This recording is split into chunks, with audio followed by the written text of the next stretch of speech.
Hey guys, welcome back to the channel. This is part 1 of our story. If you like this what if story and want to see part 2, let me know in the comments below. Before we start, don't forget to like, subscribe, and share this video with your friends. Also, check the description for more great content and my playlist. This story was posted by Clouds, my head in the cud's not coming down, on AO3. Now, let's start. Chapter 1. Temptation. Izuku Midoriya tried to like heroes. He really did. That was difficult, however, when it had only been a month since the number 1 hero himself had crushed Izuku's dreams like a stale cracker, and then simply watched as Kaken was attacked. Izuku wondered what would have happened if Death Arms hadn't prevented him from running in at the last minute. Maybe he would have impressed All Might, who would have taken him on, and taught him how to be a hero.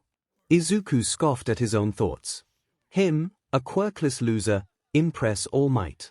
Yeah, right. As it was, All Might had gotten his act together eventually, and Kaken had been alright, if unconscious, when he was retrieved from the sludge villain's body, and Izuku had spent the last month quietly selling off his All Might merchandise and harboring a growing resentment toward Hero Society. Which is what led him to where he was now, sitting at a sketchy internet cafe, about to tell a random internet acquaintance, who in all probability might be a villain, how to kill a minor hero. He had found the post on one of the more underground hero forums, the kind that often included posts about vigilantes and villains alongside the heroes. Izuku didn't necessarily want to be on it, but he was holding on to a hope that if he just continued doing the things he enjoyed before everything went to SHT, then he might eventually start feeling a spark of something besides anger. The post itself hadn't been that long, just one question. Why has 0S301? Completely hypothetically, how would one go about killing Mount Lady? A simple post like that shouldn't have changed his life. Izuku should have just ignored it, or maybe told the police, especially after he read through the user's old post and discovered that, even if they weren't a villain, they were definitely a villain sympathizer. He should have not given it a second thought and turned to more reputable forums to try and dig himself out of his growing depression. Instead, he did none of that. For the next week, the question repeated in Izuku's mind like a broken record, his mind latching onto anything that could cut through his apathy. How would one go about killing Mount Lady? She was a new hero, prideful, and media-hungry, which might explain why she was one of the hero world's rising stars, but Izuku knew she had weaknesses. He found himself at more and more of her fights over the next week, trying and failing to convince himself that he was there because he liked Mount Lady, not because he was analyzing her weaknesses. It had only taken him 3 days to realize that his hero analysis books contained enough information on heroes' weaknesses that he could probably kill any hero he wanted to, with a little work. The thought made him sick, but it still didn't stop him from seeking out Mount Lady's fights, and it definitely didn't stop his brain from obsessing over how to kill her. It would be laughably easy, Izuku realized, to use her love of the media against her. Pretend to be a reporter, lure her into a densely populated area with narrow streets to prevent her from using her quirk, ask for a selfie and stab her through the heart while her eyes were focused on the camera, then blend into the crowd before anyone realized she was dead. He tried to leave it at that. He knew how to kill her, so he really didn't need to be thinking about it anymore. After the week he'd had, he really should have expected that putting the issue out of his mind wouldn't work. Anyway, it was all hypothetical anyway. Right? What was the harm in private messaging the poster and describing his plan, as well as a few backups, just in case? After all, it wasn't as if the poster was actually a villain, just a villain sympathizer. Mount Lady probably wouldn't end up dead. And Izuku could make a dummy account at an internet cafe just in case, so that no one could track his IP address, and then he'd never have to use the account again, and maybe he'd actually be able to finally stop thinking about this. A little over an hour after walking into the internet cafe, Izuku signed out of the account he'd made, M4STERM1ND404, and walked out the front door feeling oddly relieved. Izuku Midoriya tried to like heroes. It didn't work. Izuku's life went about surprisingly unchanged after his brief descent into maybe villainy.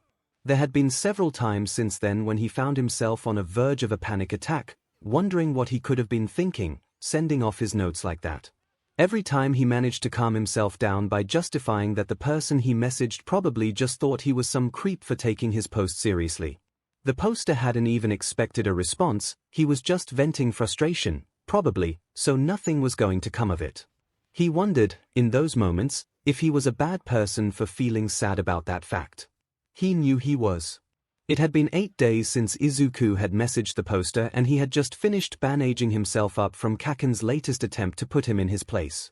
The beatings had become even worse since the sludge villain incident.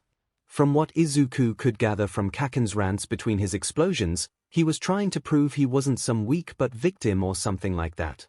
The end result was that 𝐒𝐿 spent most of his life nowadays alone and in pain, but how was that any different from every day since he turned 4? 𝐒𝐿 was just tugging his shirt down to hide the bandages as he left the bathroom when he heard his mother gasp and drop a pan in the next room. He ran in to find her staring open-mouthed at the TV, the news anchor standing on what was normally a busy street, the shot backlit by flashing police sirens. As of yet, police have few leads on the identity of the attacker, only saying that he might have some sort of stealth quirk considering how quickly he was able to disappear in the aftermath of Mount Lady's death this afternoon. A vigil for the fallen hero will be held. Isn't that terrible, 𝐒𝐿? She was such a new hero too. Who would do something like this? His mother turned back into the kitchen, trying to distract herself by preparing dinner. 𝐒𝐿 simply stared at the TV in shock, not really seeing anything. The poster had been serious after all. He had actually done it. Which meant that he, 𝐒𝐿 Midoriya, a hero fanboy, was now accessory to a hero's murder. 𝐒𝐿 started to hyperventilate only to be violently knocked out of his upcoming panic attack by another thought. Mount Lady was dead. That meant that he, a quirkless Deku, had beaten a hero. An unfamiliar warm feeling welled up in his chest and he fought down a smile. He wondered if this made a bad person. He knew it did. Despite his best efforts, 𝐒𝐿 found himself at an internet cafe logging into his Mastermind account a little under 2 weeks after Mount Lady's death. The TV in the corner is playing the news and even now won't stop talking about the murder. There's even talk about putting a memorial up where she was killed. Every time he hears about it, he feels a weird mixture of pride and nausea, the same feeling he felt every time he considered logging into his account. He knew that he should just let it lie, but recent events had shown how not great he was at that. Once his brain had latched onto a problem, it wouldn't rest until it was dead. Literally, in the case of Mount Lady. He clicked on the little envelope at the top of the screen, seeing a notification for 4 new messages. He opened the oldest one first, the only one from the original Mount Lady poster. New message, from 𝐒𝐻0S301. Thanks for the plan, I couldn't have done it without you. Well, I couldn't have gotten away with it at least. I know your reasons for helping are your own, mine are too, but just know that if you ever need anything, I've got your back. Well, 𝐒𝐿 thought, that's nice of him at least. He sat back and took a deep breath. No one had ever thanked him before, well, not including his mom. Goodness knows 𝐭𝐴𝐴 never did. It felt really good if 𝐒𝐿 was being honest with himself, even if it was coming from a murderer. The thought made 𝐒𝐿 nauseous again. Just how desperate was he for attention if a compliment from a villain was enough to send him over the moon? He really was as pathetic as 𝐭𝐴𝐴 was always saying, wasn't he? 𝐒𝐿 shook his head in an attempt to yank himself out of a self-pity spiral. If he let that get going, he might be there for hours and he really didn't want to stay logged in on his villain account longer than necessary. He pointedly ignored the voice in the back of his head that said having a villain account wasn't supposed to be necessary at all. It was then that he noticed the thank you note had a postscript. P.S. I hope you don't mind that I told a few friends about your account. None of them are cops, so don't worry about any snitches. 𝐒𝐿 hurriedly clicked back to his inbox, trying not to panic. He refreshed the page twice, willing the words on the screen to change, but when had anything ever actually paid attention to what he wanted? 3 new messages. From villains. It wasn't like 𝐒𝐿 could justify it like he could last time by saying he didn't know for certain these were villains. They had been referred to him by a murderer specifically because he had apparently made a murder plan. There was no way they weren't villains. This was terrible. What had he gotten himself into? Hey kid, are you okay? 𝐒� jumped when the teenager who had been running the counter put a hand on his shoulder. He hadn't even realized he'd been hyperventilating until that moment. He nodded, willing the worker to just go away, but apparently he wasn't that great of an actor because the worker just stood there looking concerned.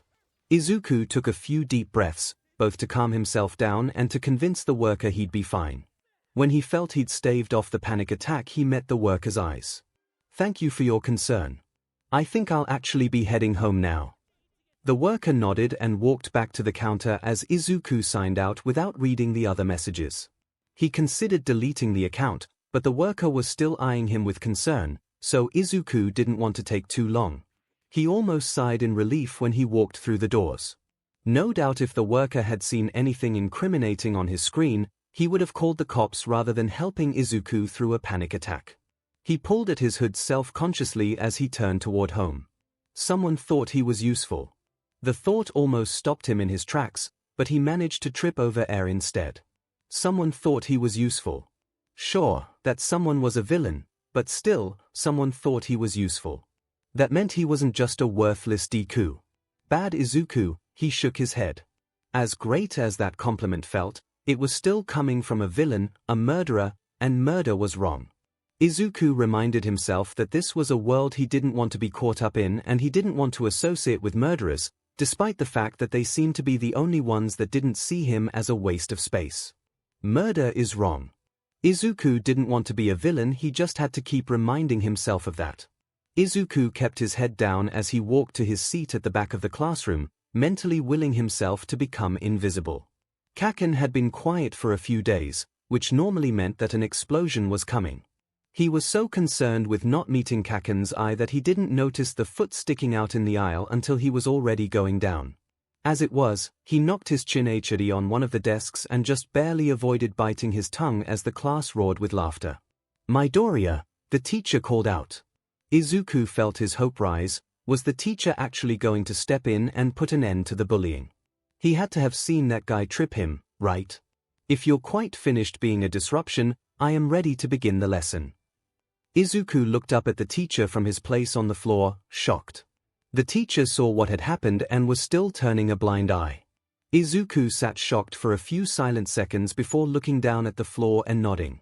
He could already feel blood beginning to drip down his neck from where his chin hit the desk, but it was obvious that he wouldn't be going to the nurse's office today if his teacher's initial reaction was anything to go by, so he just grabbed a handkerchief from his bag and held it to stop the bleeding as he hurriedly found his seat as the teacher began to talk. "So, everyone, I know that everyone has already decided what high school they want to go to and that most of you are headed for heroics. However, due to the highly competitive nature of that field, we're obligated to dedicate time to a career planning workshop to make sure you know about other career paths that could be available to you. Take one of these worksheets and pass the rest back. You'll have the whole PRD to work on them, so just raise your hand if you have any questions. Try to keep in mind your quirks, skills, and talents when weighing your options." Most of the students started to move around as soon as they received their worksheets, going to sit by their friends, and the noise level gradually increased as everyone started up side conversations. Izuku turned his attention to the paper and started trying to think of careers that didn't involve heroics. After all, if even All Might didn't think it was possible. "Oi, Deku." Izuku tensed at Kaken's tone. "What now?" So, he could tell by the smirk on Kaken's face that whatever he was about to say wasn't going to be pretty, but doubted he could do any worse than the suicide baiting that had become almost common since the sludge villain incident. "Teach said we were supposed to pick careers based on our quirks, skills, and talents, but you don't have any of those, so what can you even do? A quirkless Deku like you is so useless you'll be lucky to be hired to take out the trash." The lackeys surround him laughed and Kaken looked at Deku with a self-satisfied smile as if he had just told the greatest joke of all time. But Tehen again, Izuku thought bitterly, everything Kaken does is the greatest. Izuku tried to ignore the jibe and just do his worksheet, but Kaken's words unfortunately got him thinking and he pulled out his phone to Google jobs for quirkless people. The results loaded slowly, thanks to the school's cheap internet, but they were no less shocking when they finally appeared. Quirkless unemployment, an epidemic. Quirkless discrimination, fact, fiction, and glass ceilings. Quirkless unemployment. Statistics. Izuku skimmed through the articles, frantically at first, then with more and more numbness as the hour went by. Of all quirkless people who lived to adulthood, which was only about half since suicide rates were so high, almost 80% were unemployed. Of the lucky 20% that managed to find jobs, almost all were making minimum wage, and the exceptions were mostly older professionals who had been hired and promoted back when quirklessness was more common. If someone had asked Izuku that morning what would be more harmful, a throwaway insult in homeroom or the beating that Kaken gave him after school, he would have said the beating, hands down. In actuality though, he barely felt the explosions and hardly remembered patching his wounds after. The fact that quirkless unemployment was the first result when looking up statistics on the quirkless was rather telling. But that couldn't apply to Izuku, right? After all, Izuku was smart, capable, and determined. He tried to avoid thinking back to the 3 unread messages sitting in his villain inbox. He wouldn't have a problem finding a job if he really put his mind to it. He wouldn't just be another statistic, living on the streets just because of something he was born without. Right. Charging to kill heroes would pay the bills at least. Izuku tried to shake the unwelcome thought from his mind as he washed up for dinner, but it stuck there like a stubborn piece of gum. After all, on the internet, no one knew he was quirkless, and his skills obviously spoke for themselves. Yeah, he might have to worry about avoiding the police, but he could bypass the invisible walls that kept the quirkless in their place, as Kaken would say. No bad Izuku. He tried to calm down by having a staring contest with himself in the bathroom mirror, then went out and joined his mother at the table.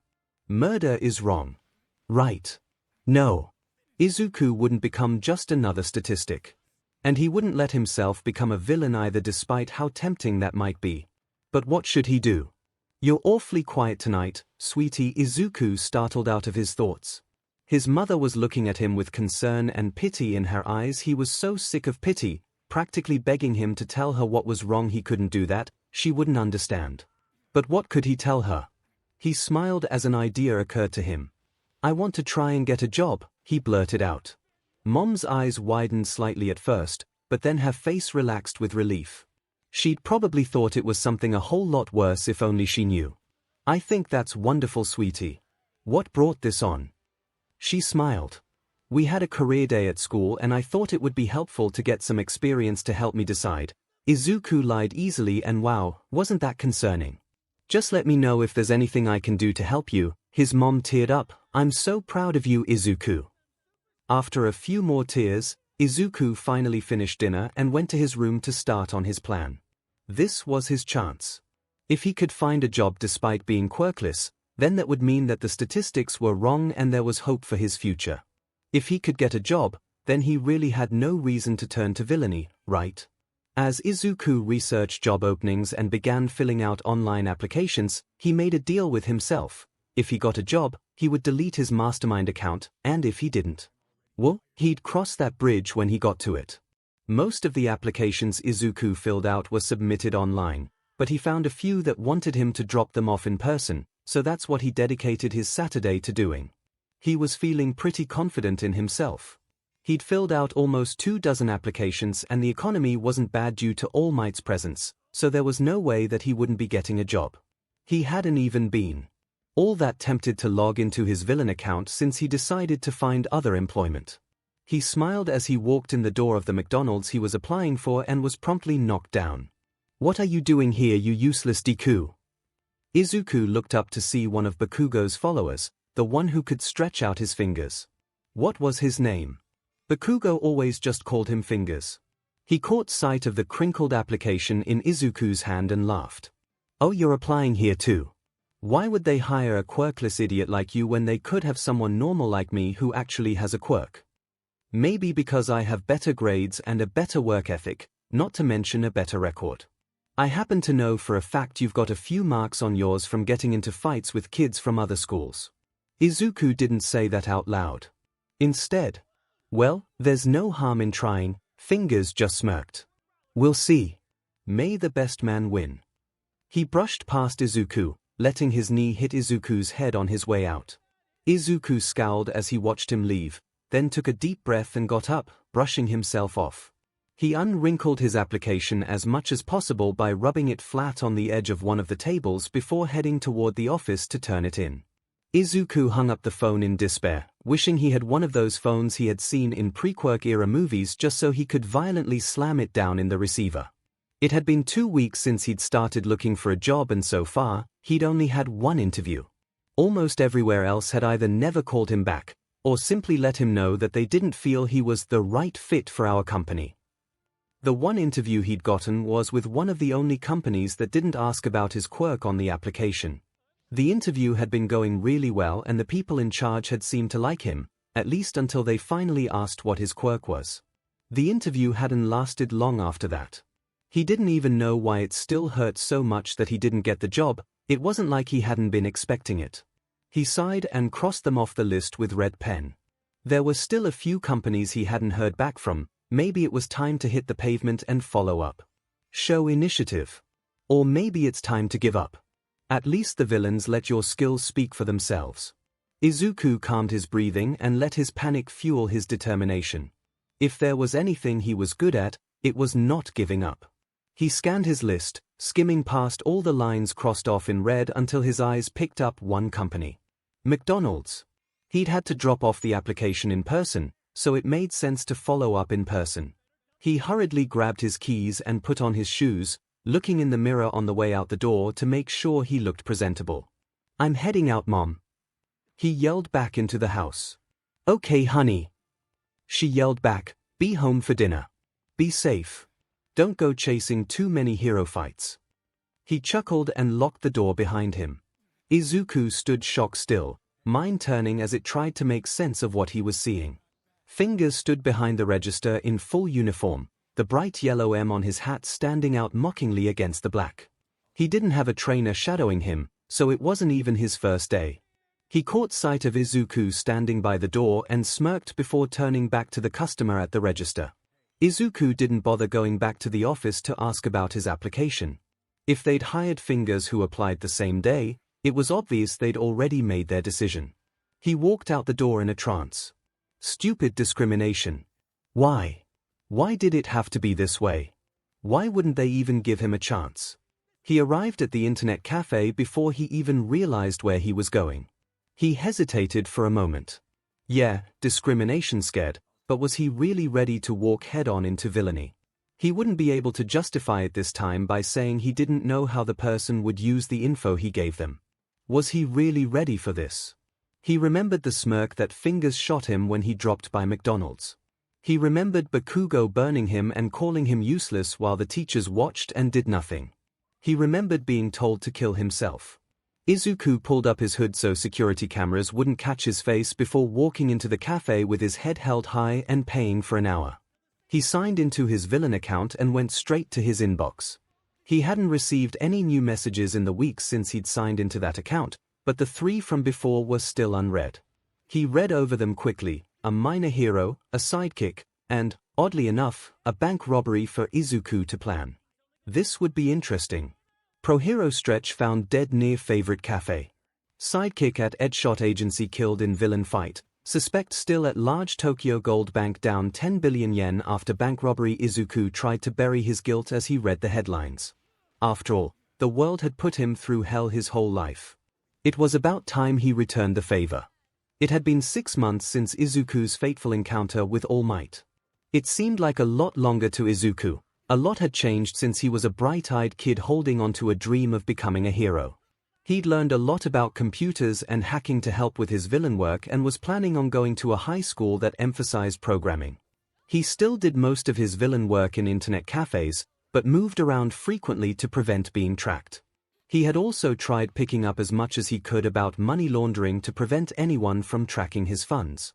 His prices went up with each plan he sent out, and he had yet to reach a point where his clients refused to pay. He had also been cleaning Dagobah Beach. It had started as a way to deal with his guilt over becoming a villain. Maybe if he did something good for the community, it would cancel out the harm he'd caused.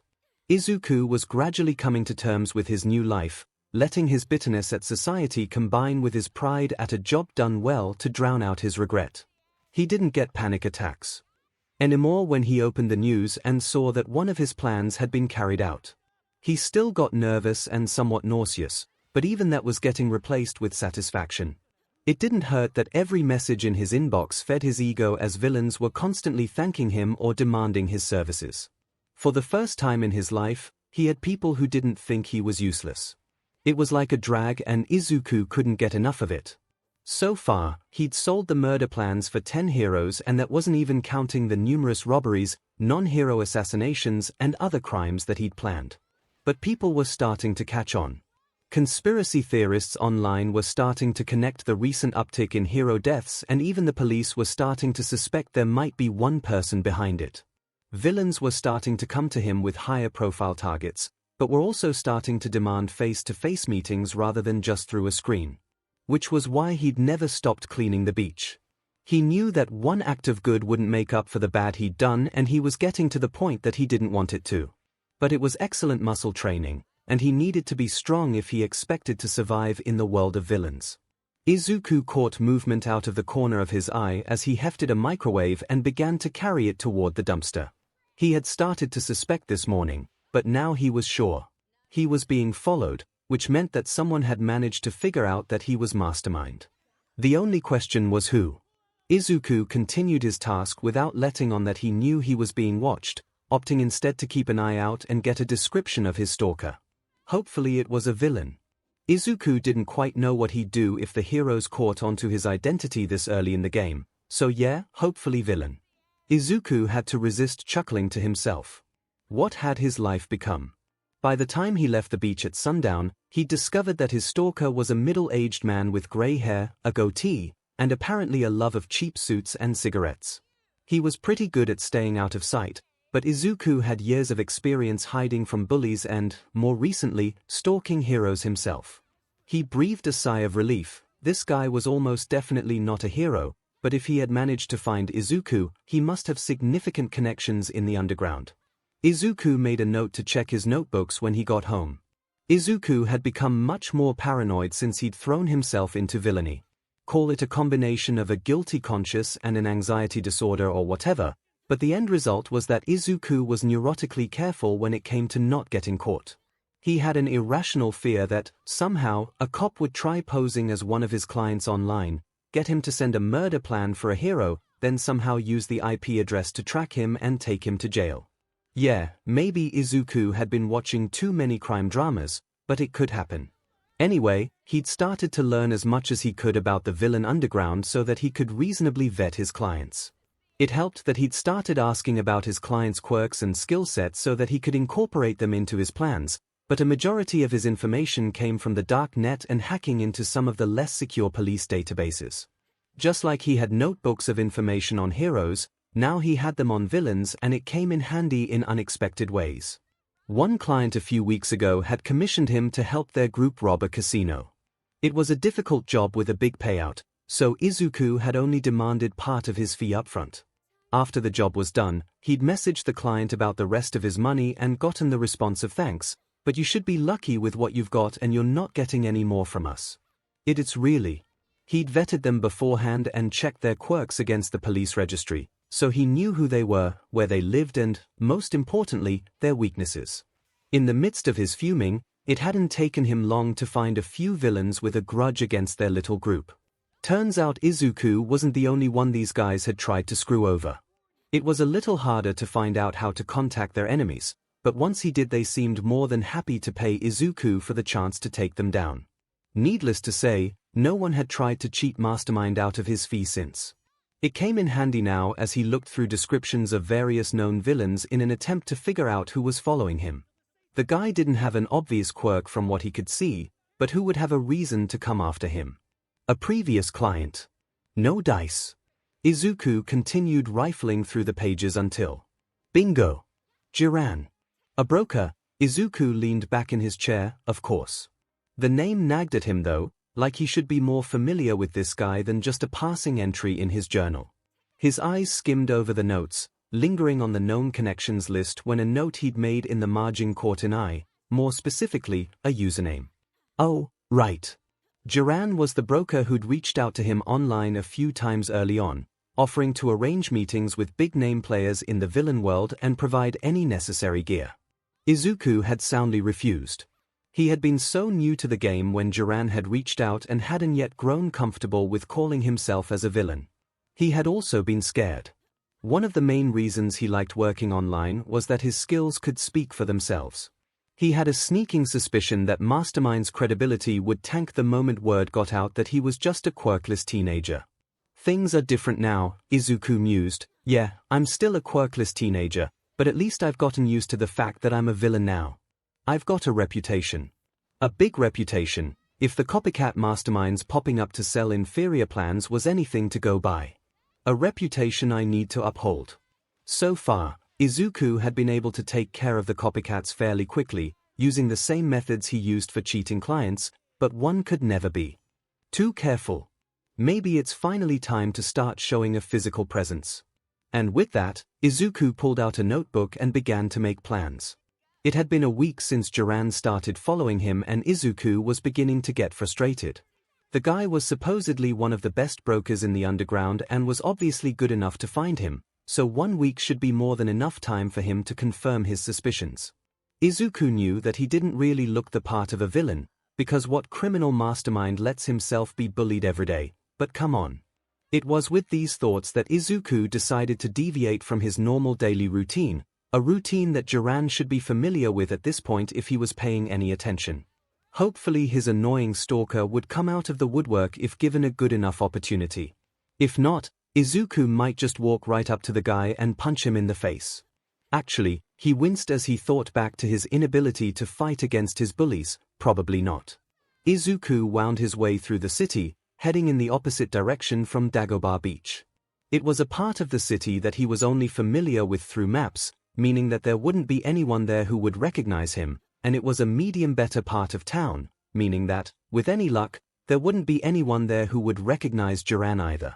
A nice, neutral territory for a first meeting.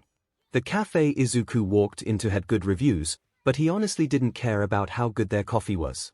What Izuku cared about was that it was busy this time of day, which meant there was enough ambient noise that he and Jiran would be able to talk without being overheard, and there was the added bonus that one would be suspicious over two strangers sharing a table. Izuku walked up to the counter and gave his order. Now all that was left was for his stalker to take the bait. It didn't take long at all for Jiran to enter the cafe, at least considering how long he'd stubbornly insisted on following Izuku. If he'd taken any longer, Izuku was considering messaging the guy to just come inside. The boy watched the broker wait in line out of the corner of his eye, chuckling when he noticed that Jiran had even put out his ever-present cigarette. He was halfway through his coffee when Jiran slid into the seat across from him. "I was wondering if you were ever going to actually talk to me." A look of shock briefly crossed the broker's face before he let out a surprised laugh. "You knew I was following you. I make a living being more observant than most people. Of course I knew." Izuku took another sip of his coffee. "What I don't know is why you insisted on observing for a full week before coming to talk to me. You must have had pretty good intel on who I was. Watching my daily routine wasn't going to change that." Jiran chuckled and shook his head. "Well, it took me a week to be sure I had the right guy, and even now you're sitting here confirming it and I'm still not sure." Izuku hummed. "Yeah, I guess my whole weak and innocent act does tend to throw people off. If it almost fooled you, then just imagine what the heroes will be thinking when they have their pride on the line." Jiran smiled. "Now there's the ruthless mastermind we know and love. You've been doing pretty well for yourself online from what I've heard, but you know that you're not going to be able to hide in the shadows forever, right?" Izuku sighed and put down his cup. "Yeah, the copycats are already starting to get on my nerves." He reached into his bag and pulled out a folder, sliding it across the table. "That's why I need your help. You are the best at what you do, right?" Jiran raised his eyebrows as he took the folder and began looking through it. There was a design for a villain costume and a list of weapons that Izuku thought he'd need, including a lot of knives. The broker looked over the designs silently for a few minutes, then nodded. "This should be doable, but I should warn you that this'll cost you a pretty penny, the weapons especially. You know what my rates are, Jiran. I can afford it. Plus I'll even let you introduce me to a few of the contacts you've been hounding me about." Jiran smiled. "You sure know how to tell a man what he wants to hear. I'll start calling around. But you'll be packing some serious heat." Jiran pulled out the weapons list and placed it in front of Izuku. "Are you sure you know how to use all these?" Izuku shook his head. "Not yet. That's actually the last thing I need your help with." Jiran pet his eyebrow, still smiling, and gestured for him to continue. "I want to meet Himiko Toga." That wiped the smile off the broker's face. "The serial killer?" he asked in shock. Izuku nodded. "You've followed me, so I trust you know about my quirk situation." Jiran nodded hesitantly. "Well, since I don't have a quirk to fall back on, I'm going to have to rely primarily on weapons. Knives are the best option for both close combat and ranged, once you factor in throwing knives, and there's no one better than Toga when it comes to knives. I want her to teach me how to fight." Jiran was solemn now. "I hate to ask it, but what if she kills you?" Izuku just smiled, wondering if it made him just a little bit crazy that he was asking to be trained by a serial killer. "I think I can hold my own. Besides, you won't let her kill me. I'll be making you too much money." Izuku started to get up to leave, but Jiran grabbed his arm. "Before you leave, I have a gift for you." He grabbed a laptop bag from the floor and put it on the table. "This is top of the line, virtually untraceable. Internet cafes are great and all, but I think you'll agree this is the easier option."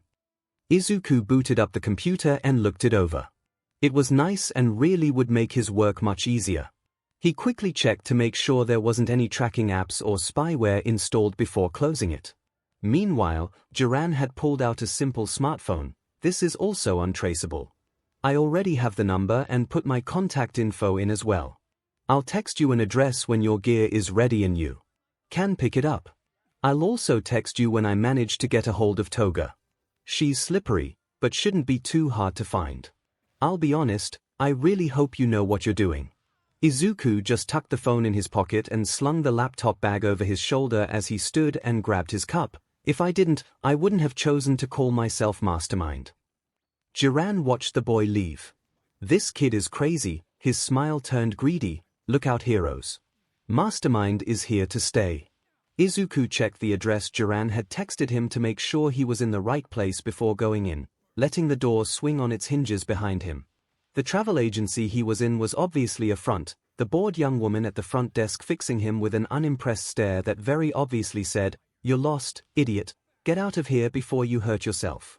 Izuku just ignored it, walking up to the desk with the sweetest smile on his face. "Hi. I have an appointment with Jiran. He said he had a package for me." The girl continued staring at him for a minute before she gave up and sighed. "If you're sure, 𝐒𝐿. What's the name?" Izuku's smile got wider. "Mastermind." He almost laughed as she did a double take, suddenly much more awake. "Just a moment, sir." Her voice shook slightly. "I'll just let him know you've arrived." Izuku nodded and found a seat in the lobby as the receptionist made a call. He was just pretending to look through a magazine when the door swung open again and a blonde girl in a loose school uniform came skipping in and leaned over the receptionist's desk. "Hiya, baby. You're cute. Jiran said he wanted to see me. Do you know why? Was it to meet you?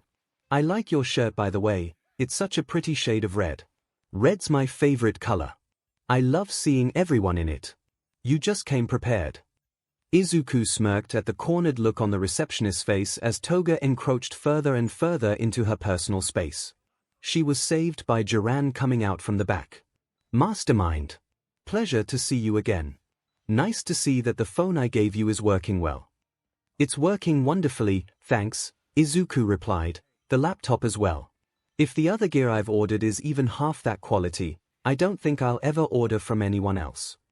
"That's what I like to hear." Jiran clapped him on the back and turned toward the receptionist and Toga, who was looking at Izuku hungrily. "Toga, I'll be with you in just a few minutes. Can you find something to entertain yourself out here in the meantime?" The receptionist looked faint as Toga smiled widely at her, her fangs on full display. "Your poor receptionist," Izuku said when the two arrived at Jiran's office. "Yeah," Jiran replied, "but remind me whose fault it is that Toga is here to begin with." "Point taken," Izuku chuckled. "So, you have my villain outfit." Instead of replying, Jiran just took a large box and put it on the desk.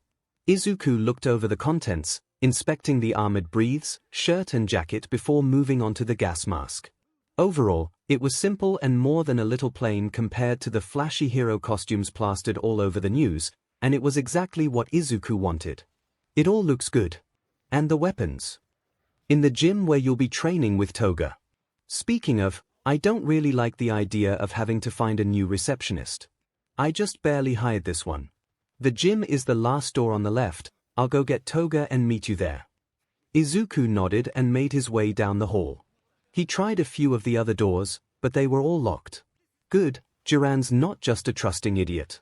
The gym wasn't huge, but there was enough room to move around comfortably.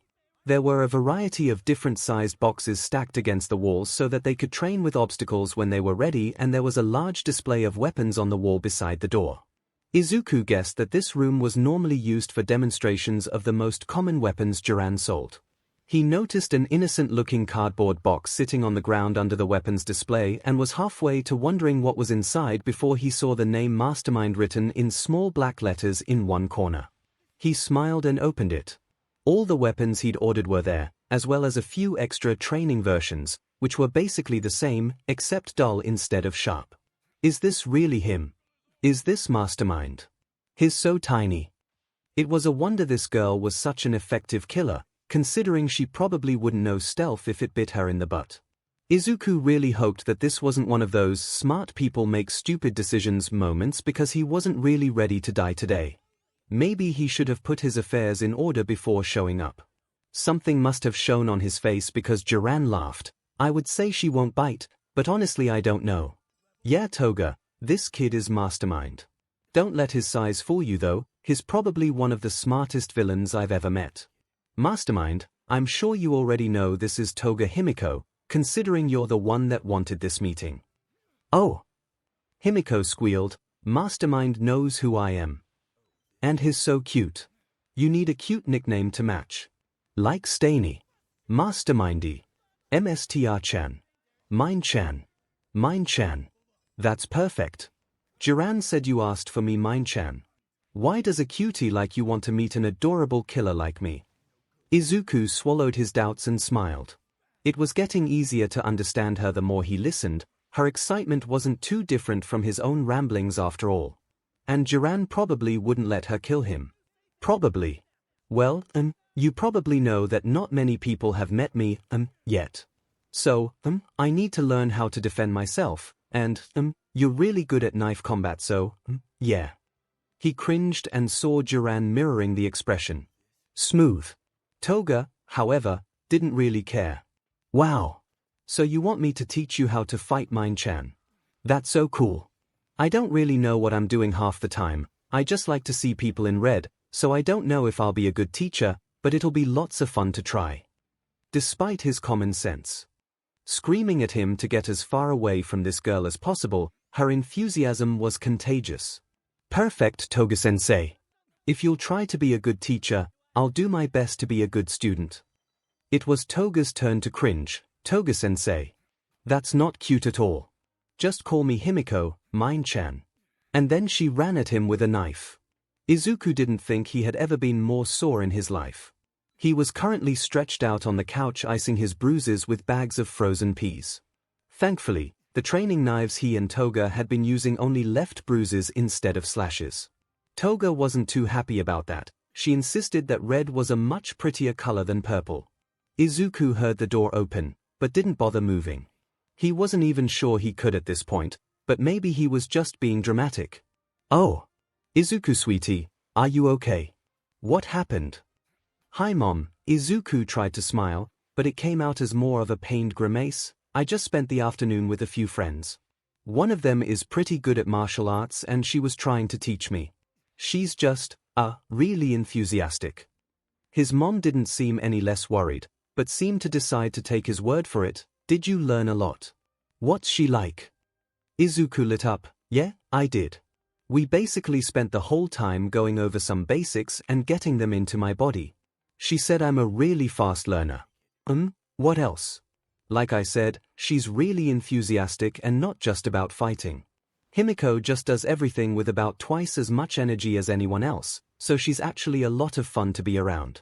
It was a little intimidating at first, but I'm getting used to her, so it's not too bad. Mom was smiling too now. I'm so happy you're making friends, Izuku. She sounds really nice. Maybe you should bring her around for dinner sometime. Yet, no, that would not be happening. You've been so happy these past few months. I was so worried about you after Katsuki was attacked by that awful villain. You were just so quiet for months after, and then that whole thing with trying to find a job. I don't know what changed, but you seem to be thriving now. Izuku thought about it for a minute. It definitely hadn't been a smooth transition from wannabe hero to up-and-coming villain, but was he happier now? He thought of his fight with Toga and how she didn't ever ask about his quirk, just pouted that she wasn't allowed to make him bleed. He thought of Jiran and how he treated him like an equal. He thought about his overflowing inbox, full of people who respected him and wanted to be associated with him, and he felt a smile tug at the corners of his mouth as he looked up at his mom. Yeah, I guess I am. I found people who like me and I'm doing something I enjoy. For the first time in a while, I think I'm really happy. Mastermind looked back at Izuku from the full-length mirror in Jiran's office. He didn't want to get dressed in his villain outfit at home and potentially risk getting caught by his mom or the neighbors. If everything went well tonight, he would be finding his own base soon enough, but until then, Jiran's office would have to do. His villain outfit was practical, but still managed to look intimidating. Or at least it would, if Izuku wasn't so short. The black armored breaths were fitted, but flexible, and were paired with a black armored shirt made from the same material, but what tied the outfit together was the jacket. It was a dark green and had a hood he had pulled up, his hair just peeking out from underneath it. There were dozens of pockets that had smoke bombs, grenades, flashbangs, and, of course, his knives. He also had knives strapped to each of his legs and a few hidden in his dark red boots for emergencies. After a few months training with Toga, he was deadly with a knife, if not quite as good as his teacher. The last thing he put on was his mask. It was a solid black and covered his entire face below the nose. It didn't look like a standard gas mask, looking instead like a simple ski mask, but Jiran assured him it would filter out any harmful gas attacks. Looking in the mirror, the effect was stunning. The knives alone would have been intimidating, but the hood partially shaded Izuku's face so that the only distinguishing feature were his bright green eyes, lit with a deadly sort of fire. He loved it. Jiran had arranged a face-to-face meetup now that Toga said he probably wouldn't die immediately as soon as he was attacked. The meeting was with a small gang that had territory in eastern Tokyo and were wanting to rob a casino. Izuku himself was still considered small-time, even if he was becoming more well-known, so Jiran said this would be a good chance for Mastermind to start showing his face, even if it was behind a mask. Looking pretty snazzy. Jiran was leaning against the doorframe, smoking his ever-present cigarette. I'd say knock 'em dead, but that'd be bad for business. Izuku rolled his eyes, again marveling at how they stood out against his outfit. Let's go. The sooner we get this over with, the sooner I can pretend I'm not nervous. Jiran chuckled, but grabbed his keys. You're such a smart kid, I keep forgetting how new to the game you are. Normally it takes years for small fry like you to get to this point in their careers. Yeah well, normally small fry don't make a living killing heroes. The drive to the warehouse was short, but maybe that was because there's not really any traffic at 2 o'clock in the morning. As they walked in, Jiran and Mastermind were met with a dozen armed guards surrounding a man almost as big as Fat Gum who was obviously the head honcho. Izuku immediately started analyzing, matching the people and quirks he saw to the research he'd done beforehand. The head honcho was sneering at him. Jiran, I said I wanted to meet with Mastermind, not some kid who's still wearing diapers. What kind of a joke are you trying to pull here? Jiran just smirked. Izuku was fairly certain it was his default expression, but there was a possibility that he was genuinely amused by the situation. Yeah, I know he doesn't look like much, but I guarantee you he's the real deal. Apparently, you don't have to be tall to be smart. Izuku's nervousness was slowly morphing into anger and determination. If there was anything he was used to from his life before villainy, it was JRKs who thought it was their right to look down on him. The head honcho had gone on a rant about Jiran not taking him seriously and how he was powerful and blah, blah blah. Izuku just sat down on the chair provided for him and spoke quietly, the determination in his voice and eyes passing for confidence in his words. Takumi Fujito. Age, quirk, spines. You convert the fat in your body into spines that can be detached, however they have a tendency to bleed when you do that, so you avoid detaching them if at all possible. Family. You have a wife that you married 10 years ago and 4 kids, all under the age of your youngest just turned 6 last Wednesday. Congratulations, by the way. Weaknesses: your family, the dependence of your quirk on your previous fat stores and the risk of BLD loss if forced to use it in the wrong way. You also have a severe allergy to shellfish. Did I get anything wrong? The room had gone completely silent and Izuku smiled innocently beneath his mask and looked directly at the head honcho, who gulped. So, Izuku said pleasantly, "Shall we begin?" Detective Tsukochi rubbed his eyes in frustration before taking another gulp of his coffee. The Mastermind case was rapidly turning from a minor headache to a massive migraine. The guy had been on the scene for less than 10 months and he was already becoming one of the most dangerous villains the detective had ever been tasked with finding.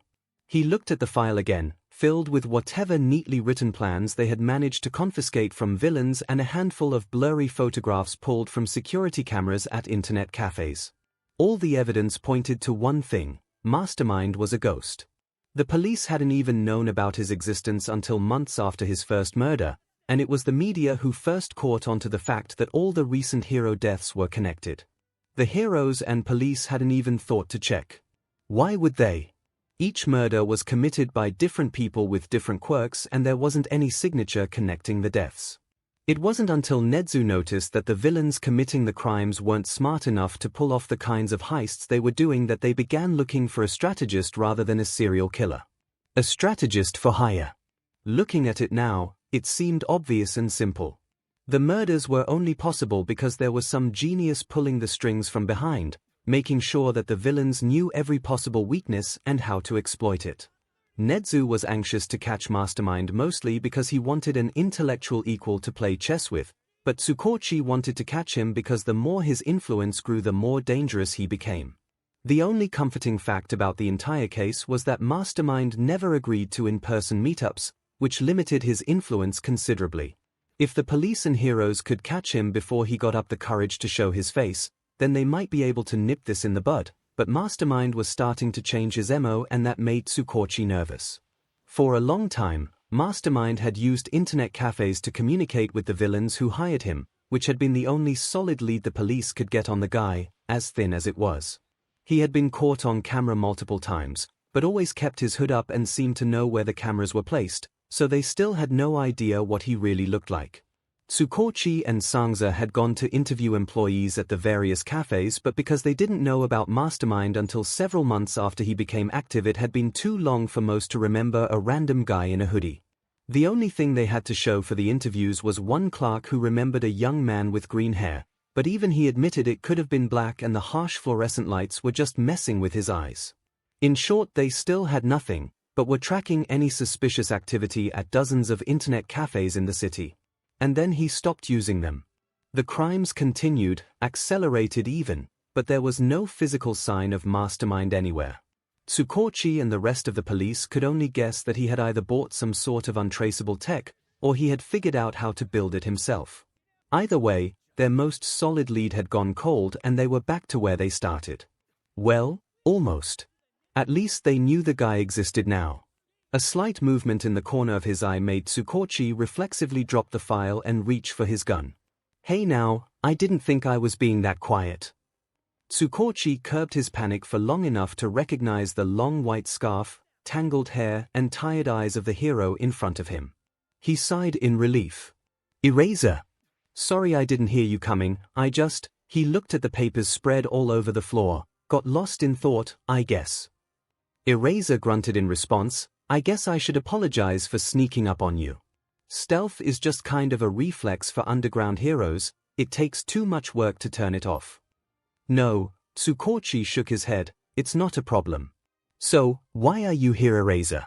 Normally you go straight to sleep after patrols. Eraserhead's expression, minute as the change was, turned grim. I heard something concerning from one of my informants and needed to let you know as soon as possible. He glanced down at the file that was still lying in disarray at their feet. I have something else to add to your file.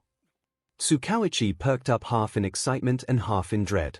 While he hoped Eraser was bringing good news, his grim attitude made that much less likely. Please tell me that you have some sort of lead on how to find him. Even as he said it, he knew it was a useless hope.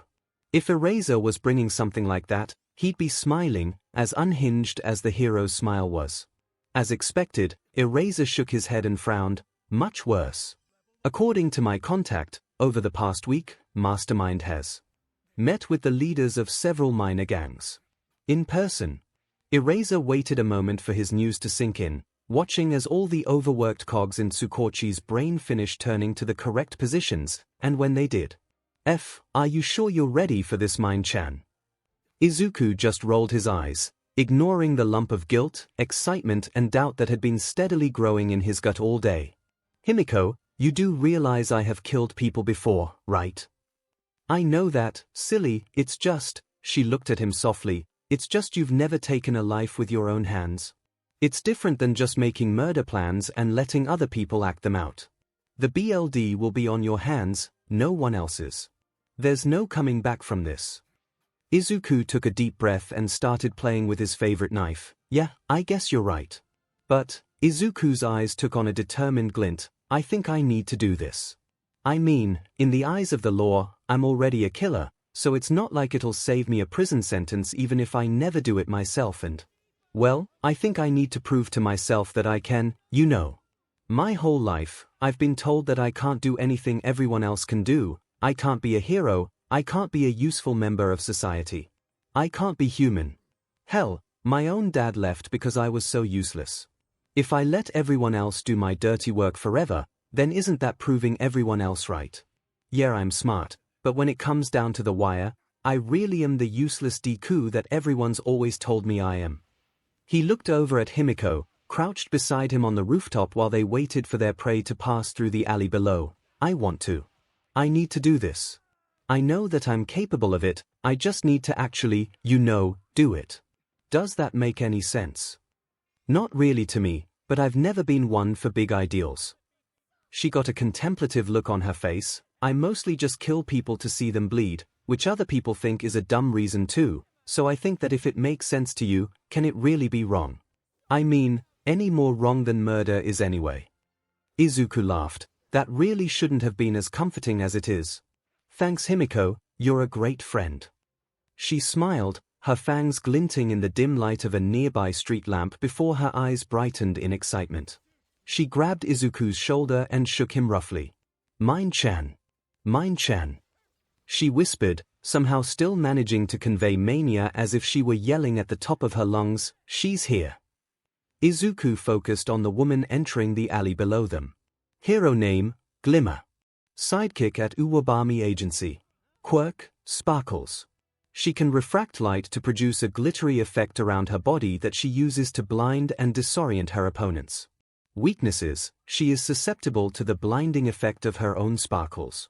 She uses dark glasses as part of her hero costume to minimize this effect, but right now, she's coming off a day shift in the dark of night in civilian clothes and dark glasses would just get in the way. Izuku smiled and put on his own dark goggles to shield his eyes before grabbing a pair of throwing knives. Glimmer cried out as one stabbed her in the shoulder and the other lodged itself in her thigh, preventing her from running away. She instinctively surrounded herself with sparkles, but had to shield her eyes with her hand. She reached for her pocket where she kept an extra pair of sunglasses only to receive a swift kick to the hand as soon as she managed to grab them. She could tell by the sound of them hitting the floor that they were most likely cracked and useless. She dimmed her quirk enough that she could still see somewhat. She could just barely make out two figures behind the bright sparkles. One was hanging back, but the other was stalking toward her with knives in each hand. A knife-hand quirk, perhaps. Glimmer shook her head.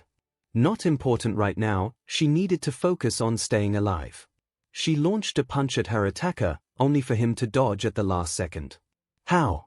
Even dimmed, she knew her sparkles made it difficult to see her movements.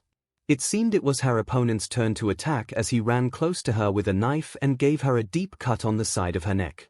Her eyes widened in pain and realization as she saw the dark goggles on his face. She stumbled backwards, trying to get out of range before he came at her again, thanking every deity she could think of that her hurt leg didn't give out from the movement. Glimmer was starting to hyperventilate. She didn't have her glasses and her opponent's gear limited the effectiveness of her quirk anyway. She was also injured and bleeding heavily while she hadn't even managed to land a hit on him. They fought for another few minutes, but for every hit she managed to get in, he gave her another few cuts or stabs. She hadn't been this scared since the first time she'd run into a major villain during her first internship. Her mentor had been there to save her then, but no one was going to come to save her now. She stilled and prepared to stand her ground as a last desperate strategy occurred to her. There was a risk she might go blind, but hopefully it would incapacitate her attacker long enough for her to run away. She slammed her hands over her screwed-shut eyes and sparkled brighter than she ever had in her life. She had never poured this much energy into her quirk because even with standard dark glasses, this much light could cause permanent damage. She was just about to cut her quirk and run for her life when she felt a knife slide between her ribs. If her eyes hadn't been closed, she would have been concerned about how dark her vision was going as her legs finally gave out beneath her and she succumbed to quirk exhaustion and BLD loss. Izuku waited for the last of the sparkles to fizzle out before taking off his glasses. He'd had to close his eyes during that last attack, but the glasses Jiran had provided him with had done a wonderful job at protecting him.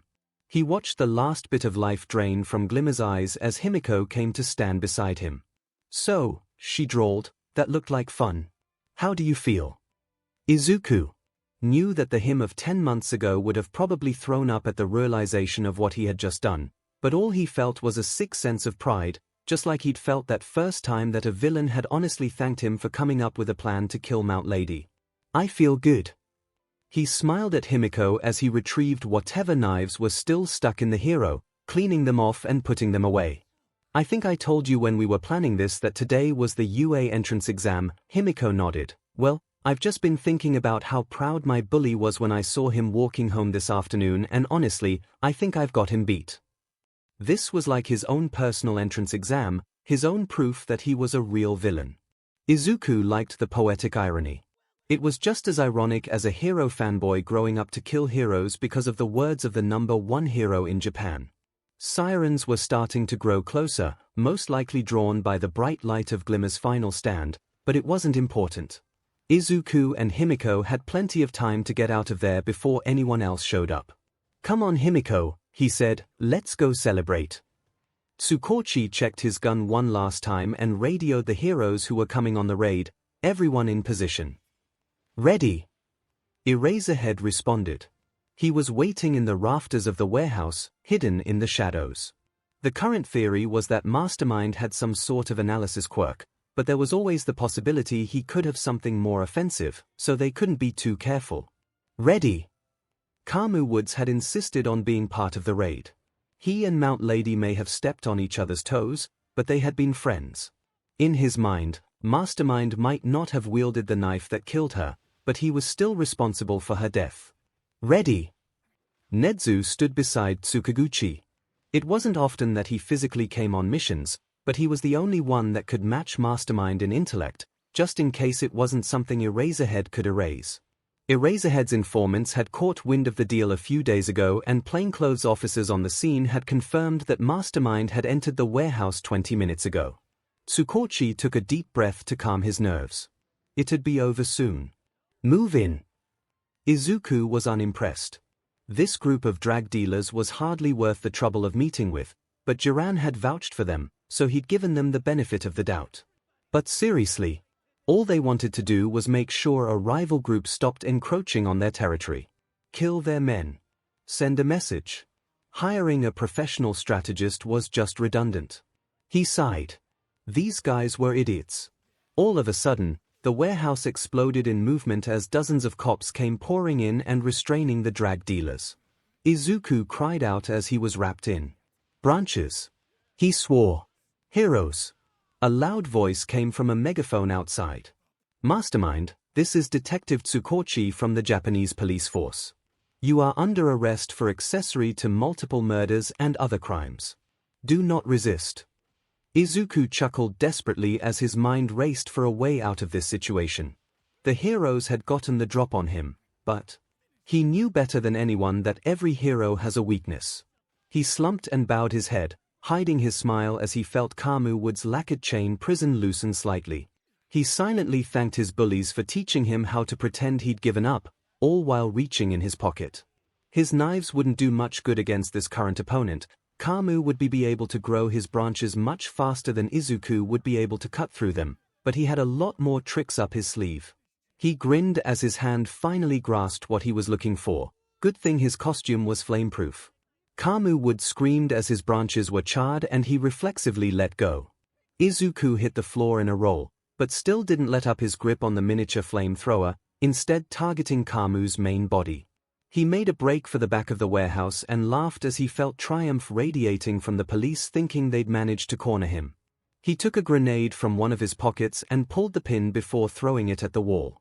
Just because there wasn't a door back here didn't mean he couldn't make one. SHT. He took out 𝐻𝐽 and blew out the back wall. Head him off. Quickly, before he gets away. 𝐒𝐿 vaulted over the rubble into the back alley behind the warehouse and looked around to decide which direction to run. If he went left, he'd run right into the arms of the police. He turned right, but felt his body wrapped up for the second time that night. He swore under his breath. Of course this was how he got caught. What would his mom think? He supposed he should have expected something like this after how quickly he'd risen through the villain ranks. How did the phrase go? The faster they rise, the quicker they fall. Something like that. 𝐒𝐿 desperately looked around and saw Eraserhead staring at him, hair floating around him like some kind of devil's halo. If he hadn't been so scared he would have laughed that they sent Eraserhead after a quirkless kid. As it was, he couldn't suppress a deranged giggle and the hero looked at him with suspicion. What's so funny? You can't use your quirk and you can't get away. Just give yourself up. This just made 𝐒𝐿 laugh harder, because now he knew how to escape. Eraserhead wasn't used to people fighting back after their quirks were taken away, and unlike with 𝐻𝐽's branches, Eraser's scarf was easy to cut through. Eraserhead reared back at the manic look in the villain's eyes as he looked up and didn't see how he grasped a knife in each hand. He made quick work of the capture weapon and threw one of his knives at Eraserhead. The hero managed to dodge only to be blinded by a bright flash as soon as he turned back to look at his opponent. By the time he could open his eyes again, Mastermind was nowhere to be seen. 𝐒𝐿 watched from the roof as Eraserhead looked around for him before heading into the warehouse. The heroes and cops would start canvassing the area soon, they'd probably already set up a perimeter. He crept to the other edge of the roof so he could see where the police were gathered. Most were still clearing the warehouse or loading the drag dealers into police cruisers, but some were having to hold back the crowd that was starting to form as people from a nearby shopping district rushed to see what all the commotion was about.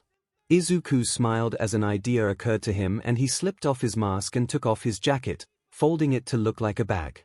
He quickly gathered all his knives and weapons and placed them inside his jacket. It might have looked weird in the middle of the day, but under the cover of darkness and chaos, he just looked like a kid who'd been out a little too late with friends.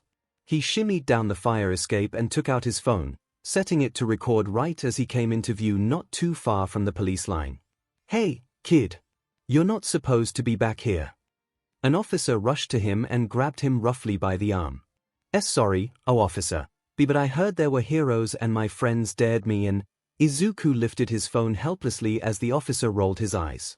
"Don't be stupid, kid, there's a dangerous villain out tonight, the police line is there to protect you. You and your friends can get autographs at HeroCon." And with that 𝐒𝐿 was sprayed outside the police line with firm instructions to never do something like that again. 𝐒𝐿 stayed with the crowd for a few minutes, watching Nezu talk to Tsukochi, who looked more tired with every officer or hero who came to talk to him. An ambulance had been called for 𝐻𝐽 Woods and the media had started showing up by the time 𝐒𝐿 left. No one paid a second glance to a plain-looking boy making his way away from the chaos and he made it home without incident. He crawled through his window and drew a shuddering breath as the stress finally hit him. Tears leaked from his eyes and he wiped them away in frustration. It seemed that being a feared villain didn't make him any less of a crybaby. That had been too close. If he hadn't had his flamethrower, or if they'd sent different heroes. 𝐒𝐿 cut off that train of thought before it could paralyze him. He still needed to lock away his villain gear and shower away the dust and soot that was sticking to him from the fire and the explosion. Most importantly, he needed to find a way to make sure this never happened again. "What is this DMN world coming to?" Mistuki exclaimed, "Just last night that Mastermind gave the heroes the slip. Put a hero in the hospital too, from what I heard. It's just terrible. I wish that they'd just catch him already." It's nerve-wracking every time I turn the news on now. I'm so worried for Katsuki when he starts UA. 𝐒𝐭 fretted. Yeah right, like some weak effer like Mastermind could beat me. Katsuki said, they should have sent stronger heroes to the raid. The reason that hero got hurt was because he was weak. Shut up, brat. Don't go speaking ill of the injured like that.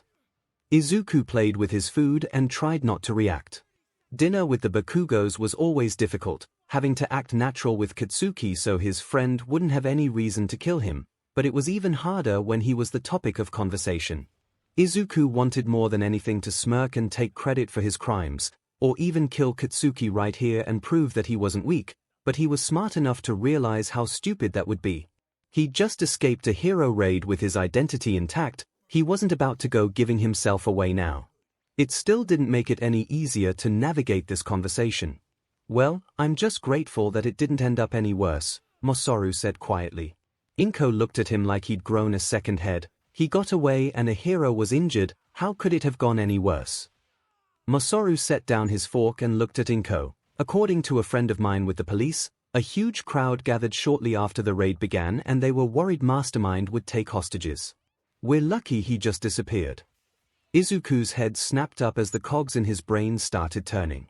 Hostages, he thought, now there's an idea. Did you enjoy dinner with Katsuki's family? You're kinda tired tonight. Izuku nodded. Yeah, it was great, as always. It's just, I'm kinda tired. I think I'm just gonna go to bed early. 𝐒𝐭 looked at him with concern. Don't you want to watch the news? Izuku just shook his head. It'd all be about the failed raid, anyway. Good night, Mom. 𝐒𝐭 looked like she wanted to protest, but pity won out. Okay, Izuku, good night. He shut his door and immediately went to his desk and opened the untraceable laptop he'd gotten from Jiran. Hostages. It was such a simple idea, but it would be extremely effective.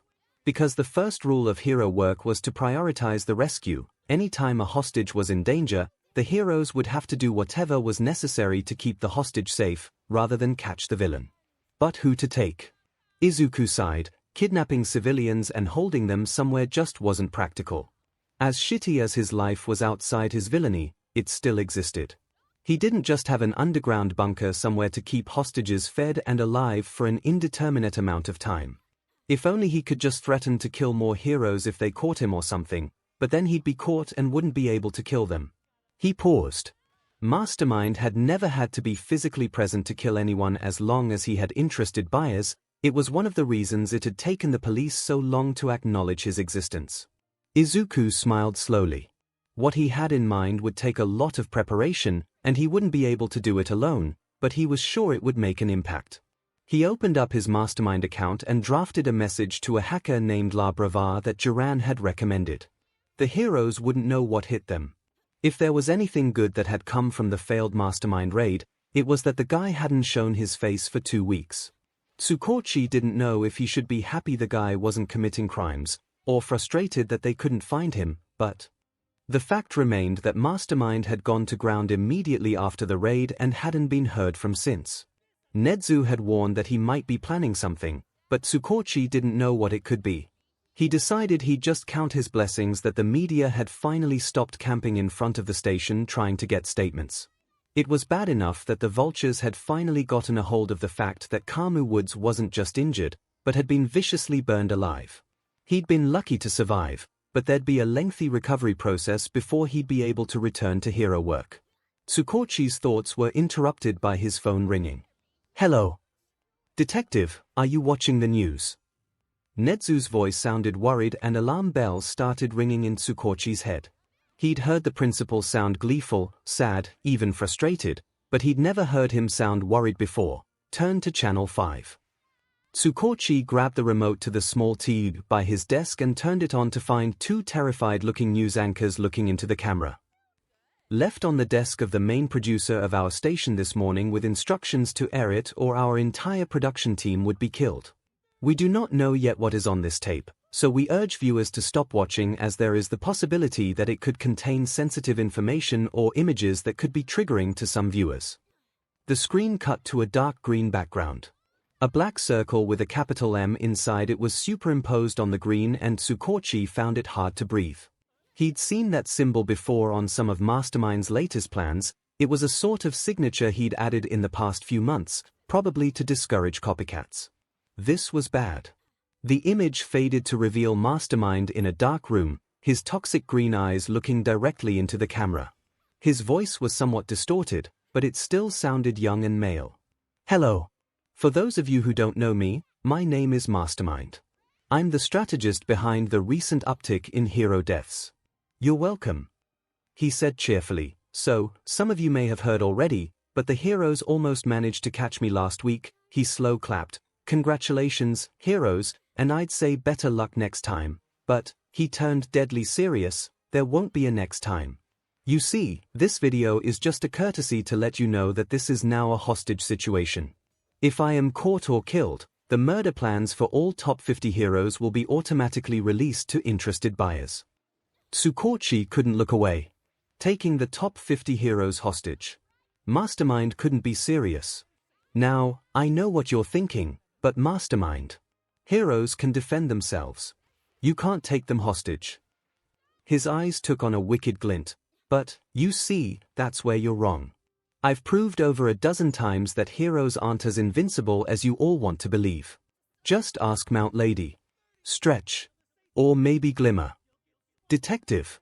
𝐒𝐭𝐚𝐲 raised his phone to his ear again from where it had fallen on his desk. I'm here. Please tell me this is a bluff. 𝐒𝐻𝐻 pleaded, tell me that he doesn't actually plan on doing this. 𝐒𝐭𝐚𝐲 swallowed. My quirk hasn't registered any lies. 𝐻𝐻𝐻 swore, another first for the principal. Now, Mastermind continued, in case you think that this is a bluff, I'm going to give you proof. I'll wait until this video airs, then I'll release the murder plans for pro hero Wash. He's in the top 10, a pretty competent hero by all accounts. So go ahead, try to protect him. I'm frankly excited to see you try. Mastermind was smiling now, if his eyes were any indication, and just remember, once he's dead, that if you catch me or kill me, you'll have a lot more dead heroes on your hands. You might be able to save some of the top 50, but there's no way you'll be able to save them all. Mastermind waved to the camera, good luck. The screen cut back to the news anchors, who began to discuss the footage, but 𝐒𝐭𝐚𝐲 could hardly hear them. Mastermind had just gone from a dangerous up-and-coming to an S-ranked villain instantly. And they couldn't do a thing about it. I'm sorry, Wash, it'll just be for a few days until we can determine Mastermind's threat level. It's okay, Detective. Wash held up his hands placatingly. I understand the need for extra security. Mastermind had Japan on edge even before he announced his plan to take pro heroes hostage. I just hope everything works out and we can catch him soon. 𝐒𝐭𝐚𝐲 sighed and shook his head, you and me both. They were currently in a safe house, which meant that Wash had to take a few days off hero duty, but it wasn't the end of the world. At least this would prove to Japan that the police and heroes were able to protect the top 50 and render Mastermind's hostage situation harmless. It would all be worth it in the end. Start the stream. A voice called out and Wash and 𝐒𝐭𝐚𝐲 immediately went on high alert. There wasn't supposed to be anyone but them here right now. The other officers weren't scheduled to arrive for another 20 minutes. 𝐒𝐭𝐚𝐲 took out his gun and looked at Wash, who nodded his head and took a place behind the detective. They flinched as an explosion sounded and the door to the safe house flew open. 4 thugs ran in with gas masks, the one at the back holding a phone out in front of him. 𝐒𝐭𝐚𝐲 fired as Wash shot a stream of water at the villains. All of a sudden, Wash spasmed and fell to the floor. Wash! 𝐒𝐭𝐚𝐲 cried out. Ha! Water's an awesome conductor, isn't it, hero? The lead thug said. 𝐒𝐭𝐚𝐲 aimed for him, only to realize that one of their quirks created a bulletproof shield and all his bullets were falling ineffectually on the floor. He grabbed a lamp, the nearest thing he could use as a weapon, and stood in front of the unconscious hero, preparing to make a last stand. One of the thugs rushed him and 𝐒𝐭𝐚𝐲 knocked him aside easily, but the next grabbed his lamp and forced him to grapple. All of a sudden, his opponent let go of him and stood back, but rather than catch his breath, 𝐒𝐭𝐚𝐲 stiffened as he felt. Electricity run through him and he fell paralyzed against the couch. Make sure you get this on camera. Mastermind wants the world to know what he's capable of. It's the least I can do to rid the world of this sum that arrested my brother. The thug with the camera nodded and 𝐒𝐭𝐚𝐲 watched helplessly as the lead villain took out a gun of his own and shot Wash twice in chest.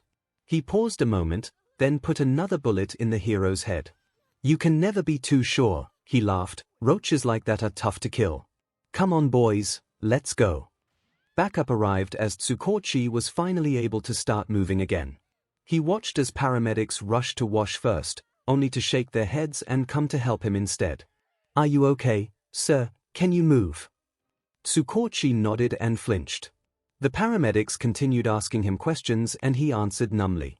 𝐒𝐻𝐿 arrived as they were leading him to the ambulance with a shock blanket around his shoulders. He must have looked pretty bad because the principal immediately looked at him with concern. Are you okay, detective? 𝐒𝐭𝐚𝐲 shrugged. My entire body hurts like hell, but the paramedics say I'll be okay. 𝐒𝐻𝐿 got a strange look in his eye. No, I mean emotionally. 𝐒𝐭𝐚𝐲 rubbed his eyes in frustration and was surprised when his hand came away wet. When had he started crying? The leader had an electric-type quirk. When Wash got hit with it, I thought he was just unconscious, but it just paralyzed whoever got hit with it. I was awake the whole time. I had to. Oh God, I had to just watch while they killed him and I couldn't do anything about it. He looked at 𝐻𝐿 helplessly. What are we gonna do? 𝐻𝐿 just looked to where the media were already starting to gather, despite the fact that Wash's death had been live-streamed. I don't know, he whispered, I really don't know. Be careful today. I don't want you getting hurt on the way to school, 𝐒𝐿 fretted. Izuku rolled his eyes. Mom, I'll be fine. Aldera High School is literally a 10-minute walk. I don't even have to take the train. 𝐒𝐿 brushed imaginary dust off the shoulders of his blue uniform. I know, it's just that there's so much more crime nowadays with Mastermind on the loose and I just worry about you, you know that. Izuku sighed internally. Yeah, he knew that Mom worried. He also knew she'd worry less if he'd been born with a quirk. He hid his frustration behind a smile. I gotta go, Mom. I don't want to be late for the first day of high school. She waved at him with the famous Midoriya tears in her eyes as he shouldered his backpack and walked down the road toward his new school. It had been pretty easy to get into. He'd applied a few other places, including a few that had a track that specialized in analysis and hero support. All of those had taken one look at the red quirk list written on his ID and promptly let him know that he wasn't the right fit for their schools. In the end, it was better this way. Going to a prestigious school would bring attention, something that Izuku couldn't afford right now. The police hadn't tried to arrest him since he'd started his hostage situation, but he was almost certain that 𝐻𝐿 was working hard to try and uncover his identity. It's what Izuku would do.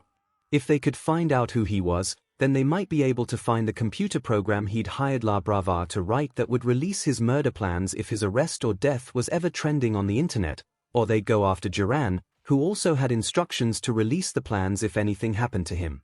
But Izuku knew from experience that no one expected anything from a quirkless kid, especially one who didn't even stand up to his own bullies.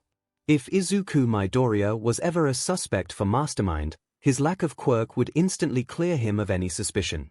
If the police looked past that, then the fact that none of his bullies had died mysteriously in the last year would be brought in as evidence that he obviously wasn't capable of being the villain. What the police wouldn't know is that Izuku Midoriya, quirkless Deku, was a mask. And if they managed to look past all that, well, then they were smarter than Izuku gave them credit for, and maybe, just maybe, they deserved to arrest him. Hey Deku, haven't you thrown yourself off a bridge yet? The bully, Makoto Ito, was big, stupid, and obviously trying to fill the void that Katsuki had left by going to UA if the crowd of sycophants surrounding him were any indication.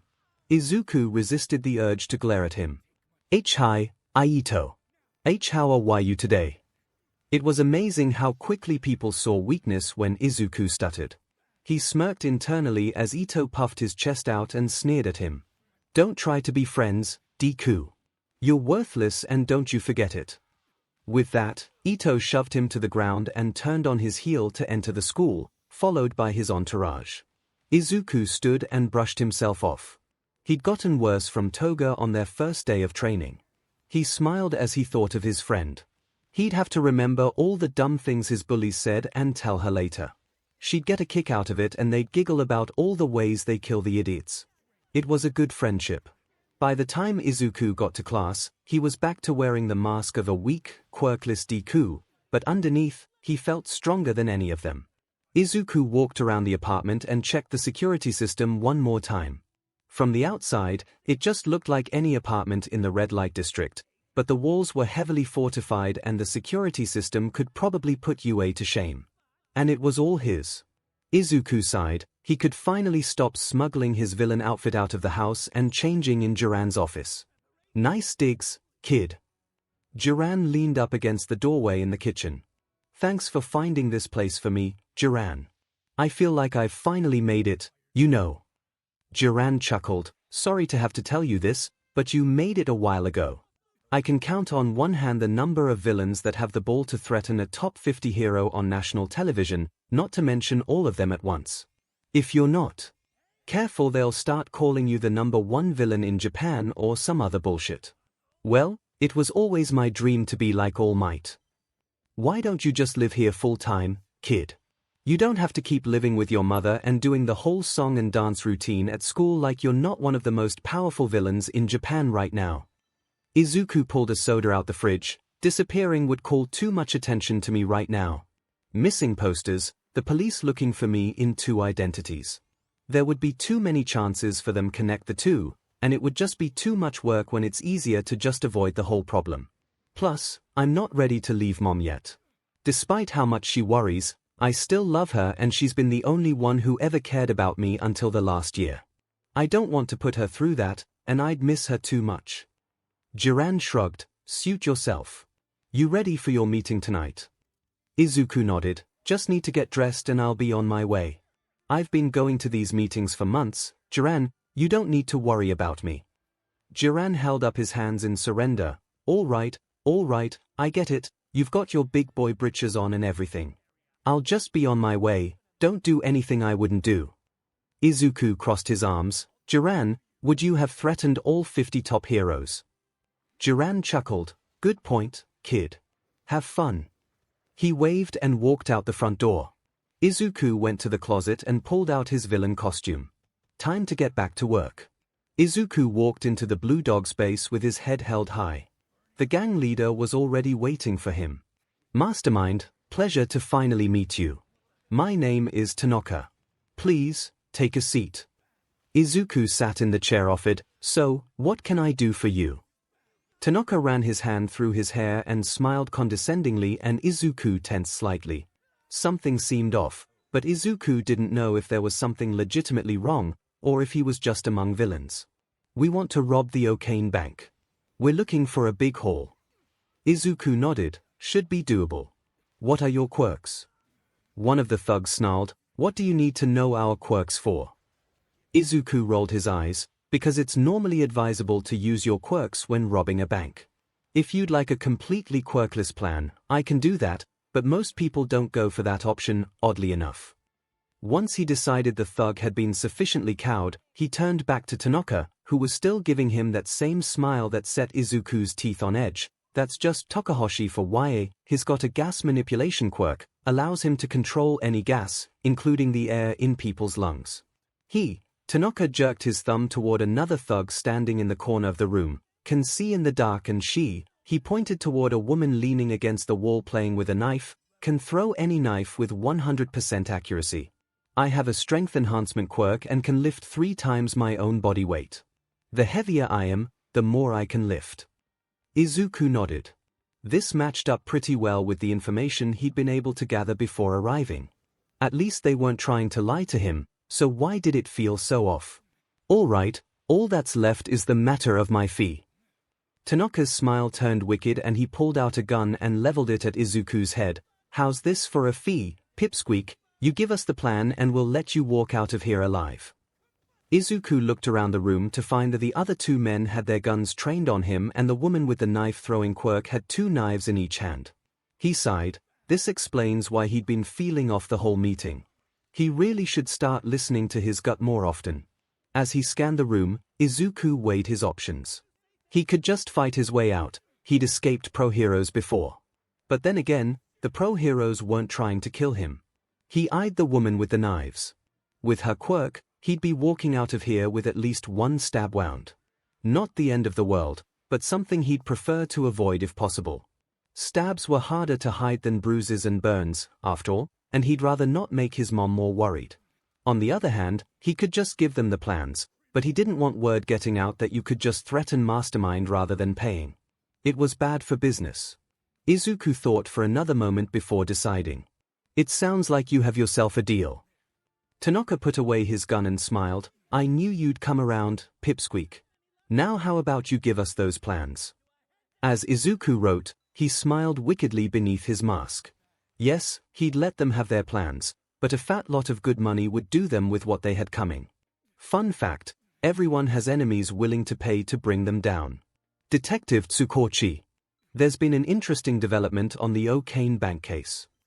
Tsukochi gestured for the officer to continue. They are dead, sir.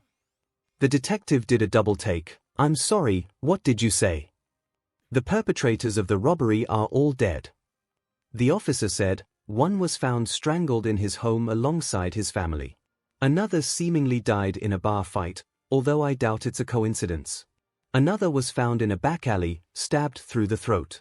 The leader's body was left in front of the Channel 9 news station. He appeared to have been starved and tortured to death. All the murders were done by different people at different times. The only thing linking them was that they were all members of the Blue Dogs gang that robbed 𝐒𝐭𝐚𝐲 Bank last week. Tsukochi looked at the officer, and you think Mastermind is behind it? The officer shrugged. It was pretty obvious he was behind the robbery. But why would he eliminate paying customers? Seems like a pretty bad business choice to me. I brought in a guy that had known dealings with the gang. Do you want to talk to him? Tsukochi nodded absently and grabbed the files on Mastermind and the 𝐒𝐭𝐚𝐲 Bank robbery. He walked into the interrogation room, set the files on the table, and sat down opposite the twitchy young man waiting for him. All right, let's just get straight to the point. What can you tell me about the elimination of the Blue Dogs gang? The man rubbed his fingers together and looked around the room like he was expecting threats to pop out of the walls at any moment. It was their own fault. True. Tsukochi tilted his head. What do you mean by that? They screwed over the wrong person. You mean Mastermind? Tsukochi asked.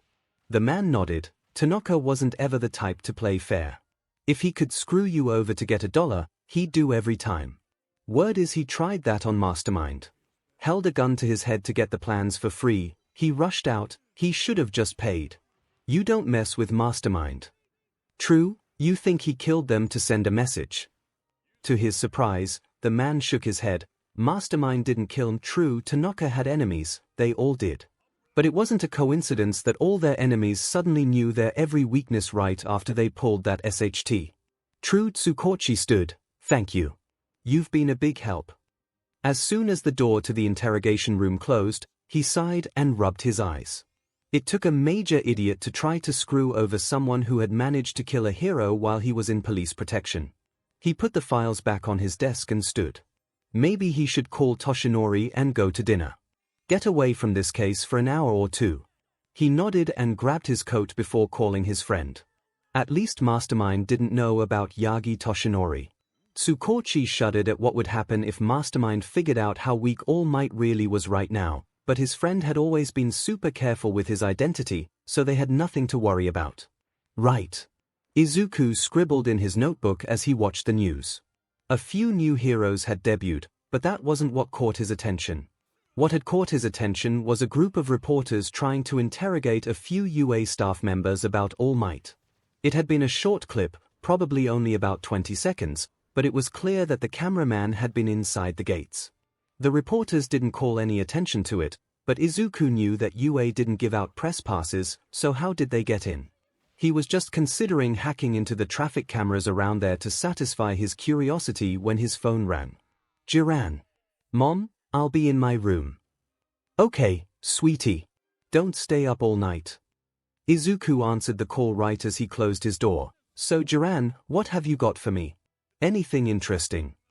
On the other end of the line, Jiran chuckled. I'll let you be the judge of that. Have you ever heard of the League of Villains? Izuku frowned slightly. No, but they sound pretentious. He went to sit on the bed. They must not be a very big group if I haven't heard of them yet. How long have they been around? Not very long. Jiran said. From what I understand, there are only 2 or 3 real members, but they are backed by the boogeyman of the underground, so I wouldn't underestimate them. They are planning something big and going through a massive recruitment. I'm fine on my own, thanks. Izuku drawled. Why would I tie myself down to an organization? A chuckle came from the other end of the line. Calm down, kid, you'd just be a consultant. He paused. So, will you meet with them?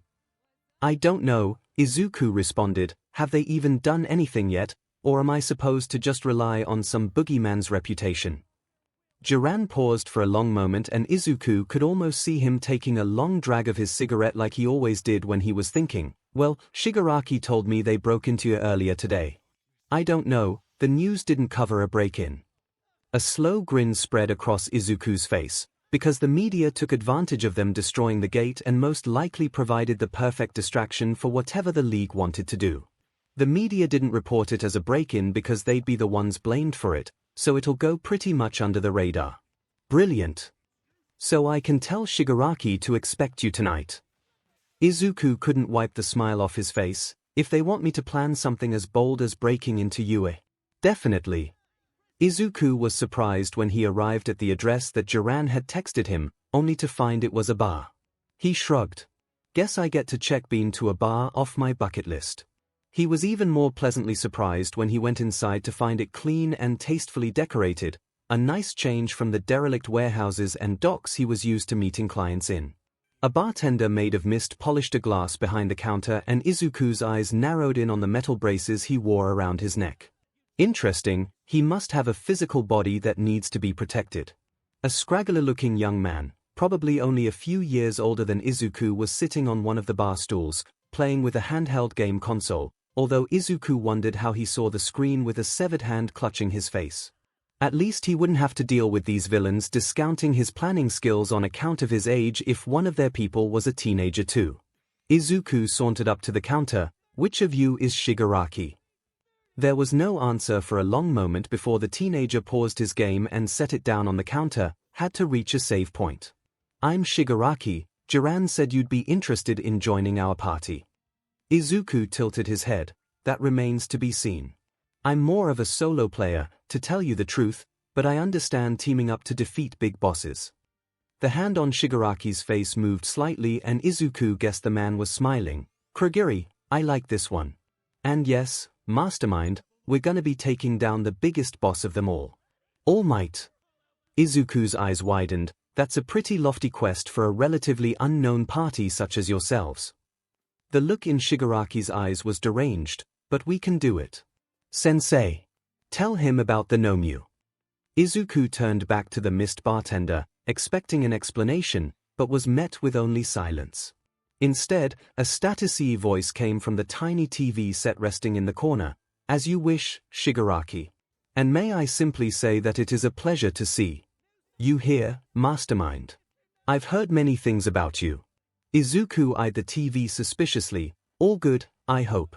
You must be the boogeyman of the underground that Jiran told me about if you won't even show your face at this meeting.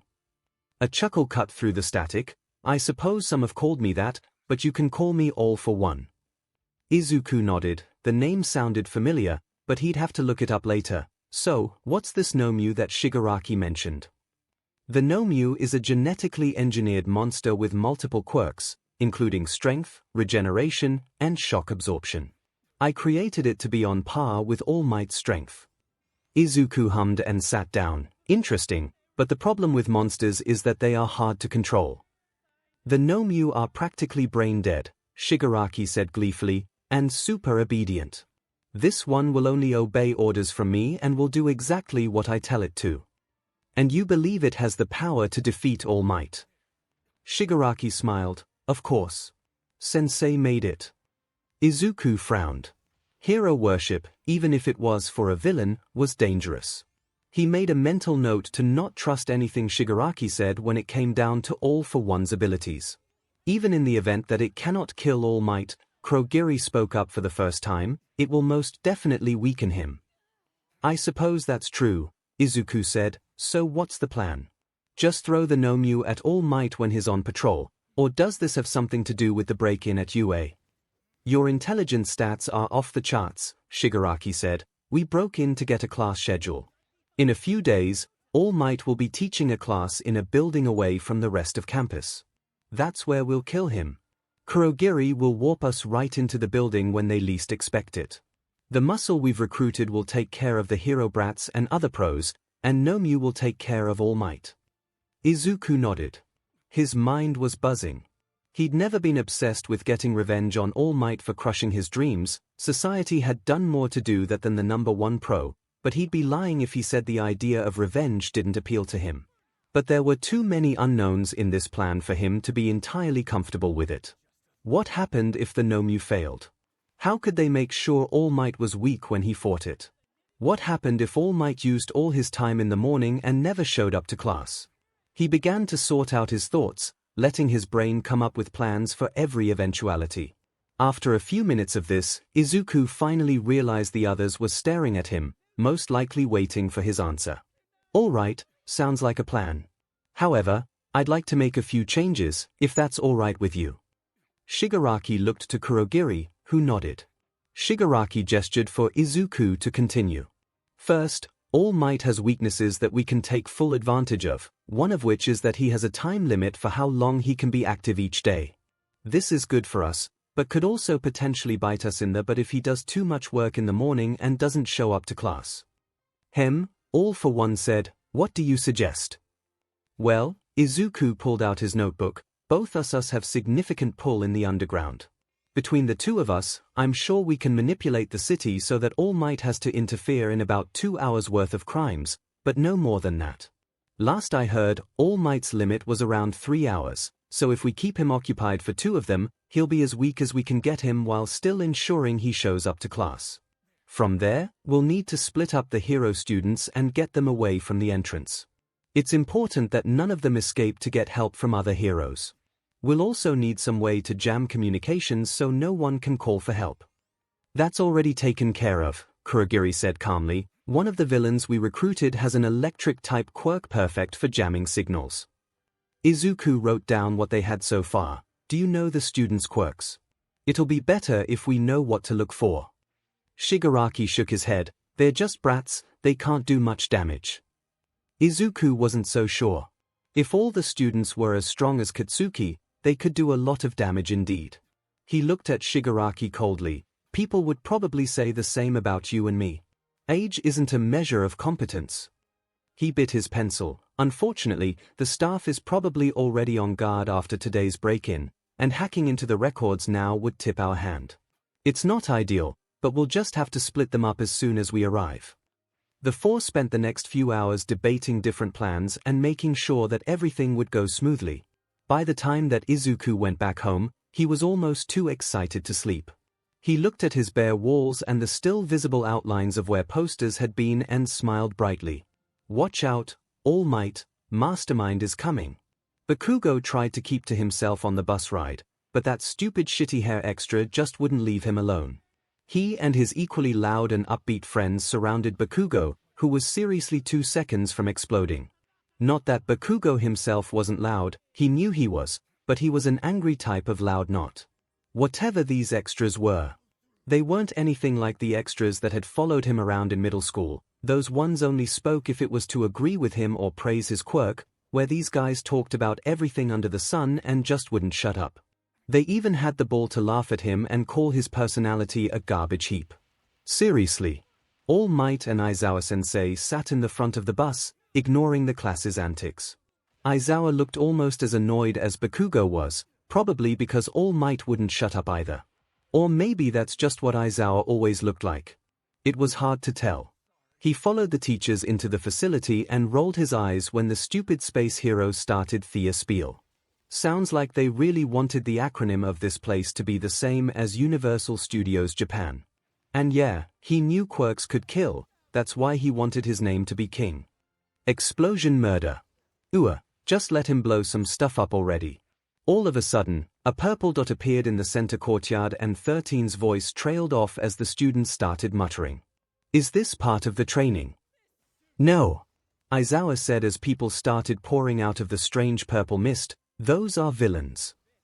The students fell silent as they watched the crowd grow larger. A guy with a hand on his face seemed to be the leader, but he wasn't the one the students' eyes were drawn to. The students took in a collective breath as they saw a short figure in a green hooded jacket, bright eyes visible as they scanned the students. I thought Mastermind never participated in his crimes, Yurozu said faintly. What's different this time? Aizawa was already running down to meet the villains, trying to keep Mastermind and the hand villain in his sights. Unfortunately, this meant that he didn't notice when the mist villain left his field of vision. Hello students, the mist villain stood in front of the door. We would normally take the time to introduce ourselves, but Mastermind assures us time is of the essence. Bakugo ran forward and saw Shitty Hair doing the same, but before they could reach the guy, the ground beneath their feet had disappeared and they were somewhere else entirely, surrounded by villains on every side. Bakugo grinned. Finally a good excuse to go all out.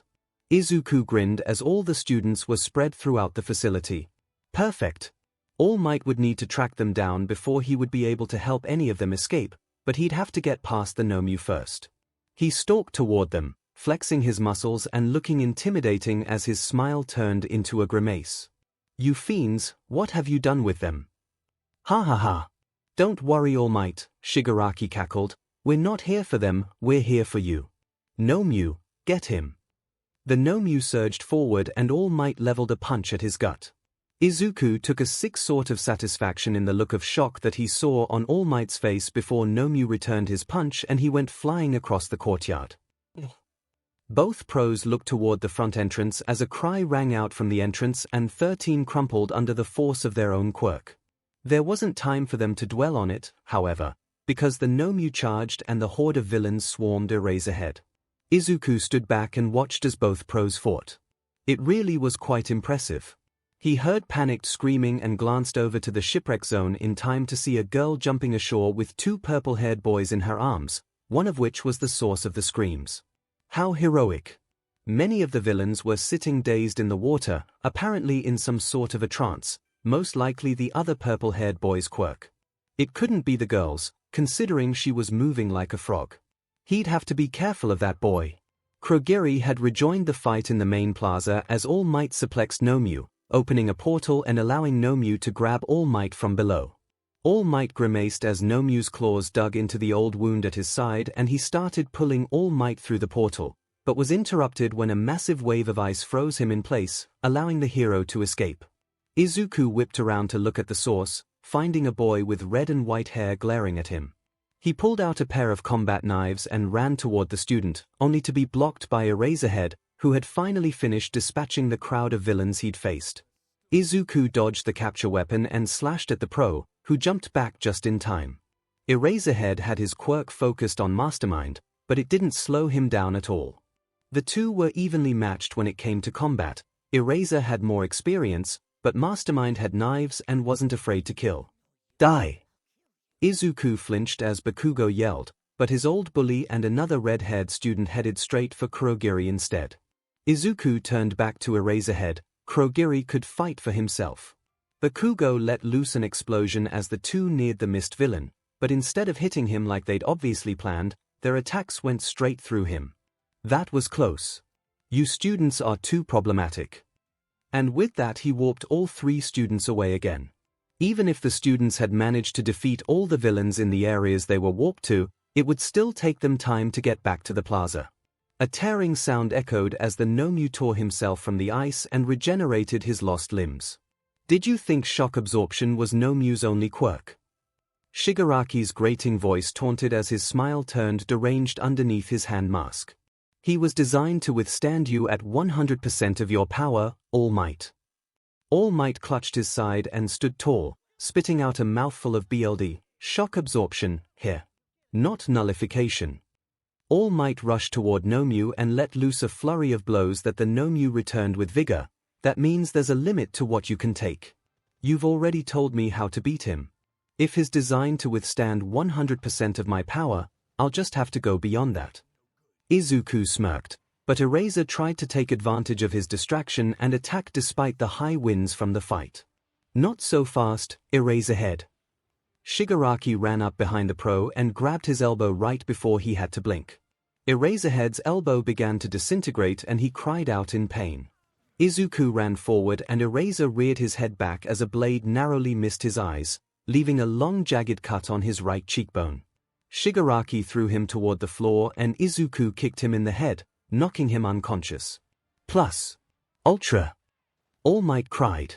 The Nomyu went flying through the ceiling of the USJ and All Might turned to face Shigaraki. Most of the students had already escaped the zones and were gathered around the edge of the plaza, cheering for their hero's victory. Izuku used the dust cover to slowly sneak around as All Might began monologuing, "You've been bested, villains. Surrender." Izuku smiled as he noticed the steam mixed in with dust. All Might was nearing his limit, if he wasn't past it. Already. Izuku adjusted his grip on the knife in his hand as he snuck up behind the hero. All Might remained focused on convincing Shigaraki of his bluff. "What's wrong? Not attacking me. Didn't you want to clear this level? Come and get me if you dare." Shigaraki smiled. "Oh, I fully plan on clearing it, but you don't face the big boss alone." Izuku took that as his cue. He grinned as he stabbed All Might right in his old injury. A puff of steam erupted and All Might coughed up blood as the smoke cleared to reveal the skeletal form of Toshinori Yagi. "All Might!" Some students cried out and others just wordlessly screamed. "What's wrong, All Might?" Shigaraki said gleefully, "I thought we'd been bested." Izuku pulled out his knife, only to stab the hero again and twist the knife. All Might was choking on his own blood now and Izuku pulled the hero's head back by the hair. "So much for the symbol of peace," Izuku whispered in his ear. "I guess even people with strong quirks like you can't be heroes." All Might struggled weakly for a moment before slowly going limp as he lost too much blood. Izuku put away his knife and tossed the hero's lifeless form to the ground before checking his pulse. He smirked as he stood and stepped over the body. "Congratulations, Shigaraki. You did it." The students cried and screamed, unable to move as Shigaraki laughed. Suddenly a voice raised over the rest of the students, "You besters. Who do you think you are?" Shigaraki was about to reply when Izuku held up a hand to make him stop. He turned to the tall purple-haired student, who was staring at him defiantly. "What? Not gonna say anything?" Izuku scanned the faces of the other students, seeing traces of hope among the terror and grief. He thought back to the dazed villains from the shipwreck zone and turned back to the student, who obviously wanted him to respond. He simply smiled at the student and turned to Shigaraki. "Come on, Shigaraki, let's gather your forces and go home. We've done what we came here to do." Kurogiri spread out his mists to retrieve the villains as Shigaraki got the last word. "Remember the League of Villains, heroes, you'll be facing us again soon enough." He and Izuku disappeared through the warp gate, leaving the students alone. The doors to the USJ opened slowly and Nezu walked in with several other teachers. "Is everything all right? We heard an explosion." "Oh my."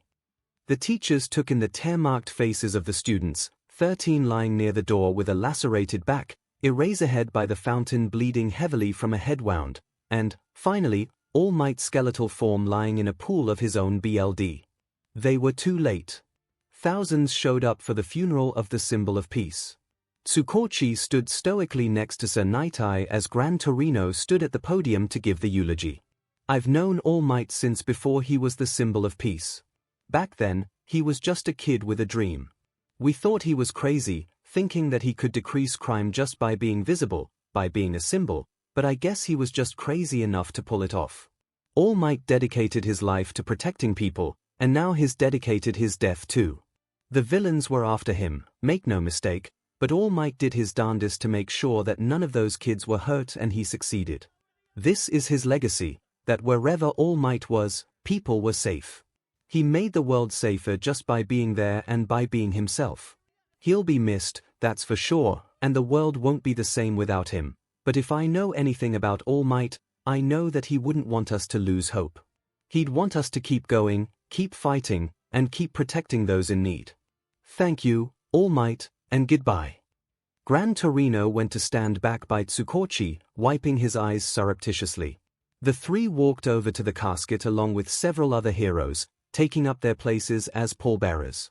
They had managed to keep the existence of All Might's skeletal form out of the media, so the casket was much larger than it probably needed to be. Tsukochi had caught a glimpse before they'd closed it. Toshinori had looked so small, dwarfed by his own casket, by his own legacy. He thought people were supposed to look peaceful in death, but all Tsukochi could think of was the agony and despair that his friend had felt in his final moments as Mastermind slid a dagger between his ribs. Mastermind, who Tsukochi was supposed to have caught. If he had just been a little faster on that first raid, or realized that the villain existed sooner, or managed to track him down before he started showing his face, then maybe, just maybe, his friend would still be beside him, laughing until he coughed up BLD, rather than lying in a box that really was too big for him. They lowered him into the ground and Tsukochi couldn't take it anymore. He tried not to run, but walked quickly away from the graveside, not stopping until he reached the relative privacy of the bathroom. He burst into tears and didn't even try to hold them back as he thought of his friend, not All Might, not the symbol of peace, but his friend murdered in cold blood because he couldn't do his job as a fin cop and catch the guy. He buried his head in his hands and collapsed onto the dirty cement floor, not even caring that he'll have to dry clean his suit after this. He'd been sobbing for a few minutes when he felt arms around him and looked up. He could barely see 𝐵 through his tears, but the old pro was kneeling beside him, whispering to him to breathe and that everything was going to be all right. "It's not your fault, Tsukochi. There wasn't anything you could have done to prevent it." I could have." Tsukochi sobbed. "I could have caught him. I could have ignored the stupid hostage situation and put the BSTRD in Tartarus so he couldn't hurt anyone else. I could have." "Stop that." 𝐵 hit him on the head with his cane. "If you'd ignored the hostage situation, there'd be a lot more people dead and there was still a chance Toshinori would be dead." Mastermind knew his weaknesses. He knew about his injury. He knew about his time limit. No matter what anyone did, Mastermind was always going to kill Toshinori eventually. And the guilt for that rests solely on the BSTRD that held the knife, not on me or you or anyone else. Do you hear me? But, no. 𝐵 right. The two looked up to see that Sir Nightai had joined them. "If we were to assign blame on your criteria, I would be just as guilty as you. I was the one who told him to go to UA and find a successor. If I hadn't have pushed him like that, he would never have been there and those villains would never have come. But if we lose ourselves in blame, we will be paralyzed with doubt and fear and then we will never be able to catch the man who killed our friend. And I won't let that happen." The other two looked at him in shock, surprised by the ferocity of his declaration. Sir Nightai had tears streaming silently down his face now and his hands were clenched at his sides. Suddenly, 𝐵 reached forward and pulled Nightai down onto the floor, wrapping his arms around him. "It'll be all right, even if he's not here. It has to be all right." The three didn't know how long they stayed there, sobbing on the floor and holding onto each other for dear life. But by the time they left, the crowds had already dispersed, the news crews were gone, and the gravediggers were already filling the hole with dirt. They each went their separate ways and 𝐵 waved to the others as they left before turning to face the grave one last time. "We'll catch the guy that did this Toshinori," he whispered. "We have to. So, I need to be completely honest with you." Nezu sat solemnly at the head of the table. The staff of UA had gathered together for a meeting on how to move forward after All Might's death. 13 was wrapped in bandages and Aizawa still had a thick piece of gauze taped under his eye, both physical reminders of what had happened. At least the media wasn't blaming them for All Might's death. If anything, they were being praised for how well they protected the students against a horde of unbeatable villains. The League of Villains only came to UA because All Might was here. Nezu continued, "He was the ultimate goal and his presence put the students in danger, and for that I am truly sorry. Why did you think it was a good idea for him to teach here anyway? He didn't even have teaching credentials and," Aizawa huffed angrily, "those villains put our students through hell. They had to learn too early that not every villain can be beat. They had to watch the symbol of peace die. That's not something we can erase from their minds, it's something that will stay with them forever. And it only happened because All Might was here. At the time, I believed the students could learn something from him. He was also unwilling to step down as the symbol of peace, so a teaching job gave him an excuse to step out of the spotlight for a time and respect his time limit.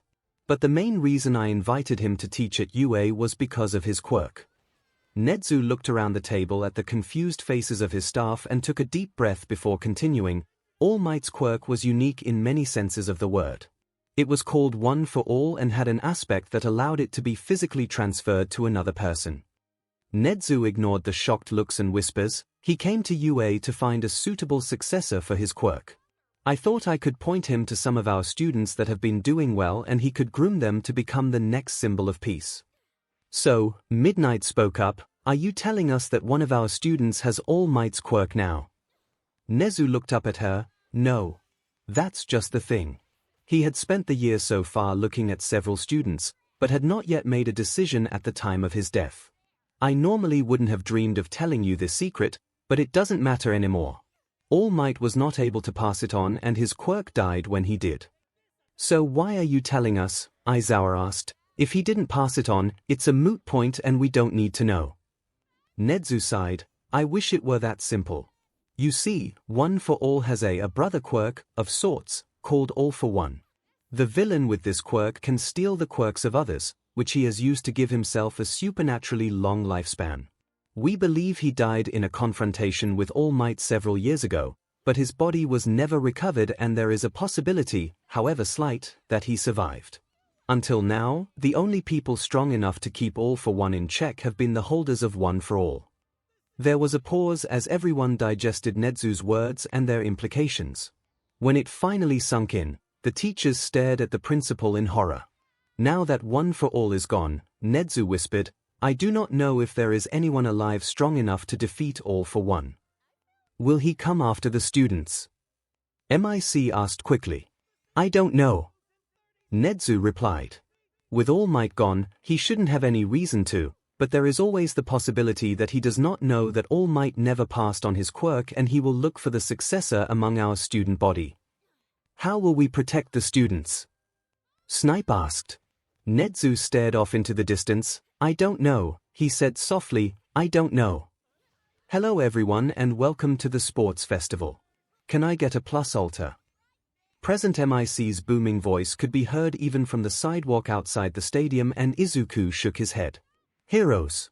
Honestly, Izuku didn't know why they were still holding the festival this year after All Might had been killed on school grounds, but the principal had held a press conference a few days after the funeral announcing that it would continue as planned. Something about how with the symbol of peace gone, it fell to the rising generation to bring hope to the world, or something like that. Well, at least Izuku could get some good intel on the quirks he'd be facing in a few years. He wished he'd had that info before the USJ attack but, oh well, better late than never. He walked past dozens of pro-heroes as he went through the heightened security, but no one gave a kid in a t-shirt and jeans a second glance. He smiled and found his seat. Mastermind was here in their midst and the heroes would never know. His mom had been so excited when he told her a friend of his had won tickets and invited him to go. They'd never had the money to afford it before, but Izuku hadn't had a shortage of cash since he'd become a villain. Too bad his mom didn't know about his secret funds, hence the cover story. He wished he could have brought Himiko, but a suspected serial killer couldn't exactly sneak past security. All right. Let's welcome in the students who faced a villain attack and survived. The same students that All Might gave his life for. Class 1A. The stadium erupted into cheers and Izuku watched as the familiar students stride into the stadium. They looked vaguely uncomfortable. They probably didn't like the reminder of watching the number one hero die. It must have been traumatic. Izuku squashed the feelings of guilt that tried to choke him. They were heroes. They had been given everything in life just because of their quirks, while Izuku's life had been nothing but trauma. They deserved a little trauma after what they had put him through. Watching All Might die in front of them was just payback. He was excited to see what the purple-haired student's quirk actually was. He figured it was verbal response triggered, considering his defiant behavior at the USJ, but the question remained of whether it put someone to sleep like Midnight's quirk, or was somehow more involved.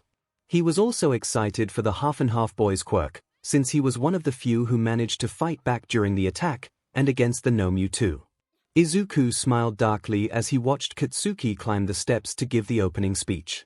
There was always the possibility that Katsuki would be injured in one of his matches, but Izuku knew he shouldn't get his hopes up. I just want to say, All Might was an amazing hero. We owe it to him to give it our all, and that's why I'm gonna win this thing. Izuku rolled his eyes as the other students booed. Of course Katsuki would manage to compliment All Might and insult his competitors all in one breath. His old bully would never change, would he? The first round was interesting, but not surprising. It was a surprise to learn that the half-and-half boy was Todoroki 𝐿, the son of Endeavor.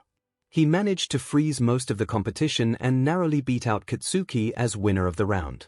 Izuku leaned forward as he watched Todoroki glare blankly at the crowd as Katsuki lost it. His coloring was very distinct and he only ever created eyes from his right side, so could he do it from his left? Izuku pulled out a notebook and began to write down his thoughts. It wouldn't surprise him at all if Todoroki had some kind of hybrid quirk, unfair, but not unheard of. Maybe he could create ice from the right side of his body, the white-haired side, and fire from his left. If that was the case, then why hadn't he shown off his fire side yet? It would have made much more sense to melt through the robots or use the fire to propel himself like Katsuki did, but Todoroki only used his ice. Interesting. The next round gave Izuku a good chance to evaluate the purple-haired boy's quirk. He was named 𝐿, at least according to the scoreboard.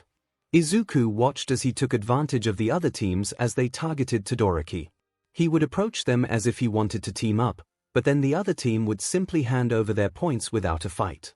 So some sort of brainwashing, not just putting them in a daze. Izuku wondered how complicated the commands could be. It was a useful quirk, shame it had to go to a hero. In the end, Todoroki, Katsuki, and 𝐿 all moved on, as well as another team comprised mostly of Class 1A members, plus a support student. And still Todoroki didn't use his fire. Izuku knew he had it now. He'd seen it ignite briefly once when Katsuki had gotten too close, but Todoroki had looked angry and extinguished it almost immediately.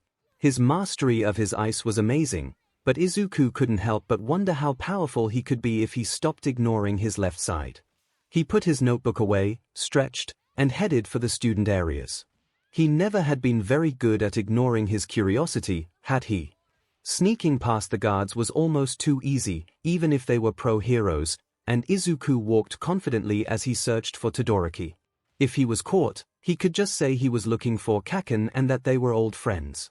Sneaking backstage to see him and wish him luck was something the old Izuku would have done, no question. You're a disgrace, 𝐿. Izuku ducked behind a wall as he heard Endeavor's voice. There wouldn't even be a question of your position if you would just use the fire I gave you. I will never use your fire. Todoroki's voice was tight with anger. I will make it to the top, but I will do it without your quirk. Seriously, 𝐿. I indulged you when you were younger, but it's time you give up this childish tantrum. Even from his place around the corner, Izuku could see his breath as the temperature dropped. It's time for you to go, father. The tournament will be starting soon. Izuku flattened himself against the wall as Endeavor stalked past him, radiating heat. The hero didn't even glance his way, just disappeared down the hall. Izuku waited a moment before turning the corner. It might not be the best timing, but he didn't want to lose his chance to talk to Todoroki. 𝐿's eyes widened slightly as a short boy with green hair, obviously a civilian, came into view. This area was supposed to be off-limits for spectators. Endeavor had gotten past security by virtue of being the new #1 hero, but this was just a normal kid, so how did he get back here? Was he a threat? 𝐿 relaxed slightly when the kid gave him a brilliant smile. Anyone who could smile like that couldn't be dangerous. Hello, Todoroki. The boy asked nervously. 𝐿 nodded and the boy smiled. You're doing really well so far. Your skills are amazing. I especially loved how you beat out Katsuki in the last 2 rounds. 𝐿 raised one eyebrow. Katsuki. The boy's expression soured slightly. Interesting. Katsuki Bakugo. We've known each other since we were kids. He smiled again. Sorry, I forgot to introduce myself. I'm Izuku Midoriya. 𝐿𝐼 nodded. Why are you back here? Midoriya rubbed the back of his neck. I actually have a question for you. You're obviously pretty powerful with just your ice, but you have a fire quirk as well, right? Why don't you use it? 𝐿𝐼 scowled and turned away. My father put you up to this, didn't he? Midoriya grabbed his arm. He was stronger than he looked. No. I was just curious and I wanted to know because I thought it was interesting. Not that I'm going to try to force you to use your fire, I was just wondering, and he trailed off and stood there awkwardly. 𝐿𝐼 didn't know if it was just one thing, but for some reason, he felt like he could trust Midoriya. Maybe it was his face when he talked about Bakugo, but for some reason 𝐿𝐼 thought that if anyone could understand what he was going through, it was this boy he'd barely met. He sighed and leaned against the wall. Have you ever heard of quirk marriages? Midoriya's eyes widened in realization. No.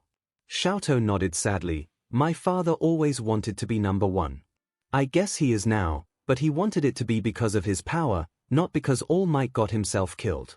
He had enough money and power as the number 2 hero to buy off my mother's family and force her into a marriage.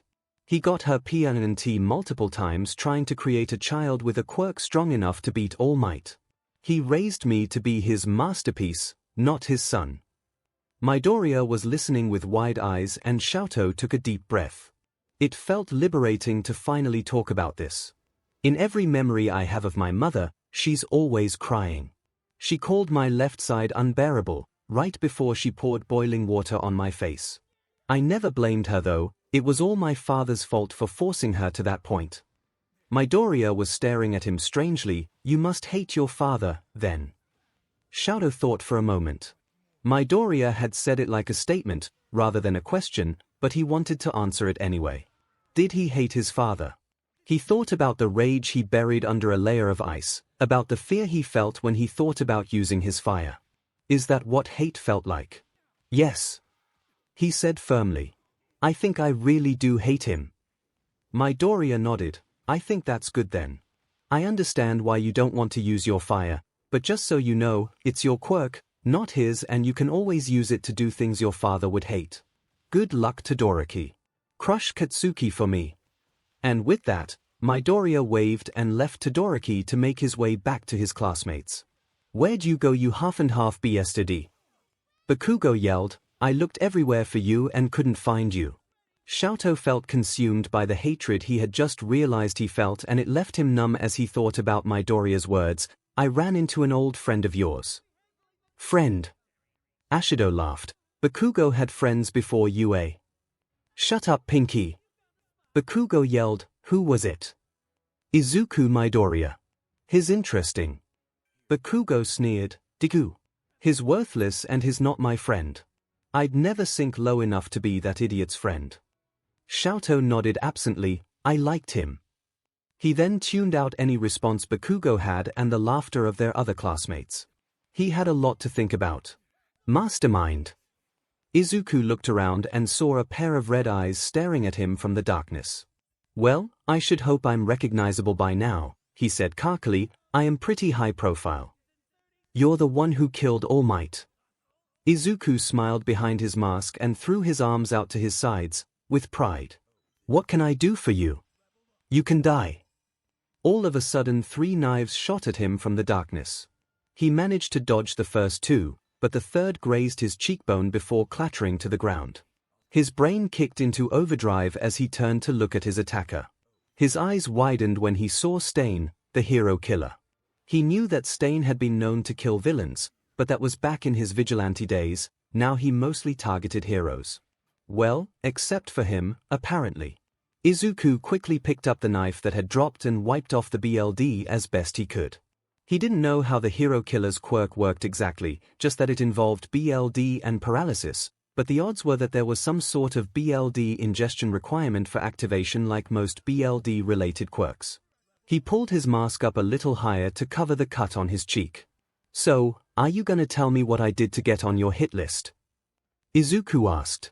Stain was known to be long-winded, so hopefully he'd monologue for long enough for Izuku to figure out a way to either kill Stain or run away. You killed All Might. All of a sudden, Stain was right next to him. grazing his arm and liking the blade before Izuku could stop him. Izuku fell to the floor as his body gave out on him and he tried to calm his breathing. Stain's quirk had a time limit, Izuku knew that much. He swallowed and hoped his intel was correct about how much Stain liked monologuing. You kill heroes too, we're not so different, you and I. All Might was the one true hero among the some. He was the only one worthy of the title hero. The heroes I killed were selfish beings pretending to do what was good for society when in reality they are only furthering their own ends. They needed to be weeded out for the good of society. The heroes I killed sent a message to the ones that remain that they need to improve or else fall victim to my blade. And you believe that All Might's death sends the wrong message. Izuku tried to move his fingers to no avail. It sends the opposite message. Killing All Might was an act of senseless violence and for that, you must die. By killing All Might, you have not made hero society better, you have deprived it of its crown jewel. There is nothing left worth keeping, all that's left is trash. Don't you understand what you have done? Izuku's panic was starting to bubble up underneath his calm facade. This was it. This was how he died. He kept trying to move his fingers, but it felt like he wasn't even trying. He closed his eyes, preparing for the end and then his finger twitched. Izuku resisted the urge to laugh hysterically. It felt like he was moving through taffy, but he could move.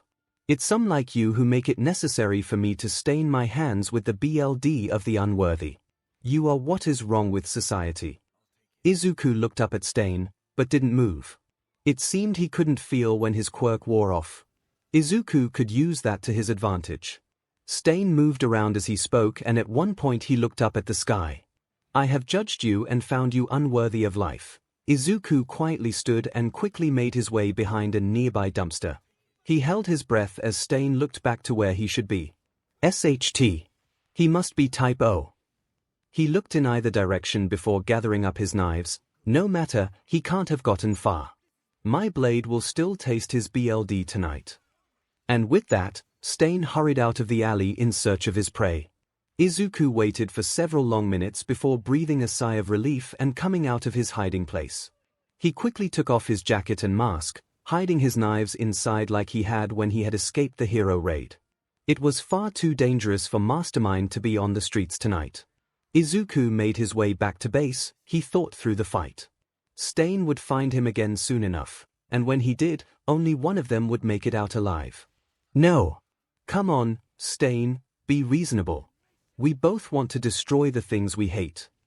No, Stain pulled out another knife. You want to destroy the things you hate, I want to change society for the better. You have no vision, as evidenced by you killing the only true hero in this godforsaken society. Please Stain, 𝐒𝐻𝐲 said, we can change society together. Stain shook his head. I will let you live because I think you truly are trying to change society, but if I ever run into Mastermind again, he will taste my blade. Killing All Might will lead to all the wrong changes and it is unforgivable. He sheathed his blades. Take me back to Hosu, Warp Gate, I still have business there. Sh Todoroki watched Ida brush off Uraraka as she tried to talk to him. He'd originally thought it was strange that Ida was going to intern in Hosu because that's where his brother was attacked, but then he'd seen Ida's eyes. His eyes were full of the same hatred that Sh felt swirling inside of him. Ever since Midoriya had made him aware of it, he just hadn't been able to ignore the feeling. He felt it constantly to where sometimes it was all he could think about. After years of feeling numb, the anger felt nice. Sh knew that he should probably talk to someone about this, a therapist or something, but Endeavor was the #1 hero now. Who would ever believe that he had spent years abusing his wife and children, just because of some one-sided rivalry with All Might? Sh couldn't talk to anyone. He couldn't fight Endeavor and win. So if Ida had something he could do to get rid of this festering anger inside him, who was Sh to get in the way? He silently wished Ida luck as he watched him leave. Hopefully he'd find what he was looking for. Shigaraki scratched at his neck as he overlooked Hosu at sunset. That stupid hero killer. Who does he think he is? I'll show him the change we're capable of. Are you sure you wouldn't prefer to consult with Mastermind before we enact our plan? 𝐒𝐻𝐲 asked. He has helped us in the past. You don't need a strategist if all you're doing is causing chaos, Kurogiri. Shigaraki replied. Warp in the 𝐻𝐼. As Kurogiri complied, Shigaraki smiled and looked out at the still peaceful city. I'll show them all. By this time tomorrow, everyone will have forgotten about Stain's pathetic changes. Izuku cracked his neck as he left the meeting. Hosu was quite the journey from his home base, so he tried to make any prospective clients come to him if they wanted a face-to-face meeting. But this gang had the potential to be a big client, and Izuku decided to invest a little effort into making sure they had a good relationship. And this way, he'd be able to take care of his little Stain problem. Now all Izuku needed to do was wander a bit and see if he could find the hero killer. All of a sudden, he was blown off slightly off course by an explosion and he panicked. What was Katsuki doing here? He was supposed to be interning with Best Jeanist in another city. Izuku looked around quickly and sighed when he saw a group of heroes fighting a 𝐻𝐼. Ah, it was just the League. He idly wondered what Shigaraki was trying to accomplish by letting them loose in Hosu, of all places, and then decided it didn't matter. What the League chose to do with their resources was their own decision. Mastermind only needed to worry about it if they paid him. In fact, the League's interference only made things easier, Izuku thought as he headed away from the action. Stain would be somewhere quiet, apart from the chaos, most likely in an alley. None of the heroes noticed Mastermind as he quietly began his search for the hero killer. Ida shielded his head as a katana came out of nowhere, blocking his kick, removing off his helmet, and knocking him to the ground. This is no place for a child.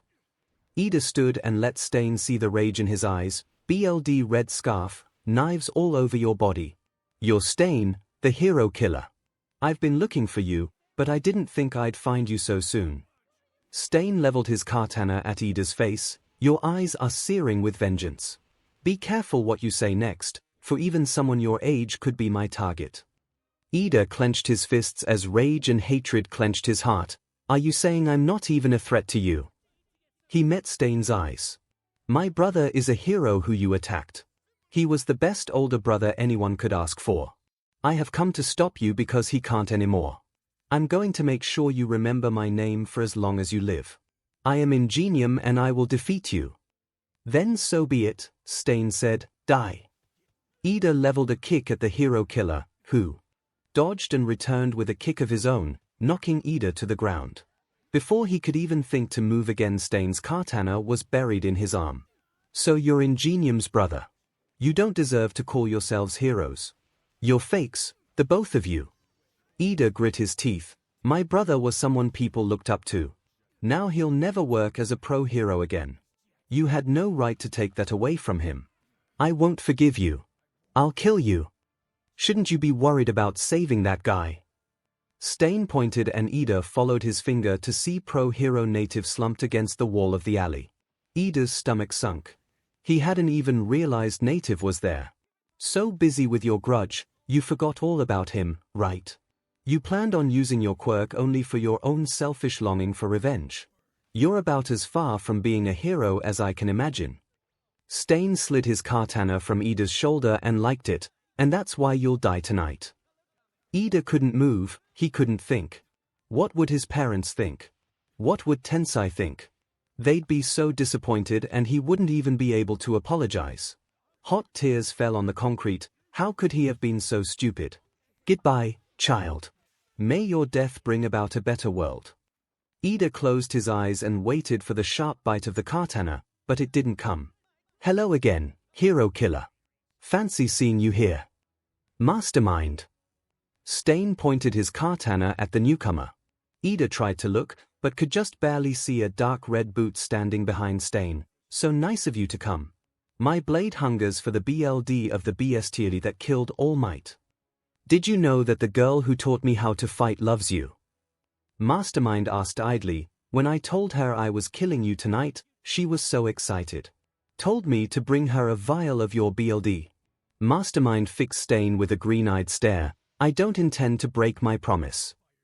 Ida didn't think that was how love worked at all, but he figured that whoever taught Mastermind to fight must be as crazy as he was, so it was best not to question it.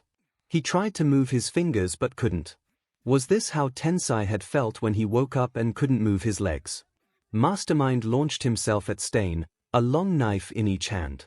𝐶𝐻 sliced down with his katana, intending to lodge it in his opponent's shoulder, but Mastermind twisted out of the way at the last second, slashing 𝐶𝐻 across the ribs. 𝐶𝐻 hissed as the blade snuck between the metal plating on his suit and left a long gash. "You have excellent aim, Mastermind." He smiled. "Unfortunately, I have been at this much longer than you have." He ran forward again with his katana. This time, when Mastermind dodged, he kneed him in the stomach, then used a knife he had hidden in his other hand to slash at Mastermind's arm. He brought the blade to his mouth, only to look at the clean metal with confusion. "A word of advice," Mastermind laughed, "when planning to fight a BLD quirk user, invest in excellent armor." Before 𝐻𝐸 could blink, Mastermind was pushing 𝐶𝐻 back and he had to bite back a groan as 𝐶𝐻 stepped on him before launching forward again. The two had seemingly forgotten about him in their haste to kill each other, and 𝐻𝐸 didn't think it would be wise to remind them he was still there, frozen on the ground. This time Mastermind blocked the katana with his knives and twisted, disarming 𝐶𝐻 and sending the sword skittering further down the alley. 𝐶𝐻 didn't even look toward his fallen blade, instead pulling a pair of hunting knives from his belt and running forward again. 𝐻𝐸 flinched as another knife came sailing toward him and flew over his head. He flinched. 𝐻𝐸 tried to stamp down on his growing hope as he thought about moving his fingers, and they obeyed him. He could move again. He looked to where 𝐶𝐻 and Mastermind were fighting further down the alley, and for one brief moment he considered taking advantage of 𝐶𝐻's distraction and working with Mastermind to bring him down. He shook his head and slowly stood up. No. It had been a stupid decision to come after 𝐶𝐻 in the first place, and if the hero killer had taken him down so quickly, what would he do if both 𝐶𝐻 and Mastermind decided to kill him? Both had taken down heroes far more experienced than he was. He wouldn't stand a chance. He wouldn't, do that to his family. Not again. 𝐻𝐸 sneaked from the alley as quietly as he could before revving up his engines. He had to find Manuel. "Is that all you got?" Izuku taunted as he stabbed 𝐶𝐻 again. "I can see why I've killed so many more heroes than you." "You're the worst kind of person on this earth," 𝐶𝐻 growled. "You let other people do your dirty work and then you take all the credit. You take joy in senseless death and violence with no regard for your effect on society." "Oh, I understand my effect on society, all right," Izuku said as he blocked another throwing knife. "I understand that they fear me, that they think I'm powerful. That the kid they all thought was weak is stronger than all the rest of them. So it's revenge you're after, is it?" 𝐶𝐻 breathed as he pulled another knife from its sheath. "You're just as bad as that kid I'll kill later." "Revenge? No, I'm afraid it's simpler than that," Izuku replied. "Society is what made me who I am. They tossed me aside and ignored my pain. They agreed that I was only good for being abused and hated, so guess what? It's my turn to be powerful." 𝐶𝐻 rushed at him with both knives, trying to draw BLD from the exposed skin at his face, but Izuku simply bent over and stabbed both his knives into 𝐶𝐻's gut before backing away. "I'll kill you for what you did to All Might," 𝐶𝐻 choked out. Izuku straightened. The hero killer had lost a lot of BLD. He was getting slower and more disoriented the longer the fight wore on. The hero killer was much better at quick battles that allowed him to draw BLD early on. He could feel the conviction in 𝐶𝐻's aura, but he barely paid it any mind. He'd felt more murderous intent from Katsuki on a good day. Izuku slowly sauntered forward, and when 𝐶𝐻 raised his knife to stab him, he simply knocked his blade out of the way. "Thanks for the fight, 𝐶𝐻," he said. "It's been a nice challenge." "Manuel." Manuel looked up from the fire he was putting out when he heard his intern's voice. "𝐻𝐸, where have you been?" He took in the BLD staining the white armor, the missing helmet, the tear streaks, and the way his intern was limping. "What happened to you?" The hero killer." 𝐻𝐸 choked out and Manuel felt sick. I know where he is. He's fighting Mastermind in an alley a few blocks away. I couldn't fight him, he was going to kill me. Native's still there. He's paralyzed with 𝐻𝐻's quirk." "Come on 𝐻𝐸," Manuel said, "let's get you to an ambulance." "No," 𝐻𝐸 cried, "you have to catch the hero killer. You have to save Native." "Did you say the hero killer?" Manuel and 𝐻𝐸 flinched as Endeavor came up behind them. 𝐻𝐸 nodded. I know where he is. Lead the way, boy. Endeavor said, and Ida started running, with Endeavor and Manuel close behind. 𝐿𝐴𝐽 Todoroki watched them leave from his place among the sidekicks. Ida looked like he was lucky to have survived. He shook his head and focused on sending ice toward some of the fires. Maybe he should have told someone his suspicions about Ida after all. But, he thought, at least the hate in his eyes is gone. Right down here. Ida called, then stopped short when he saw the BLD. Some of it was his, he knew, but there was a lot more of it than had been on the ground when he left. Endeavor went to Stain, who was lying on the ground, his red scarf blending into its surroundings. Surrender, villain. You cannot escape. When Stain didn't move, he bent down, keeping one hand on fire just in case. He checked the villain's pulse and swore, extinguishing the light in his hand. Meanwhile, Manuel had gone to help Native. Ida went over to help him, but Manuel just shook his head. I'm sorry, Ida. It looks like he bled out sometime during the fight. Ida stared at the fallen hero in horror as Manuel put his arm around him and led him out of the alley. Come on, he said softly, let's get you to the hospital. Shigaraki scowled as he looked at the new recruits. Yeah, Sensei said it was a good idea to use the hero killer's ideals to grow their numbers, but he just didn't see why. Maybe if Stain's ideals brought in more 6-foot-tall behemoths like Muscular, sure, but a schoolgirl and an emo. This was the League of Villains, not Disney Channel. Go away, he glared at them from behind the hand on his face. I can already tell you're the kind of people I hate the most. Don't be hasty, Tomura Shigaraki, Kurogiri said. I'm sure these two will add greatly to our cause. Hi. I'm Himiko Toga. The schoolgirl said excitedly, I loved Mr. Staney. He looked so beat up when he died, it was so cute. She did a little dance in place, and you've worked with Mine-chan, right? He's cute too. I remember when he could barely hold a knife and asked me to teach him. It was adorable. You taught Mastermind to fight? The emo asked incredulously. Jiran laughed. Yeah, I was surprised too, but this cute little lady is the main suspect in a string of exsanguination murders. Mastermind sure does have an eye for quality. Shigaraki glared at the emo. At least she has the manners to introduce herself. What about you? What's your name? The emo returned the glare. Right now, I'm going by Darby. That's no good. I meant your real name. You'll know it when you need to know it. Darby said coldly, in any case, my new purpose is to carry out the hero killer's will. That wasn't what I asked you, Patchwork. Shigaraki scratched his neck. Why is everyone so hung up on Stain, anyway? He's all I ever hear about. Every DMN day. It's really sing me off. He lunged toward the two, who made to fight back, but Kurogiri warped their hands so their attacks went nowhere. Calm yourself, Tomura Shigaraki. If you want to succeed, we must increase our numbers. Our chance is at hand. He leaned close. We must use the hero killer's ideology to further our own ends. Shigaraki stalked away. I'm leaving. He slammed the door behind him. Toga smiled. I really thought he was gonna kill us for a sec. I believe he knows what he has to do, Kurogiri said calmly. Shall we get back to you about recruitment at a later date? 𝐿𝐴𝐽 stood awkwardly by the fountain in the mall courtyard. Yorozu had invited him to go with the rest of the class and he hadn't been able to think of a good excuse in time. The rest of the class had split off into groups of 2 and 3, leaving him alone. Yomomo had invited him to come with her and Gyro to look at swimsuits, but he already had one, so he opted to stay behind. Maybe if he left quickly, no one would question it. Hey! Aren't you one of those students from UA? 𝐿𝐴𝐽 saw a teenager in a ratty black hoodie, but he couldn't see his face. You were the second-place winner at the sports festival, right? 𝐿𝐴𝐽 grimaced as the stranger put an arm around his shoulder. You're pretty powerful. Please get away from me. What can I say? I'm just a huge fan. The man didn't move his arm. I can't believe I'm running into you again.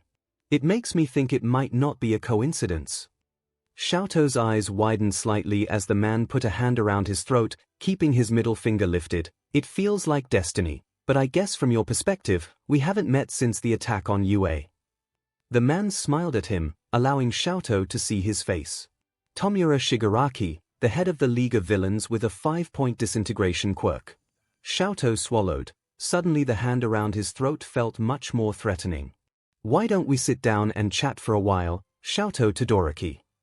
Shigaraki led 𝐿𝐿 over to a nearby bench and they sat down with Shigaraki's hand still at 𝐿𝐿's throat. I could just freeze you right here, you know. 𝐿𝐿 said. Shigaraki laughed. If you tried, I'd just put my finger down and the first thing to go would be your throat. Here with all these people. A hero would come catch you. Shigaraki shrugged. Sure, but how many of these smiling sheep could I take out before that happened? I'm fast, I could probably take out 20, 30, maybe even more before a pro finally showed up. These idiots, they assume that everyone has their same morals, but any one of them could use their quirk and start a massacre right now. They think laws and rules will protect them, they're convinced nothing bad could ever happen to them. What's your point? Shigaraki shrugged. That's just it. I don't know. I hate pretty much everything, but right now the hero killer pisses me off the most. Have you ever hated something so much you just wanted to kill it? My father, 𝐿𝐿 thought, but bit his tongue before he could say that. Wasn't the hero killer one of your men? Not technically, Shigaraki replied, but that's what the media made it seem like. And now everyone's obsessed with him. Everything I've done, releasing Nomus on Hosu City, the attack on UA, even killing All Might. It's all been overshadowed by that stupid hero killer and his stupid ideology. In the end, all he did was try to get rid of what he hated, same as me, so why is everyone so obsessed with him? I don't know, 𝐿𝐿 said slowly, maybe it's because he convinces everyone to hate what he does. His ideology makes sense, not all heroes deserve the title, and I think maybe everyone knows that deep down, they're just too afraid to say it. Or maybe they don't want to believe it. So they just let heroes keep taking power and abusing the system. Stain was a manic, but he didn't destroy things just because it sounded fun. He was trying to make a change, show how corrupt the hero system really is. 𝐿𝐿's voice had dropped to a whisper, that's why I agree with him. Shigaraki looked at him strangely, you have some strange opinions for a hero student. 𝐿𝐿 just stared at the ground helplessly. He hadn't really meant to say all that, but maybe it was because Shigaraki was already a villain that 𝐿𝐿 thought maybe the guy would understand. Shigaraki wouldn't judge him for hating heroes because he hated them too. 𝐿𝐿 wondered what had happened to make Shigaraki hate All Might so much. Could it have been something similar to why 𝐿𝐿 hated Endeavor? So you think people like the hero killer so much because he proved the corruption of hero society?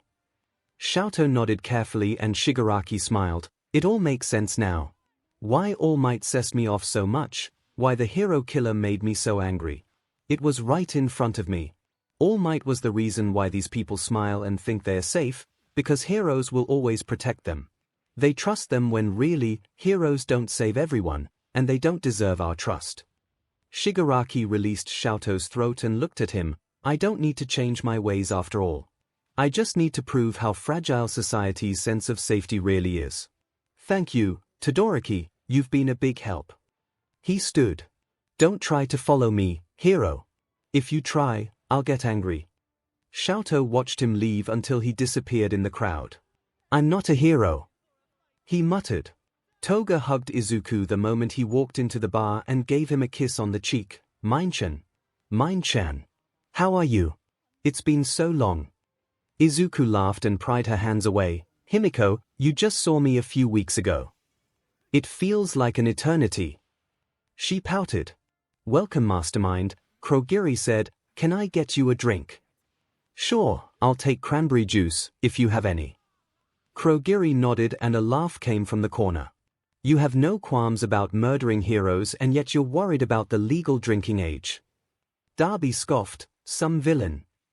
Izuku raised an eyebrow. It's not so much that I'm concerned about the legal drinking age as it is that I make a living with my brain and I prefer not to have anything slowing it down. He turned back to the bar. You're Darby, right? Cremation quirk. Yeah, Darby said and took a seat next to Izuku at the bar. How'd you know? I make it my business to know everyone in the underground, especially if I'm going to be working with them.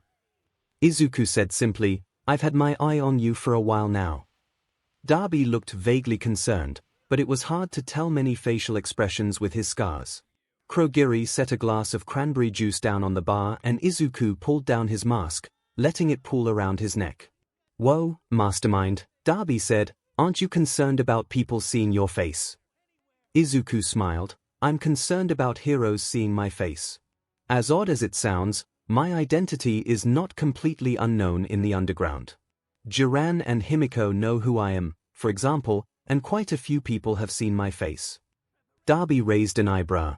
"And you're not concerned about anyone snitching to the cops?" Izuku shook his head. "I was at first, but normally by the time people know my face, they're already familiar with my reputation." He took a sip of his juice. "I've got a bit of a temper.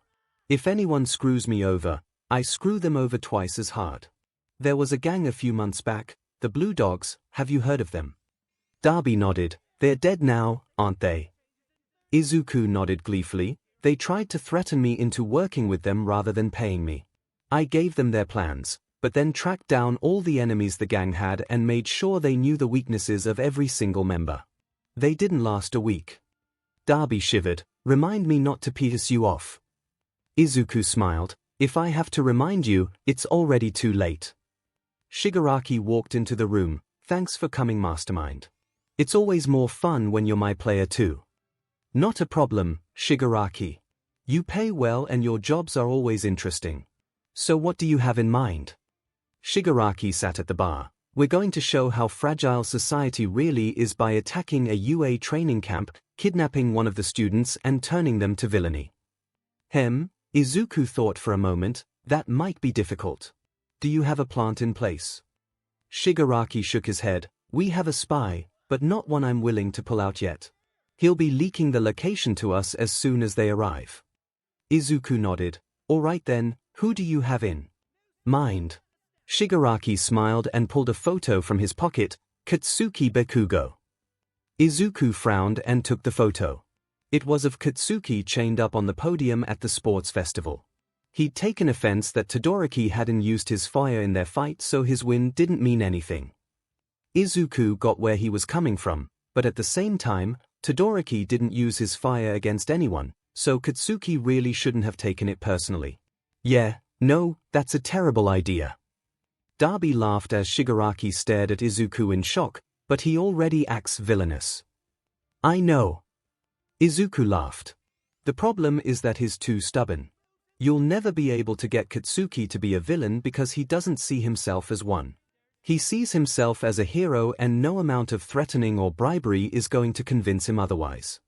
He let the group digest that information before continuing. "If you're really serious about recruiting a hero student, I'd suggest going after Sh Todoroki instead." Out of the corner of his eye, Izuku saw Darby tense slightly and smiled.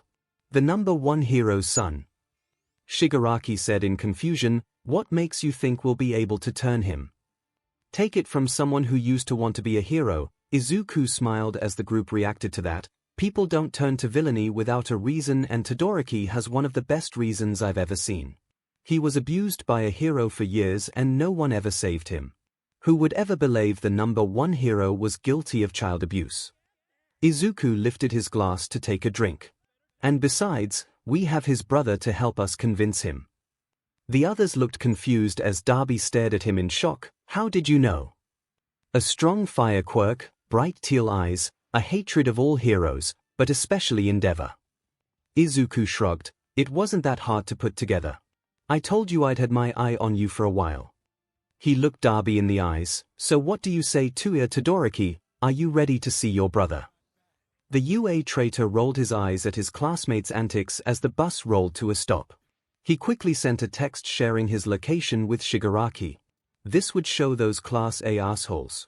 Why did Sh have to be paired with Bakugo of all people for the test of courage? It wasn't that he hated him, it's just that Bakugo was just so loud. They were almost to the halfway point when they saw smoke in the distance. "Hey Icyhot, I thought you never used your fire." "I don't," Sh said. "I didn't light that." "Well then who did? Because we're the only ones here with fire quirks and it sure as hell wasn't me." Sh looked around as he prepared to use his ice. "Be quiet. Don't tell me what to do, Icyhot. Be quiet." There might be villains. Bakugo scowled. If this is some trick by those Class B losers, 𝐿𝐼 rolled his eyes, at least he wasn't yelling anymore. The boys both crinkled their noses as a smell like rotten eggs started wafting through the forest along with a pink mist. What the? 𝐿𝐼 put his hand over his nose as he began to feel lightheaded. This smoke is poisonous, we have to get out of here. No SHT, Sherlock. Bakugo growled, keeping his own mouth and nose plugged. They ran away from the smoke, coming across a Class B student who had passed out on the trail. 𝐿𝐼 hesitated a moment before putting the boy on his back. Heroes never saved him, but maybe he could save this classmate. They continued on, slower than before due to the extra weight. Because he was no longer covering his face, 𝐿𝐼 got lightheaded much quicker than he had before, and it was only the practice he had working through the pain of his father's training that kept him going. That was probably why it took him longer than it should have to see the black figure kneeling on the path in front of them. Who's that? Bakugo asked, then he noticed the severed hand. Which group was in front of us again? 𝐿𝐼, I think, 𝐿𝐼 replied softly, trying not to think that the hand might be one of theirs and Shuji. So pretty, the figure whispered, no. Have to work. But it's so delicious, appealing flesh. The man turned around, revealing a wide mouth held open with hooks. Despite the fact that the man's eyes were covered, 𝐿𝐼 could feel he was looking straight at them. I have a job to do. Aizawa watched in horror as his capture weapon went through the villain. As the flame villain melted into goo, he smirked, I wonder if you can save your students. Mr. Aizawa. Help. Eraser looked to see Ida running out of the woods ask fast as he could, panic on his face. Show me your 𝐵𝐵. A giant villain barreled after him, muscle fibers bulging. Aizawa's eyes widened as he recognized Muscular and he activated his quirk. What the? What did you do? Muscular screamed as he deflated, but Aizawa quickly wrapped him in his capture weapon and kneed the villain in the face, knocking him out before blinking. He took in the sight of Muscular's BLD-coated fists before turning back to Ida. Are you alright? Ida nodded. The rest of our classmates should be along shortly. I told them to hide because I was the only one able to outrun the villain. Aizawa nodded. Good work. Head inside. Vlad King is already waiting for you with the other students. I'll be back.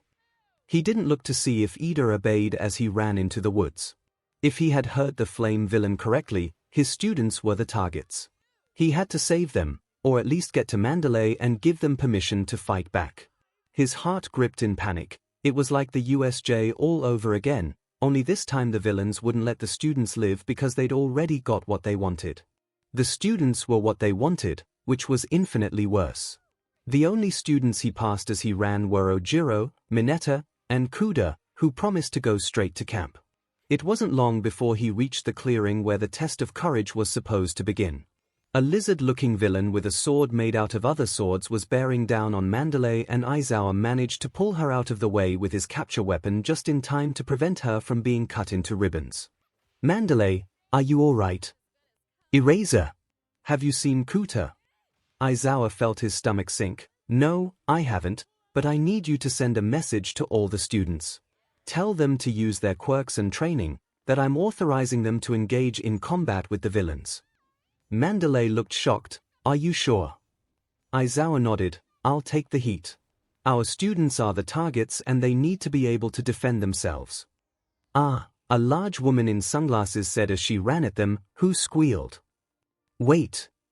The lizard villain cried. That's Eraserhead. He's an underground hero, and if Stain were still alive, he would likely judge him a true hero.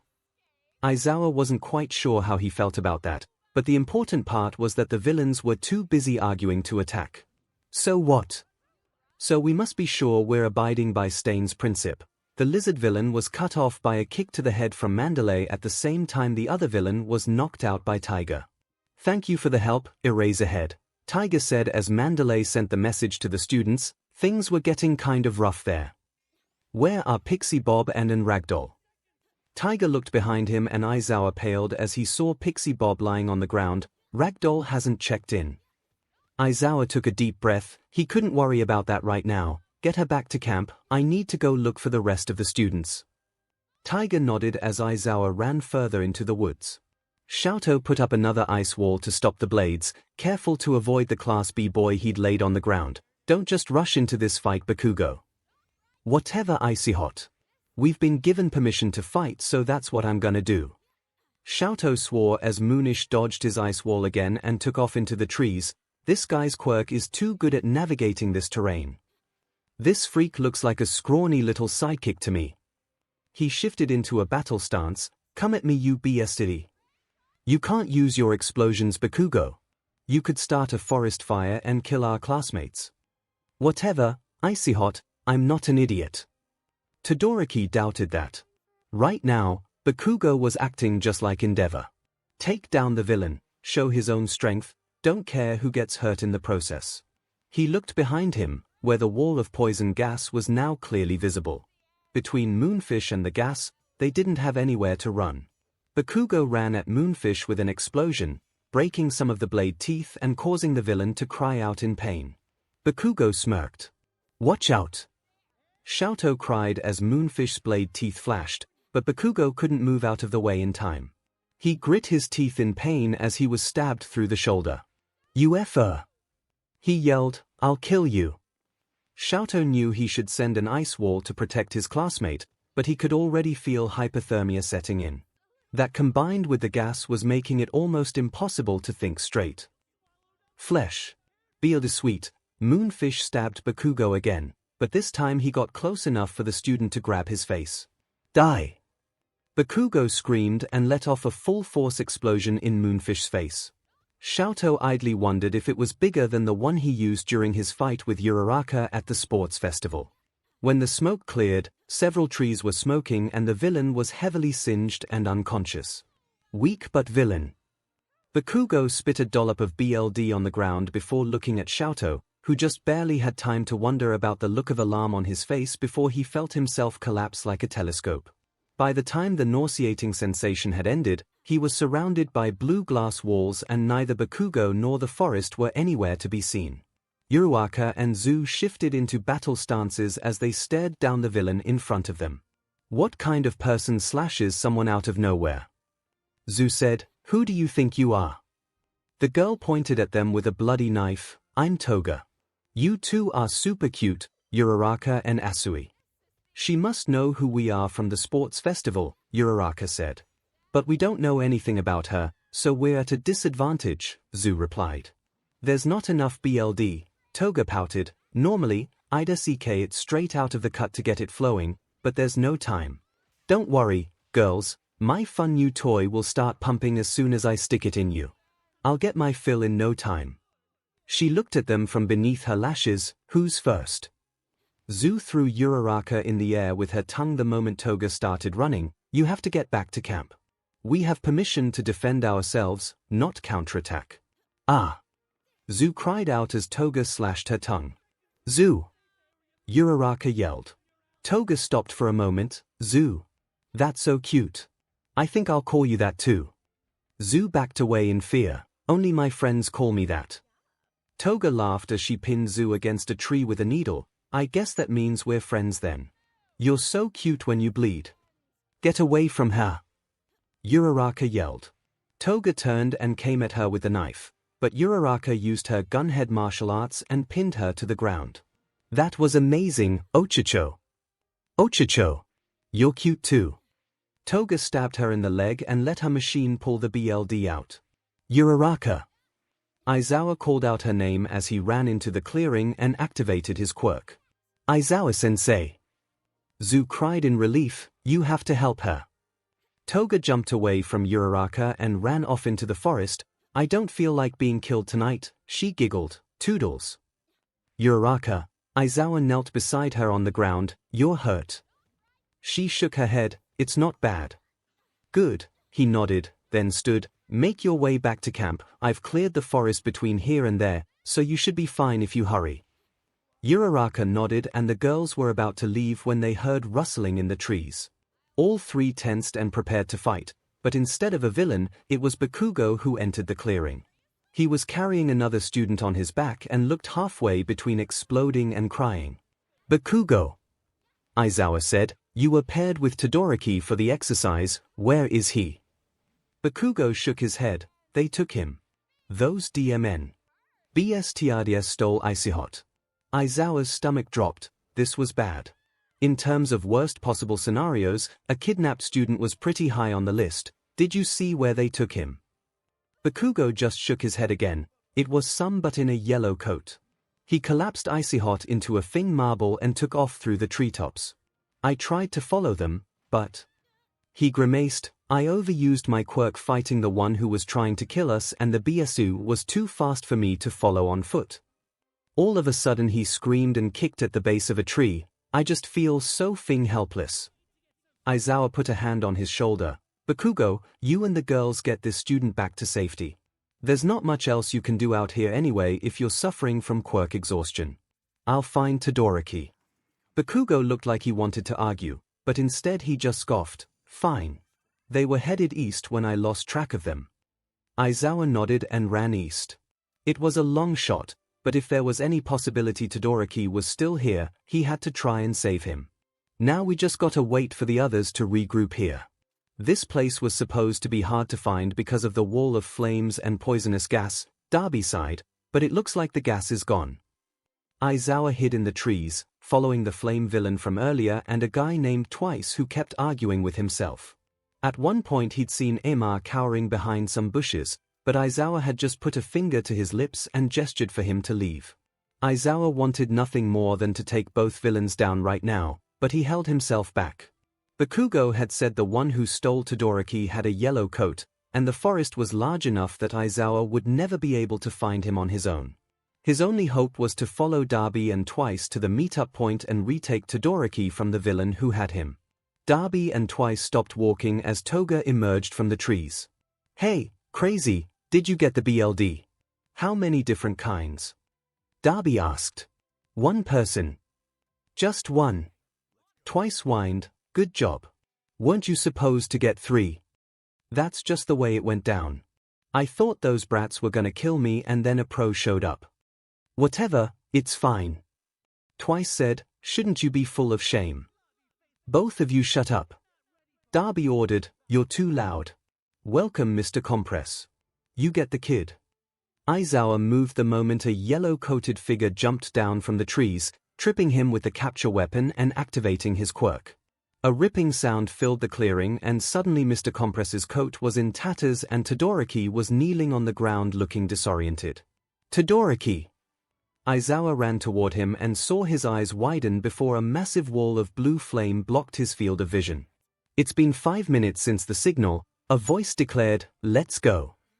Aizawa activated his quirk and tried to see anyone, but the flames were too bright and Derby made sure to stay hidden behind them so Aizawa couldn't see him. When the flames finally disappeared, Aizawa readied his capture weapon for the fight and looked around for the villains. But all he saw was an empty forest. 𝐿𝐻𝐻 woke up dazed and disoriented. By the time he was aware enough to look around the room, he'd been tied to a chair with quirk suppressant cuffs. A man with painful-looking scars sat in a chair across from him, but from what 𝐿𝐻𝐻 could see, they were the only two in the room. Hey 𝐿𝐻𝐻, the man said softly, it's good to see you. 𝐿𝐻𝐻 frowned slightly. He didn't understand why a villain, even one who just kidnapped him, was happy to see him. Who are you? The man smiled slightly. I go by Derby, but I think you can guess that's not my real name.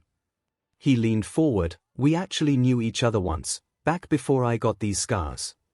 Am I just supposed to know who you are? Derby shrugged. It's not like you knew a whole lot of people back then. That flaming BSTD kept you isolated so no one could distract you from your training. That made 𝐿𝐻𝐻 pause.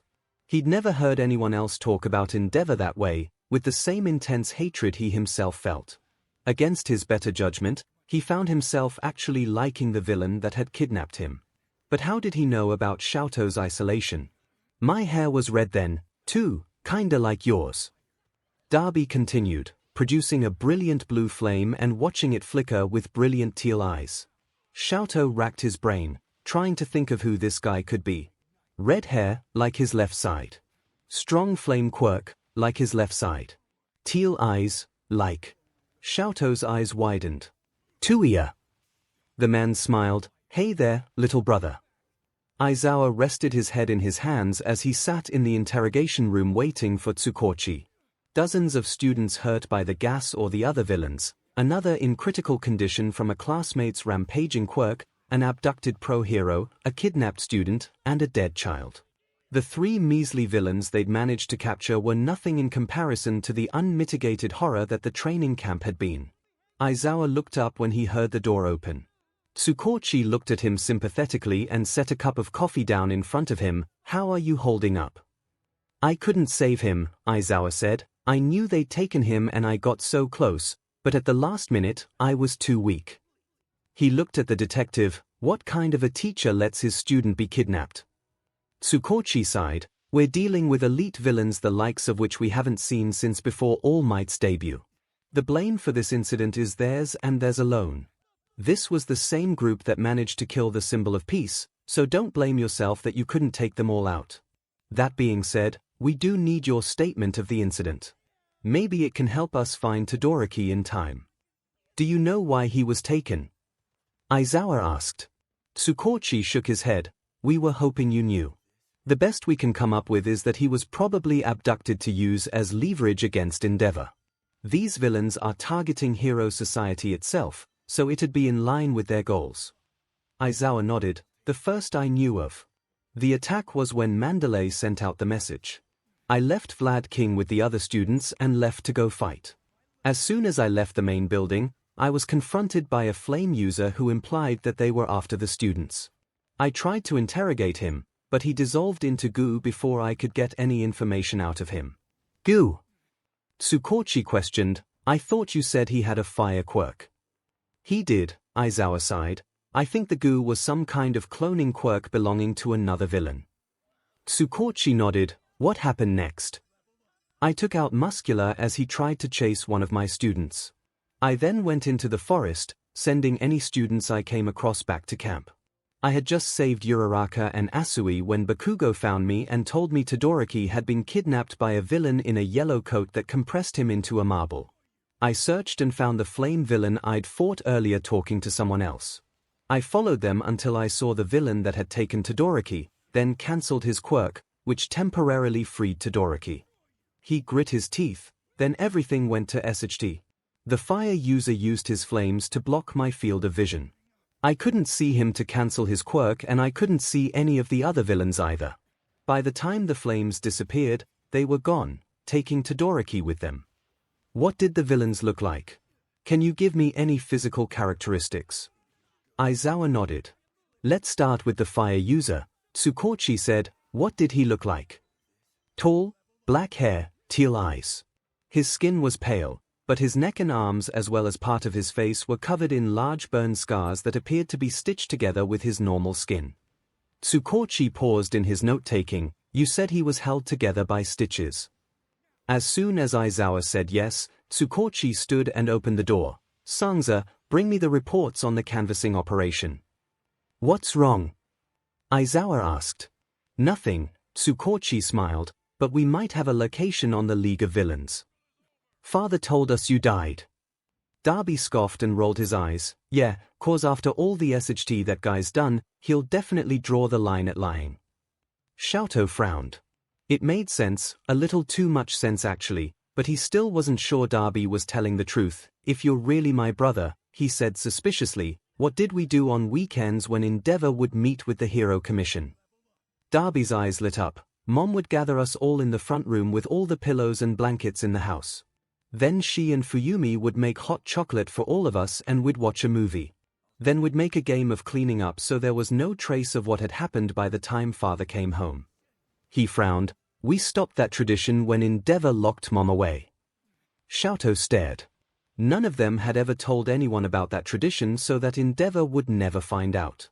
There was no way he could have known about it, much less spoken about it with so much happiness, unless he really was Tuya.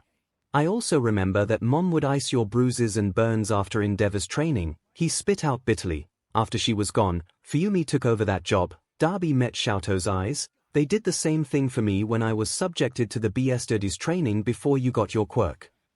"You went through it too?" 𝐿𝐼 breathed out. Darby nodded. "It was hell. He'd make me work past my body's limits, producing fire for hours even though it hurt. He'd kick me when I was down, then blame me for being weak when I couldn't stand up again.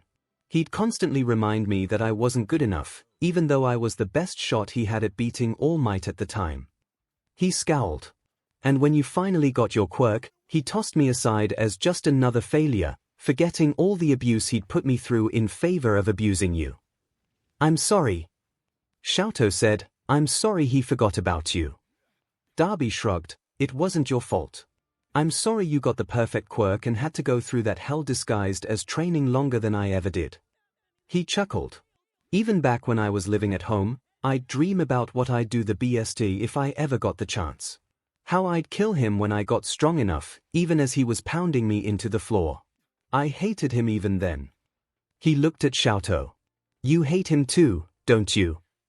𝐿𝐿 swallowed, but nodded. Absently, he knew that as Endeavor's masterpiece, he shouldn't be bonding with a villain, but Darby was his brother who understood. His brother who had the same burning hatred as he did for their father. Even Natsuo and Fuyumi couldn't understand, not in the same way. That's why you don't use your fire, isn't it? Darby asked. Because you hate him. 𝐿𝐿 nodded, it's his quirk. I don't need his power, just like I don't need him. Darby shook his head, there's a better option here. 𝐿𝐿 tilted his head in a silent question and Darby continued, Endeavor gave you that fire so you'd become a hero. So what if you were to use that fire for something that dear old dad would hate? 𝐿𝐿 started, remembering Midoriya's words back at the sports festival, you could always use it to do things your father would hate. How would you like to use your fire to show dad how wrong he was? How would you like to use it to show him how much you hate him? 𝐿𝐿 thought for a minute. He was supposed to be a hero, that was what he'd been raised to do, but the idea of showing his father how much he'd hurt him was tempting. Father was the one that was always pushing 𝐿𝐿 to become a hero, but had he ever really wanted that? Maybe he had once, back when he was a little kid, back before his mother had been forced away from him, but that small longing had been burned and kicked out of 𝐿𝐿 by a decade of abuse. The only reason he was even at UA was because of what his father wanted. But what did 𝐿𝐿 want? He clenched his fists as the hate burning in his heart grew even hotter. He wanted to show the world what kind of a person Endeavor really was and hurt him like he'd hurt 𝐿𝐿. He wanted to hurt everyone who thought that heroes were perfect and would always save the day. He wanted to prove to them that heroes weren't gods. He wanted to hurt all the heroes who must have known what was going on, but who never once came to save him. He looked at his brother with fire in his eyes.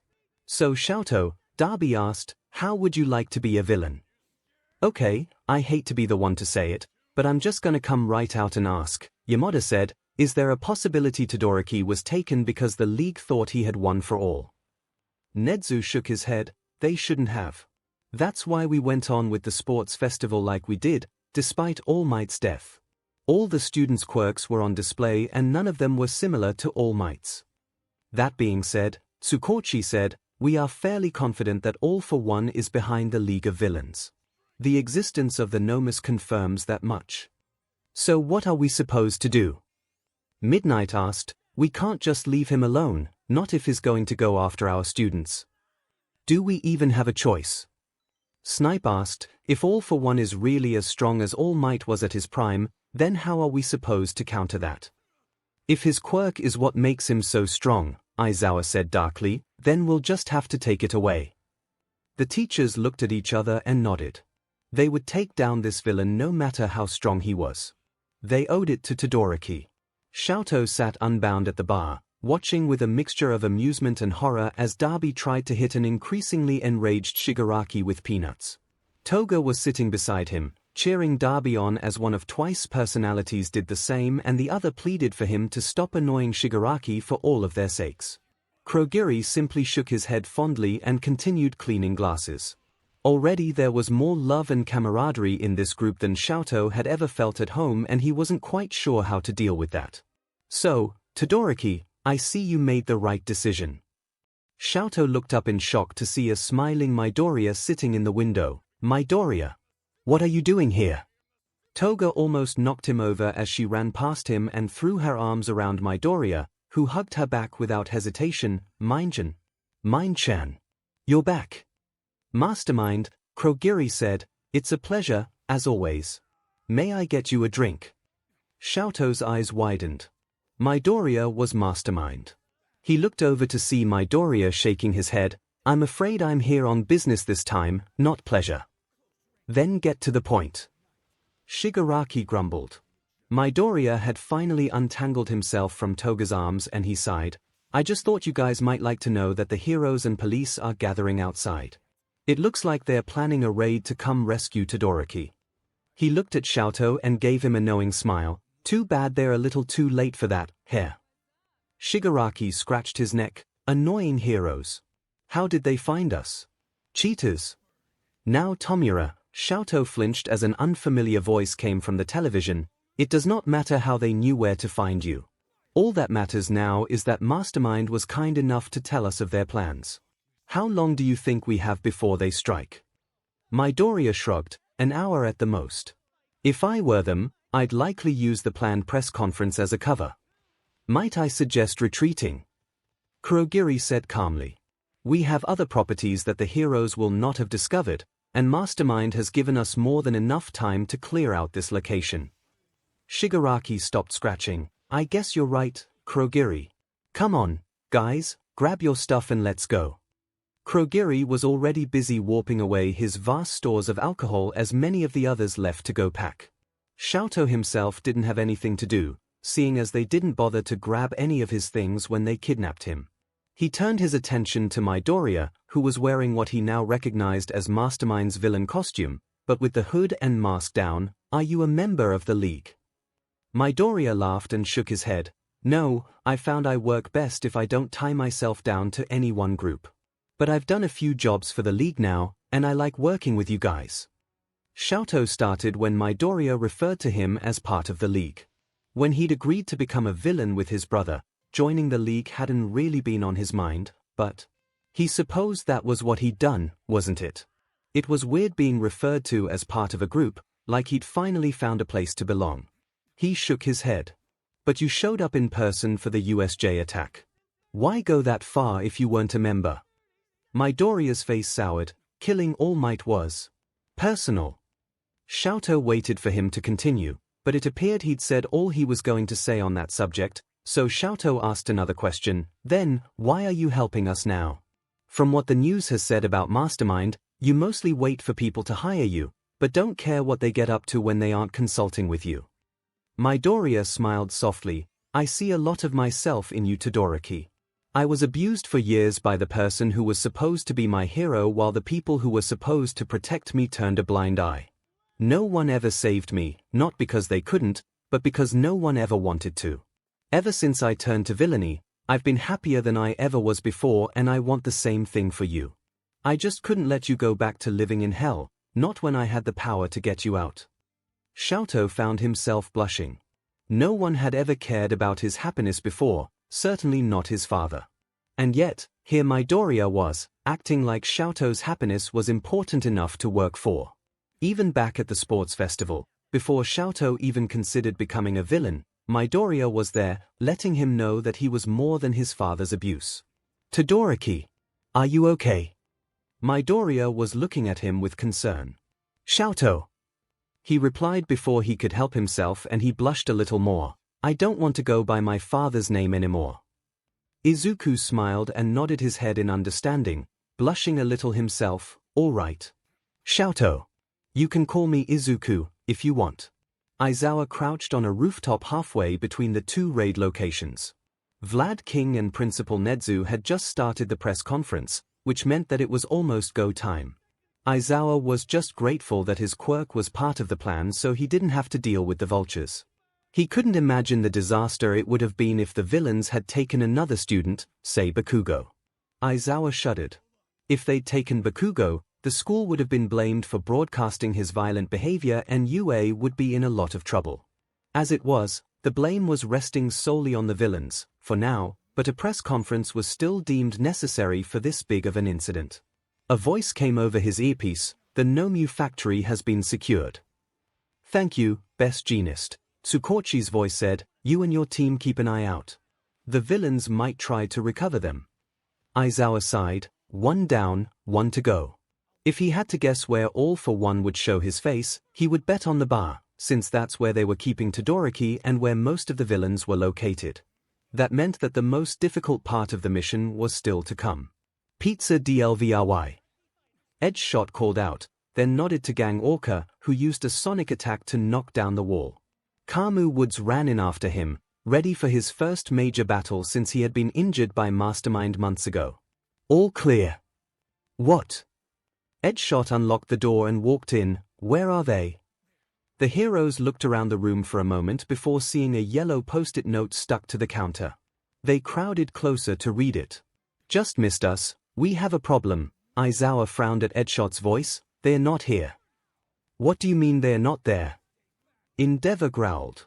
He had been sent to the Nomu factory, since his fire was one of the few things that could harm a Nomu, and they were concerned this whole thing might really be an elaborate trap for the #1 hero. I mean, the only sign anyone was ever here is a post-it note saying, just missed us with a winky face. They obviously knew we were coming.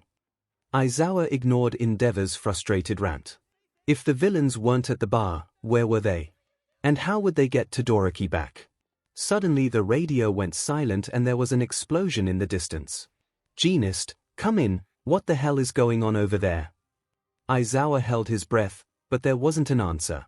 Aizawa, go help them. Aizawa ran as fast as he could to the Nomu factory and almost jumped off a roof before he realized that the building that was supposed to be there wasn't anymore. I don't need your quirk, a voice was saying, it wouldn't pair well with Tomura's disposition. A grunt and Aizawa looked down to see Best Genist's eyes glaze over as a man in a black mask punched a hole through his gut. Endeavor was just starting to stand back up with rage in his eyes, while Tiger had been knocked unconscious by the blow. Tsukochi, Aizawa whispered into his radio, I have eyes on All for One. My apologies, heroes, All for One said, but I simply cannot allow you to take these Nomu. They are essential to young Tomura's success. Surrender, villain. Endeavor declared, you have nowhere to run. All for One chuckled, if I wanted to run, you wouldn't be able to stop me. Endeavor shot a wave of fire at him, but All for One simply stepped aside and let the flames pass by him harmlessly. Endeavor growled, flash fire fist, jet burn. He used both hands to create a massive wave of flames. Air cannon plus spring-like limbs, All for One said calmly as a massive wave of wind blew the flames off course, sending them flying toward a bank of apartments that was engulfed within moments. Screams sounded from the apartments and Aizawa swore, Tsukochi, get backdraft or someone over here. I can't intervene yet, not if we want to capture this BSTRD. I already called him, Tsukochi said, wait for backup and stick to the plan. All for One and Endeavor kept fighting, neither landing a hit on the other but increasing collateral damage with every attack. Flame tornado. Endeavor yelled, jumping into the air and using his flames to propel him forward as he spun toward the villain. Air cannon plus spring-like limbs, kinetic booster X4, strength enhancer X3. He seemed almost bored as his attack flung Endeavor straight through the nearby buildings. Already weakened from the fire, they started collapsing almost immediately. It was only by using his fire to melt through the rock that Endeavor managed to survive. He wasn't going to last much longer if this kept up. Is everyone in position? Aizawa whispered impatiently and almost sighed with relief when a chorus of affirmatives came over the radio. Aizawa took off his goggles and set them on the roof. Powerloader had made him a special version of his hero costume just for this fight. It looked mostly like his standard one, except this one was made to withstand the heat of Endeavor's flames and had a hood and mask that he pulled up to protect his hair and face. Finally he put on the new goggles, still painted gold, but this time fully enclosed with a mirror effect. A temperature regulator wrapped around his chest and he turned it on, shivering at the artificial cold. After he finished adjusting his new suit, Aizawa took a deep breath and jumped off the building, landing in a roll. All for One and Endeavor were still exchanging blows as Aizawa crept closer. Despite the fact that he was in full view, All for One didn't seem to notice him, which was when Aizawa took note that his mask didn't have any eye holes. He must be using some sort of infrared heat vision to see, which made Aizawa almost invisible in the flames. All the better. The fight shifted and Endeavor caught sight of him, nodding silently and retreating a few steps to put some distance between himself and All For One. Aizawa ran to stand in between the two fighters so that he could see All For One but not Endeavor, and he activated his quirk. Now! Prominence Burn. A massive beam of fire shot past him, turning quickly from orange to blue, and Aizawa started sweating as the temperature regulator on his suit struggled to keep up. He held his quirk for as long as he could, but he had to blink eventually. Midnight! He yelled above the noise of the flames, and Endeavor stopped his attack. Midnight quickly ran out from behind a building and cranked her quirk up to full force, completely shrouding the area in purple mist. Aizawa heard Endeavor fall to the ground behind him and saw All For One collapse in front of him, heavily burned, but not dead. As the gas took hold and the police surrounded the area, Aizawa finally closed his eyes. So let me get this straight, Izuku said tersely, you want me to join your little Yakuza, rather than have me in a consulting role as was the agreement when I showed up here. Overhaul simply looked unimpressed. You've done a few impressive things in your short career, he said, scratching at his wrist, but with the recent defeat of All For One, villains will be looking for a leader to fill that vacuum of power. Your actions strike fear into people's hearts, but you have no vision. No plan for society beyond making a quick buck. I have a plan, and a vision of the world without the infection of quirks. A vision you no doubt agree with, being quirkless yourself, if the rumors are true. He clenched his fist. Put yourself under me, and I'll show you how well I can use you. I think you deliberately misunderstand me, Overhaul. Izuku grit his teeth. I have no intention to join any group, nor do I particularly care what happens to society, as you put it. I'm not even trying to be the leader of the underground. I am more than happy to let you or Shigaraki or whoever the hell else has the longing for the throne take it. What I value is having the freedom and power to do what I want when I want to, and that sometimes means working with rival groups, so joining any organization would be counterproductive to my goals. He leaned forward. And as for the issue of quirks, don't presume that you know what I want. Quirks are tools, nothing more, nothing less. I don't hate them or see them as an infection that needs to be eradicated, unlike you. What I do hate, though, are people who act like the world belongs to them, simply because they have a powerful quirk. In other words, Overhaul, I hate people like you. Izuku stood up and walked toward the door, fingering his throwing knives and getting out of the range of Overhaul's quirk. So, no. I will not be joining your Yakuza, and this meeting is over. Chronostatus tried to follow Mastermind as he left without being dismissed, but Overhaul simply held up a hand. Don't worry, Chrono. I have ways to convince him. He glared at the door where Mastermind had disappeared. Find out everything you can about Mastermind. He will be my disciple soon enough. Inko walked home carrying a bag of groceries in each hand. Normally, she wouldn't go to the store so late, but they were out of milk and she'd had a late shift at work, so here she was, walking back to the apartment an hour after dark. Hopefully Izuku would be home by the time she got there. He had been spending a lot more time out with his friends lately, which made her really happy, even though she hadn't met any of them yet. Lately he'd even been texting a boy named Xiaoto almost constantly, something Inko had never seen him do before, not even with Katsuki. Maybe she should ask what Xiaoto's favorite food was and have Izuku invite him to dinner. Maybe Himiko or Tomura would even join them. It would be nice to finally have faces to put to the names. All she knew about them so far was that Xiaoto was sweet, Himiko was high energy, and Tomura was a little too into video games. Maybe she should ask Izuku when their birthdays were. They could shop for the perfect gifts together, maybe even make a day of it. It would be the perfect excuse to hang out of her son now that he was finally thriving and out the weird depression that had taken hold of him for a few months almost a year ago. Inko couldn't help but be proud of her son and how he was finally living his best life because he gave up on that impossible dream. She had always done her best to discourage him from being a hero because it just wasn't a realistic dream for someone quirkless, and she didn't want him to be disappointed. Above all, Inko just wanted Izuku to be safe, and that included him not trying to face down villains who were so much more powerful than he could ever hope to be. Inko didn't know what she would do if Izuku ever got hurt. After Hisoshi's work transferred him shortly after Izuku's 4th birthday and his quirkless diagnosis, her baby was all she had. It was important that he stayed safe. She knew that it had hurt him when he finally came to terms with the fact that his dream was impossible, but he got past it and now look. Izuku had friends now and he was so much happier than he had ever been while he was still trying to be a hero. And now that Izuku was finally happy, that meant that 𝐭𝐴 could be too. Suddenly, 𝐭𝐴 felt a rough hand on her collar and she cried out as she was yanked backward into an alley.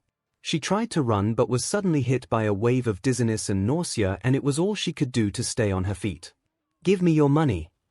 "Okay," she cried, dropping her groceries and taking out her wallet.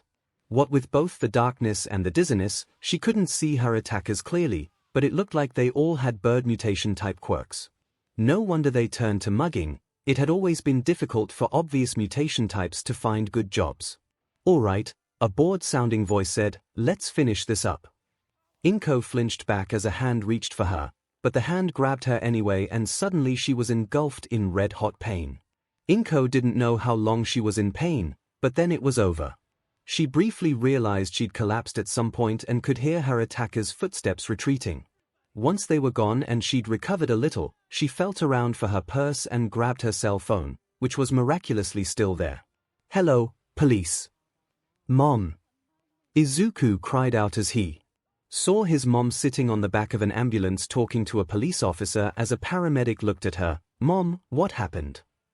"I'm fine, Izuku," 𝐭𝐴 said. "The paramedics say I'm better than normal.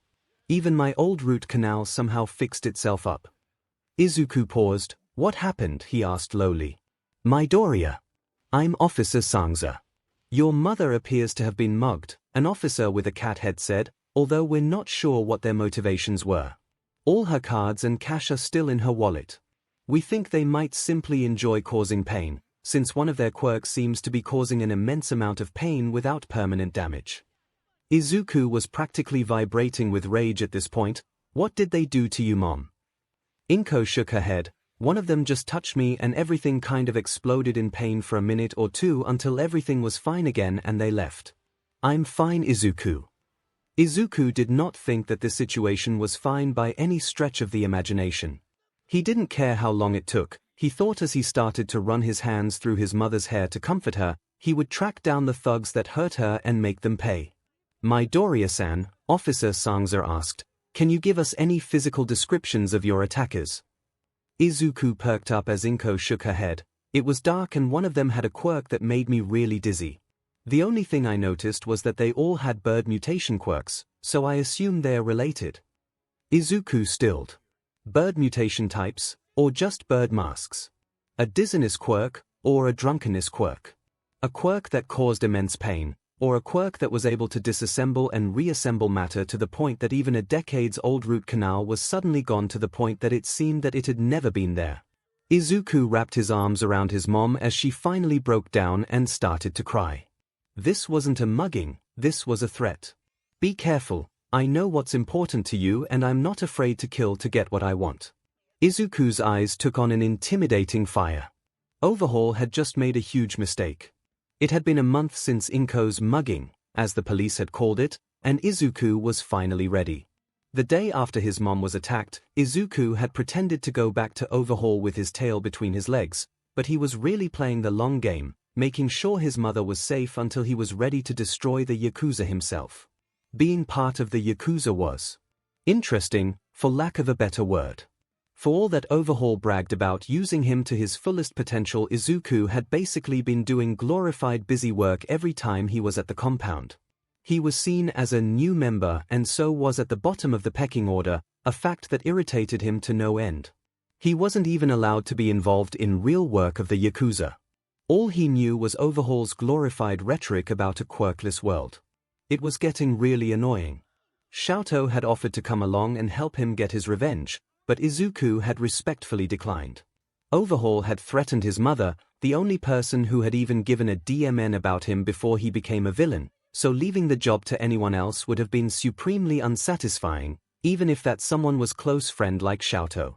Izuku pulled his mask up over his mouth and jumped down onto street level, staying in the shadows as he sneaked up on the guards. A few slit throats and a stolen keycard later, he was wandering the silent halls of the upper compound. He knew there were only a few guards on this level, with most of the Yakuza living and working in the labyrinth below, so it didn't take Izuku long to track down the dozen or so low-ranking members on duty that night and take them out. A simple throwing knife through the eye or a slit throat was a quick enough death for most of them. Izuku wasn't about to waste time and energy playing when any of them could easily raise the alarm. Besides, these small fry were nothing more than collateral damage in his complete annihilation of Overhaul and an effective message to anyone else who might get it into their heads that it was a good idea to go after his mother. Izuku had bigger plans for the night. It took him a few minutes to find the secret entrance to the rest of the compound since he'd never been allowed to find it unaccompanied, but it only slowed him down a little. He kept to the blind spots in the halls, silently killing every NL he came across until he found the barracks. He almost felt bad as he viciously slashed each one of the sleeping men's throats, but the feeling didn't last long. Yeah, none of them had made the call to attack his mother, but they had all made it known in the past month exactly how they felt about weak, quirkless people like him. And they were following an idiotic psychopath, so there was that. Izuku followed his same pattern as he gradually cleared the compound, picking the lock on every door and killing everyone inside. He hadn't been surprised to find a variety of labs tucked away, but was surprised at how little raw material they had stored. Shouldn't there be a lot more chemicals involved in the production of quirk-erasing drugs? He pocketed a few vials of the quirk eraser that he found in the lab and used them to coat some of his knives before heading toward Overhaul's room. The only other room left aside from his was a door that locked from the outside. Izuku didn't know what was in that room, but whatever it was would still be there after he had killed Overhaul and his inner circle. The expendables all stood up when he entered the small guard room he had to go through to get to Overhaul, and he smiled at their shocked expressions as they took in his blood-soaked costume. "Mastermind," Chronostasis said, carefully keeping his voice even, "you're not supposed to be here." "You're right," Izuku smiled, "I'm not." In a flash, Izuku had thrown two of the knives he'd dipped in quirk eraser at Setsuno and Sakaki, since their troublesome quirks could affect him directly. He smirked when Setsuno's eyes widened as he tried to steal the knife Izuku had just grabbed, only to be left grasping. What?" he taunted. "Having trouble with your quirk?" Rapper pounded on his chest, "I'm not. And even if I was, I wouldn't need a quirk to kill the likes of you. Just be sure to give me a good fight first." Izuku simply dodged out of the way of Rapper's quirked punch and attacked the other members. He first ran toward Tangai, who threw up a barrier to block him, but neglected to remember that Rapper was running after him full speed. Izuku smirked as he dodged at the last minute, subjecting Tangai's barrier to the full force of Rapper's quirk, which broke through it almost immediately, allowing Izuku to step right up behind Tangai and slit his throat. Rapper gave a scream of rage and ran at Izuku again, but he was already on the move, this time headed toward Hojo, who had already covered his body in crystals. Just like before, Izuku waited until the last minute before dodging and letting Rapper tear through his opponent's defenses before finishing him off. "Enough! He's using you to hurt your own men." Chronostasis yelled and extended the hour hand of his hair to hit Rapper, immobilizing him. Izuku didn't waste the opportunity, and Rapper was dead before anyone had the chance to blink. Tabe immediately ran at him, mouth open wide, but Izuku simply shoved a knife down his throat before he had the chance to bite down. 4 down, 4 to go, 5 if Izuku was counting Chronostasis. Katsukami ran to try to touch Izuku and sap his energy, but Izuku didn't let him get in close, dodging while slashing with one of his longer knives and following it up with a throwing knife to the back of the head. "Who will you be going for next?" Nemoto asked. "It doesn't matter much at this point." Izuku answered honestly. He didn't have much of a choice, after all. Your quirk doesn't help you in combat and both Setsuno and Sakaki are functionally quirkless right now. I'll beat you all easily. All three rushed him at once, trying to overwhelm him with numbers, but Izuku had analyzed all of their fighting styles extensively over the last month and had much more experience fighting quirkless than they did. Chronostasis also couldn't hit him without the risk of hitting one of his teammates, a mistake he wasn't about to make again, so the fight didn't last long. When they were all dead or bleeding out, Izuku finally turned to Chronostasis, who was staring at him in shock. Izuku smiled and lazily tossed a knife at him, forcing him to dodge. "It's a pretty cool quirk you've got there, Chrono." He tossed another knife, Too bad it's got such a big weakness. 𝐒𝐿 forced chronostasis to keep moving, which prevented him from using his 𝐒𝐿, all while 𝐒𝐿 gradually moved closer. After a few minutes, chronostasis was breathing and finally stood still, apparently deciding that the benefits of using his 𝐒𝐿 outweighed the potential danger. It was the wrong decision. 𝐒𝐿 slashed his throat before chronostasis had even had the chance to extend his hair. 𝐒𝐿 straightened as he heard the door to Overhaul's room open behind him. What is the meaning of this? Overhaul looked on his dead underlings, crinkling his nose in disgust. The meaning of this, 𝐒𝐿 said, carefully coating a knife in the stolen 𝐒𝐿 razor behind his back, is that you threatened the wrong person. Overhaul sighed and removed his gloves. It will be a shame to have to kill someone so uncontaminated, but oh well. He ran at 𝐒𝐿, who watched him get closer without dodging. At the last moment, he ducked underneath Overhaul's outstretched arm and sunk the knife into his gut. Overhaul let out a grunt, but simply slapped 𝐒𝐿 on the back. Nothing happened. Nice 𝐒𝐿 razor you've developed, isn't it? 𝐒𝐿 taunted as Overhaul's eyes widened. Too bad you haven't practiced being perfect. Wasn't that the word you used to describe people like me? Unlike his men's, Overhaul's death was not quick. 𝐒𝐿 took pleasure in slowly taking the man apart like he'd taken apart his mother. When he was finally done, 𝐒𝐿 gathered up all the knives he'd used during the fight and headed down the hall to the mysterious locked room. Whatever was inside must have been important if it was so close to Overhaul's own residence, and may be prone to escape if it had to locked inside the room. After picking the lock, 𝐒� quickly grabbed a knife and shifted into a battle stance. It paid to be prepared for anything. 𝐒� was not prepared. He didn't know what he was expecting, but it definitely wasn't a little girl huddled on the bed staring up at him with wide red eyes. 𝐒� was suddenly very aware of the fact that he was covered in BLD and holding a knife. The little girl seemed very aware of that as well, if the way her wide eyes were tracking his every movement was any indication. 𝐒� hurriedly put his knife away, putting his hands out in front of him in a belated attempt to be non-threatening. Hey there. I'm not gonna hurt you. The girl didn't look like she believed him, but she also didn't start screaming, so 𝐒� figured that was as good as it was gonna get. My name is Mastermind, what's your name? The girl fiddled with her hands in her lap, and now that he'd gotten over the shock of seeing a little girl locked in the middle of a Yakuza compound, he noticed that her arms and legs were covered in dirty bandages, just barely covered in most places by her too thin nightgown. Hey! Her voice was small and hesitant, like 𝐒�'s had been when talking to teachers in middle school, and he felt his heart break. What was she doing here? Hey, is it okay if I sit next to you?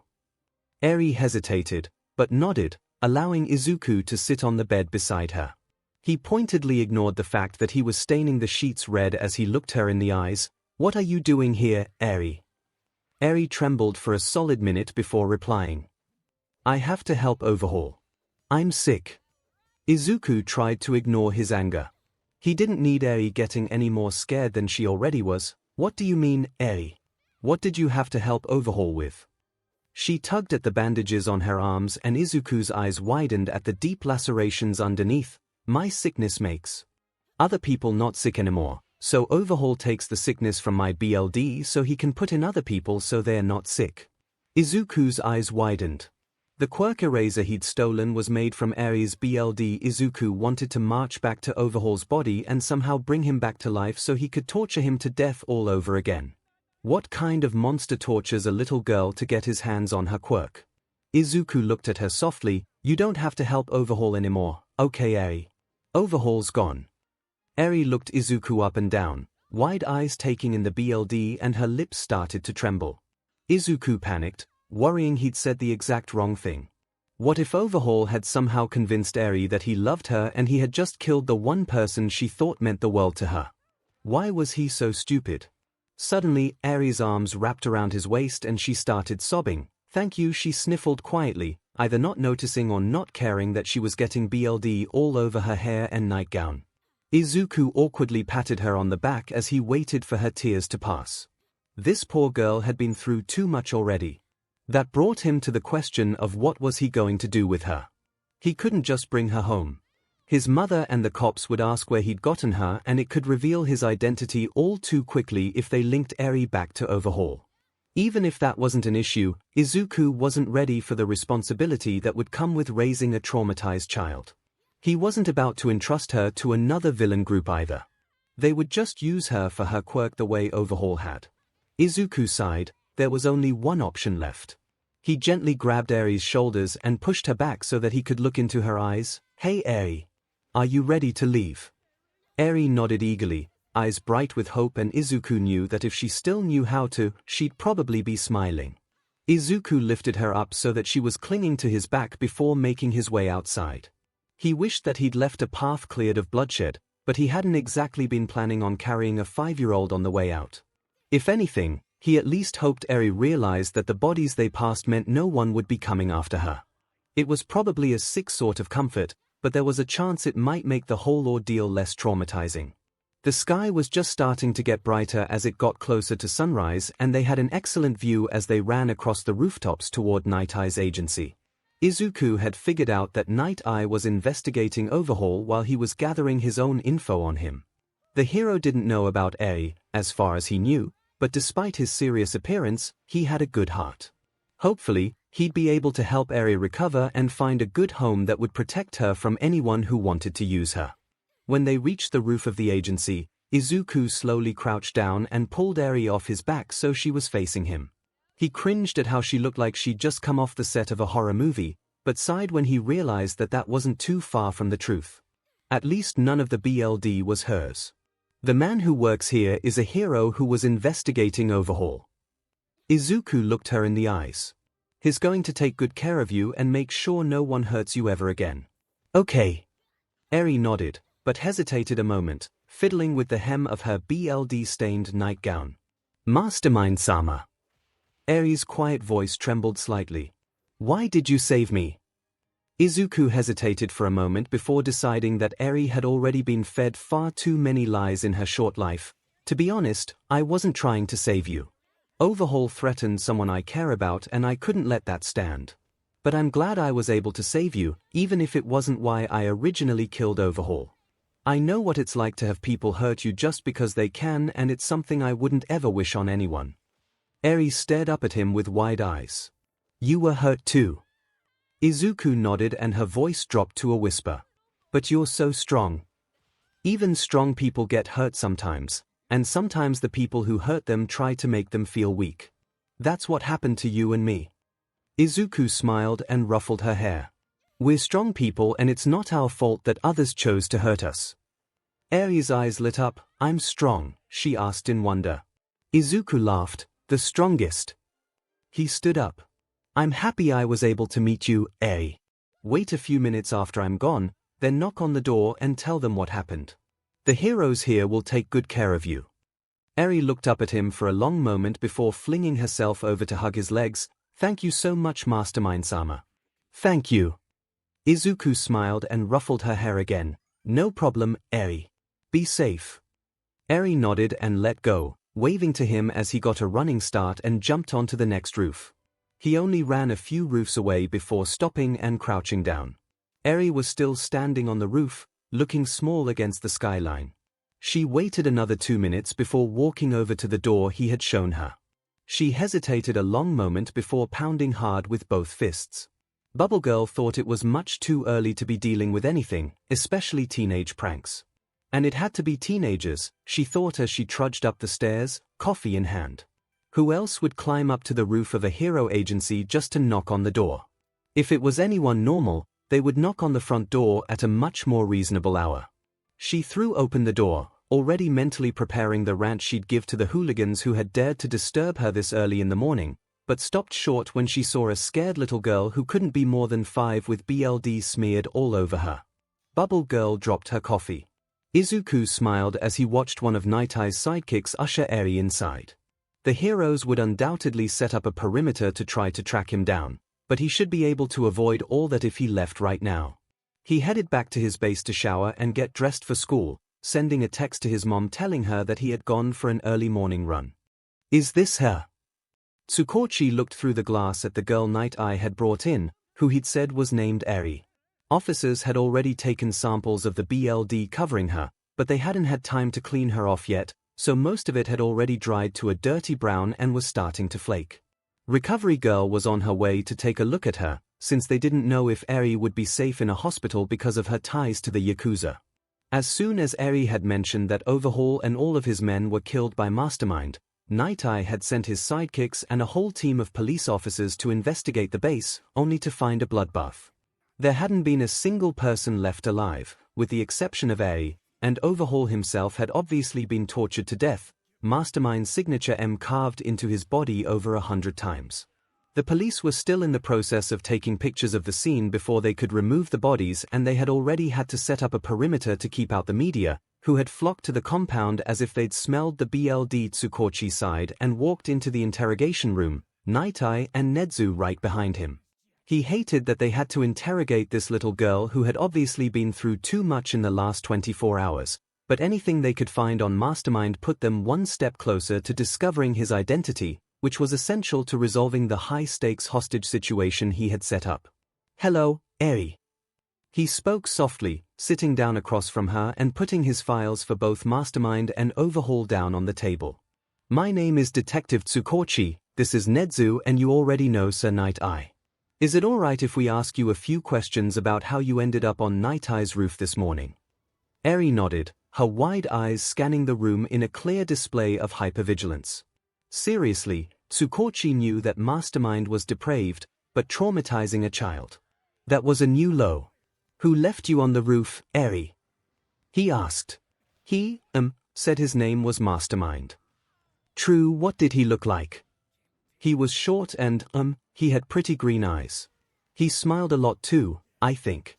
He had a mask covering his mouth, but, his eyes were smiling." True. Tsukochi looked at Nedzu and Night Eye, who returned his glance and nodded. It matched what they knew of him, so it probably really was Mastermind. But why would a villain, especially one as powerful as Mastermind, drop a little girl off at a hero agency when he could have just kept her for himself or sold her off? "Do you know why Mastermind kidnapped you?" Night Eye asked with a frown. Eri looked confused. "He, didn't kidnap me. Mastermind-sama saved me." True. Night Eye's eyes widened and Tsukochi knew that he looked much the same. Nedzu seemed to be the one who maintained the most composure in light of this new revelation. "What did he save you from?" Overhaul. He was a bad man. He told me I was sick and that's why he hurt me." True. Ai was starting to tremble and Tsukochi realized that she was more terrified of Overhaul than she was of Mastermind. The child was obviously traumatized, but the question now was who was responsible for that. Nedzu hummed, "Do you know why he saved you?"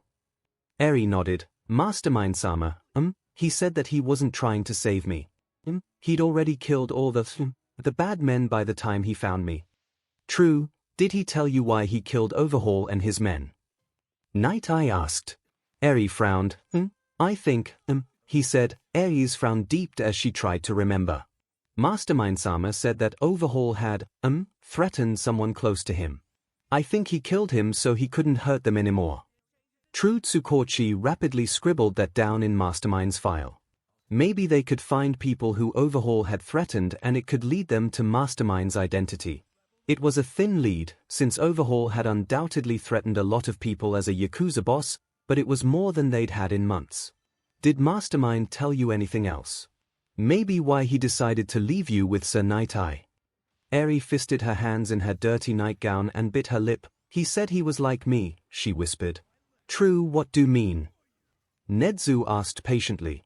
Eri stayed silent for a long moment and Tsukochi was starting to worry that they'd pushed her too far when she started speaking again. "Mastermind-sama said that, that people hurt him too. He said that, strong people get hurt sometimes, and he said, that I was strong too, just like him." True. She looked up at them. Was he telling the truth? Do strong people get hurt sometimes, too?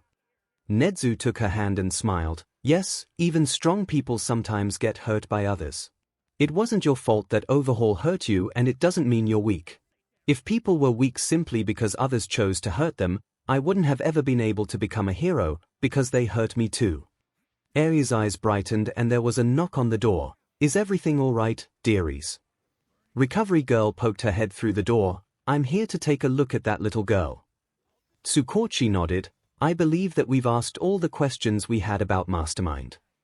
He turned to face 𝐼. Although, we'll probably have to ask you more about Overhaul and his operation. But that can wait for another day. All right then. Everyone out. Recovery girl said sternly as 𝐼 started to shake and she rapped 𝐒𝐭𝐚𝐲 on the head with her cane. I need to check on the patient and you all are going to make her claustrophobic. Out. They quickly complied, leaving recovery girl to comfort 𝐼 and examine any injuries she might have. As soon as they were outside, they stopped and looked at each other. Mastermind was most likely a victim of abuse as a child. 𝐻𝐻𝐿 said. If not at the hands of his parents, then likely at the hands of teachers or peers. This abuse might explain why he goes after heroes, since it is likely he wished heroes would save him, but they never did. 𝐒𝐭𝐚𝐲 nodded. I'll run a list of domestic violence survivors with green eyes. That'll at least give us a start, since it's most likely the violence happened in the home, and then we can expand the search if that doesn't turn up any leads. Make sure you cross-reference that list with anyone with connections to the Yakuza. Night Eye said.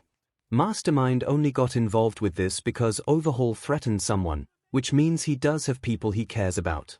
Whether they know his identity is still up in the air. 𝐻𝐻𝐿 clapped his hands together. Perfect. I do believe we are closer to catching this monster now than ever before. 𝐒𝐭𝐚𝐲 tried to rub the budding headache out of his forehead. This case was terrible. Nothing for months and then their best leads come from an unlucky little girl. He needed a break. Hey 𝐻𝐻𝐿, how is your search for Todoroki coming? 𝐻𝐻𝐿 frowned and shook his head. Not well. The league has practically disappeared since we took down All for One and there are no leads on any of the members. I hate thinking of one of my best students being held captive for this long. He shivered slightly. But the alternative is worse. At this point we are having to confront the possibility that Todoroki may be dead. With Shigaraki's disintegration quirk to dispose of the body, we would never even know. 𝐒𝐭𝐚𝐲 sighed. Do you have any leads on why he was taken? Has Endeavor received any ransom demands? 𝐻𝐻𝐿 shook his head. We still think that is most likely why he was taken, but perhaps they are waiting for things to calm down a bit before they enact the second part of their plan. He sighed. Endeavor isn't helping the investigation either. He simply blames us for letting his son get kidnapped and then not being able to find him. He doesn't seem to care that we have 0 leads and he puts everyone on edge, always hanging around and saying hateful things whenever he is at UA. Having a student kidnapped is a nightmare scenario and something I hoped never to have to deal with when I became principal, but it's even worse that the victim is so high profile. How are the other students dealing with it? Night Eye asked. Not very well. 𝐻𝐻𝐿 frowned. We have every member of Class 1A meeting with Hound Dog weekly, but they still feel Todoroki's absence sharply. I believe they have started mourning him. The last time I checked, they had set up a small memorial on his desk. They change the flowers every few days. Other than that, they have been adjusting well to the dorm system and there haven't been any more major incidents, so it's going about as well as we can hope for. It'll take time. Night Eye said sadly. Hopefully we will find him soon. If what we just learned leads us to Mastermind, perhaps he'll be able to lead us to the League. 𝐒𝐭𝐚𝐲 nodded absently. He couldn't let himself get his hopes up that they would find All Might's killer, not when Mastermind was so slippery. Who knows, Todoroki had a strong quirk, so maybe he would be able to escape and find his way back to them. But 𝐼's words echoed in his head as he said goodbye to Night Eye and 𝐻𝐻𝐿 and sat down to do paperwork on the Overhaul massacre. Even strong people get hurt sometimes. Izuku and Xiaoto were busy making katsudon in the kitchen of the apartment that acted as Mastermind's base while Toga and Twice chatted away on the couch and Darby glared at them from the armchair. And then, he had the audacity to look surprised when I stabbed him. Toga smiled widely, showing off her fangs. That makes sense. You're lying.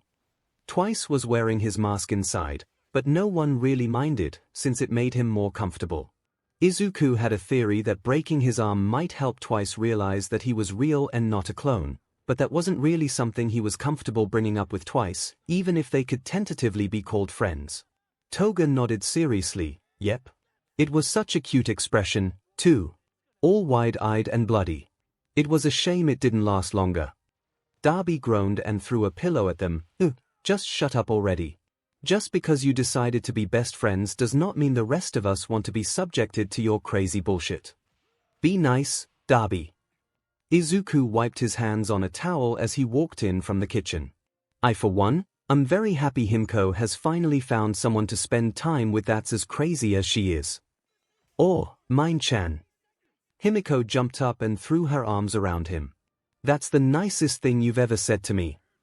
𝐒𝐿𝐽 laughed as Darby rolled his eyes. Go ahead and laugh, Midoriya, it's not like you have to live with them. 𝐿𝐽 came up behind 𝐒𝐿𝐽 and raised an eyebrow at his brother. I'm pretty sure you're just jealous cause there's no one as crazy as you. That's it. Darby jumped up and grabbed the seat cushion from his chair and ran at 𝐿𝐽, whose eyes widened as he dodged Darby and grabbed a pillow from the waiting Twice. 10 out of 10. Hit him harder, you're so weak. Twice cheered.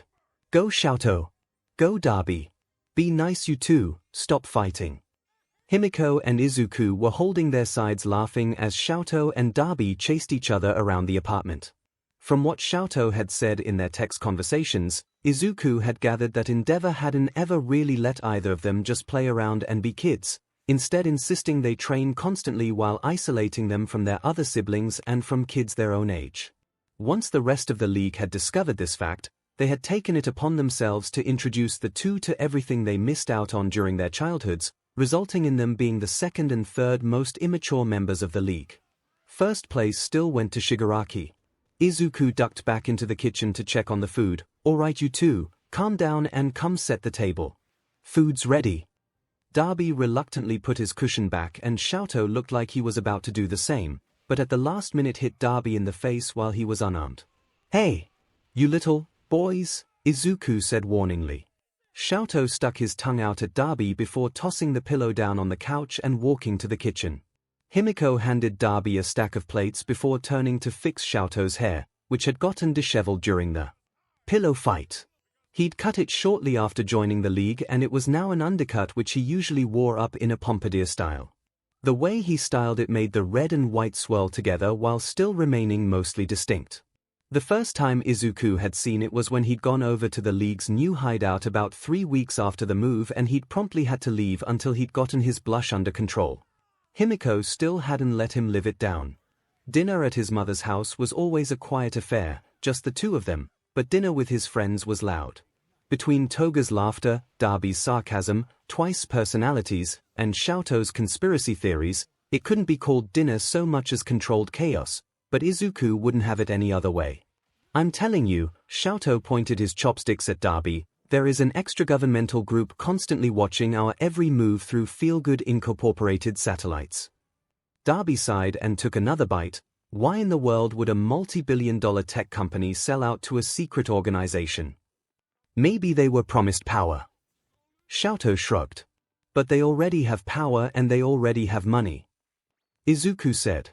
What could this hypothetical secret organization possibly have to offer that would convince a respectable company to do something so illegal? Respectable. As if. Twice said. I've never heard of a better company. Oh. Toga pounded on the table as her face lit up. What if it's not just Feel-Good Incorporated? What if there's all sorts of big companies helping them and it's like the latest fashion trend for the rich? Those don't make any sense either and some of them should be illegal. 𝐿𝐽 looked at Toga, awestruck, while Darby groaned, Toga. Don't encourage him. I like the way you think. A small smile stole across 𝐿𝐽's face and 𝐒𝐿𝐽 felt his heart skip a beat. He took another too-hot bite. Maybe he'd be able to pass his blush off as from the heat. By the end of dinner, the theory had somehow grown to include a worldwide conspiracy and aliens that worshipped the ancient Egyptians. Toga, along with 𝐒𝐿𝐽 and both of Twice personalities, thought it was hilarious and Darby looked exhausted. He looked at 𝐿𝐽 incredulously as he finished wrapping up a convincing argument that Officer 𝐒𝐽 from the police department was actually an ancient cat god in disguise and thus the reason that the aliens had chosen Japan as their home base. How are we even related? 𝐿𝐽 smiled and shrugged, gathering up the dirty dishes and heading over to the sink. Toga volunteered to dry, since she was finding 𝐿𝐼𝐺's theories too entertaining to stop. The others put away the leftovers and went to go watch the news. "Toga, can I ask you a question?" 𝐿𝐼𝐺 asked as he handed her a plate. Toga hummed, "Does it have to do with if I'm an ancient cat god too?" 𝐿𝐼𝐺 chuckled, a reaction that was becoming more natural the longer he was out from under his father's thumb. "No, but we should come back to that another day." He busied himself with scrubbing a pan, trying to work out exactly what he wanted to say. "Why have you been spending so much time with Twice?" Toga thought for a minute. "I guess I didn't really think about it. We're best friends and I feel really comfortable around him, so yeah." "Well, that and," she shrugged, "like Mine-chan said, it takes a special kind of crazy to want to spend time with me. Twice and I have that in common, so it feels like we've gotten really close because of it." She shrugged again. "I don't know. Why? Have you got your eye on someone you want to spend a lot of time with?" 𝐿𝐼𝐺 took his left hand out of the water so he wouldn't accidentally boil it. "And no. Why would you think that?" Toga cackled. "Yeah, sure 𝐿𝐼𝐺, you're just bringing up romance for no reason." She winked at him. "If it's any consolation, I think he likes you too." "I don't have any idea what you're talking about." He denied, but knew it wasn't very convincing, considering the fact that his face was bright red. Toga laughed. "Sure you don't, Himiko. We need to leave." Twice came in and hugged her from behind. "We have plenty of time, there's always tomorrow." Toga gasped in excitement. "Oh yeah, I saw this super cute boy earlier I want to kill. Come on Jin, let's hurry." She grabbed his hand and dragged him out the door, giving Izuku a quick hug on her way out. 𝐿𝐼𝐺 finished up the dishes, then joined Izuku and Dabi, who were sitting at the table, wiping his hands nervously on a rag as he sat down. Even though he and Dabi had spent weeks discussing this and 𝐿𝐼𝐺 was sure it was what he wanted to do, it was still nerve-wracking. Dabi looked at him and raised his eyebrows, asking for silent confirmation. When 𝐿𝐼𝐺 nodded he turned to Izuku. "Midoriya, we actually wanted to talk business for a bit, if that would be okay." Izuku looked a bit surprised, but nodded, leaning forward in his seat. "What's up?" 𝐿𝐼𝐺 took a deep breath. "No going back? How much would you charge us for a plan to kill Endeavor?" Izuku hummed and nodded. "I was wondering when you two would ask. Will the rest of the league be participating as well, or will it just be the two of you?" "Just the two of us, if possible," Dabi said. "We already cleared it with Shigaraki, since it'll probably be associated with the league whether or not the other members are there, but this is personal, so we want to do it ourselves. I'm sure you can understand that." Izuku nodded again. "Yeah, I get it, it was the same for me with Overhaul." He turned to 𝐿𝐼𝐺. "It's a pretty big crime for your debut, 𝐿𝐼𝐺. Are you sure you don't want to start with something smaller?" 𝐿𝐼𝐺 shook his head. He'd considered it, just starting off with robberies or something until he got used to being a villain, but I want my debut to have an impact. If the first thing I do as a villain is kill my father, then it sends a message, not only to him, but to all of Hero Society that he's the one who drove me to this. It wouldn't have the same effect if I started off with any other crime. I think a hero student turning villain would have an impact either way." Izuku smiled. "But I agree that doing it this way will be the most impactful." He pulled out a notebook and pencil. "I'm proud of you 𝐿𝐼𝐺." 𝐿𝐼𝐺 smiled at the praise. "Thanks, Izuku. It means a lot." So, Dabi looked at Izuku. "How much is this plan going to cost us?" Izuku looked at him like he'd grown a second head. "Oh, I wouldn't dream of charging you for this one." "What?" 𝐿𝐼𝐺 couldn't believe his ears. Surely Izuku wouldn't help kill the #1 hero for free. Izuku smiled. "You're my friend, 𝐿𝐼𝐺, and you deserve payback for what that BSD did to you." He started scribbling down ideas. "No," 𝐿𝐼𝐺 said. "It's too much. At least let us pay you something." Izuku laughed and shook his head. "Nope. Just consider it an early birthday present or something." 𝐿𝐼𝐺 glared at him. "My birthday isn't for months." Izuku shrugged. "Maybe it's for Dabi's birthday, then." "His birthday is after mine." "I don't care." Izuku looked at him as Dabi lost control of his laughter. "Seriously, 𝐿𝐼𝐺. It's the least I can do." 𝐿𝐼𝐺 pouted. but knew he wasn't going to be able to change Izuku's mind. Izuku smiled widely as he realized he'd won. So, have you thought about a villain alias yet? You should probably have that picked out before your debut. 𝐿𝐴𝐷 shook his head. Honestly, I hadn't really thought about it. I've just been going by 𝐿𝐴𝐷. No. That just won't do. Izuku shook his head. You need a name that strikes fear into the hearts of your enemies. Think about what you'd want on your wanted poster. 𝐿𝐴𝐷 just looked at Izuku confused. Why? Wouldn't any name strike fear into people's hearts if I do things people are afraid of? Izuku groaned and hit his head against the table while Darby laughed. No, I've got the perfect name for you. Peppermint Boy. 𝐿𝐴𝐷 scowled and Izuku raised his head up to reveal a terrifying glint in his eye. No, what about Endeavor? Darby grinned. Daddy issues. Father Killer. Ice Princess. Don't I get any say in this? 𝐿𝐴𝐷 grumbled. Nope. Izuku and Darby said in perfect unison, and then Darby gasped in delight. I've got it. Icethot. Izuku had tried taking a drink of water, but ended up snorting it out his nose. You two are terrible. 𝐿𝐴𝐷 shook his head. We should just leave now and prevent a disaster. Besides, Shigaraki doesn't want us home too late. Darby didn't stop laughing, but stood up and grabbed his coat. See you later, Midoriya. Don't get into too much trouble. Me? Trouble? Izuku said innocently. I would never. 𝐿𝐴𝐷 shook his head. Yeah, 'cause you're just a paragon of perfection. Izuku gave him a bright smile that made his heart skip a beat. Obviously. I'll send you the completed plan within the next week or so and we can go over and see if you want to make any changes. And keep thinking about a villain name. All right. I get it. 𝐿𝐴𝐷 said. See you later, Izuku. The door shut behind them and 𝐿𝐴𝐷 pulled up his hood to hide his distinctive hair. Beside him, Darby had already pulled a medical mask over his scars. He must really like you, you know. Darby said as they started walking. 𝐿𝐴𝐷 looked at him in confusion. What? Who? Darby rolled his eyes. Midoriya. He never gives plans away for free. And he lets you call him by his first name.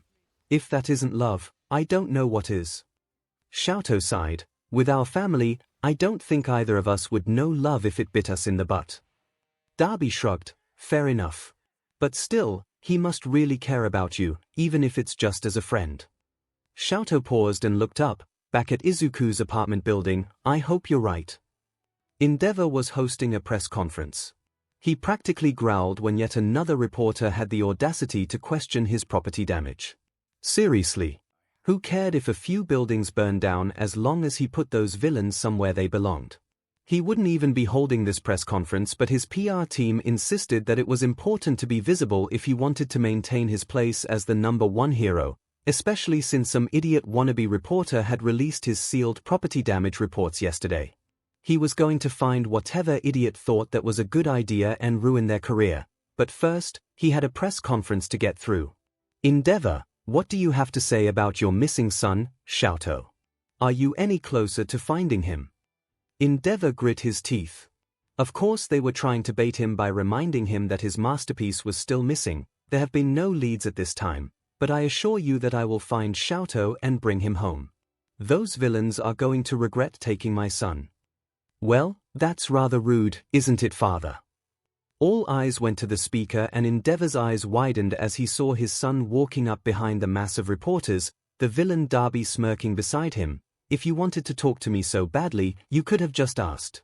No point in making threats if you can't follow through with them.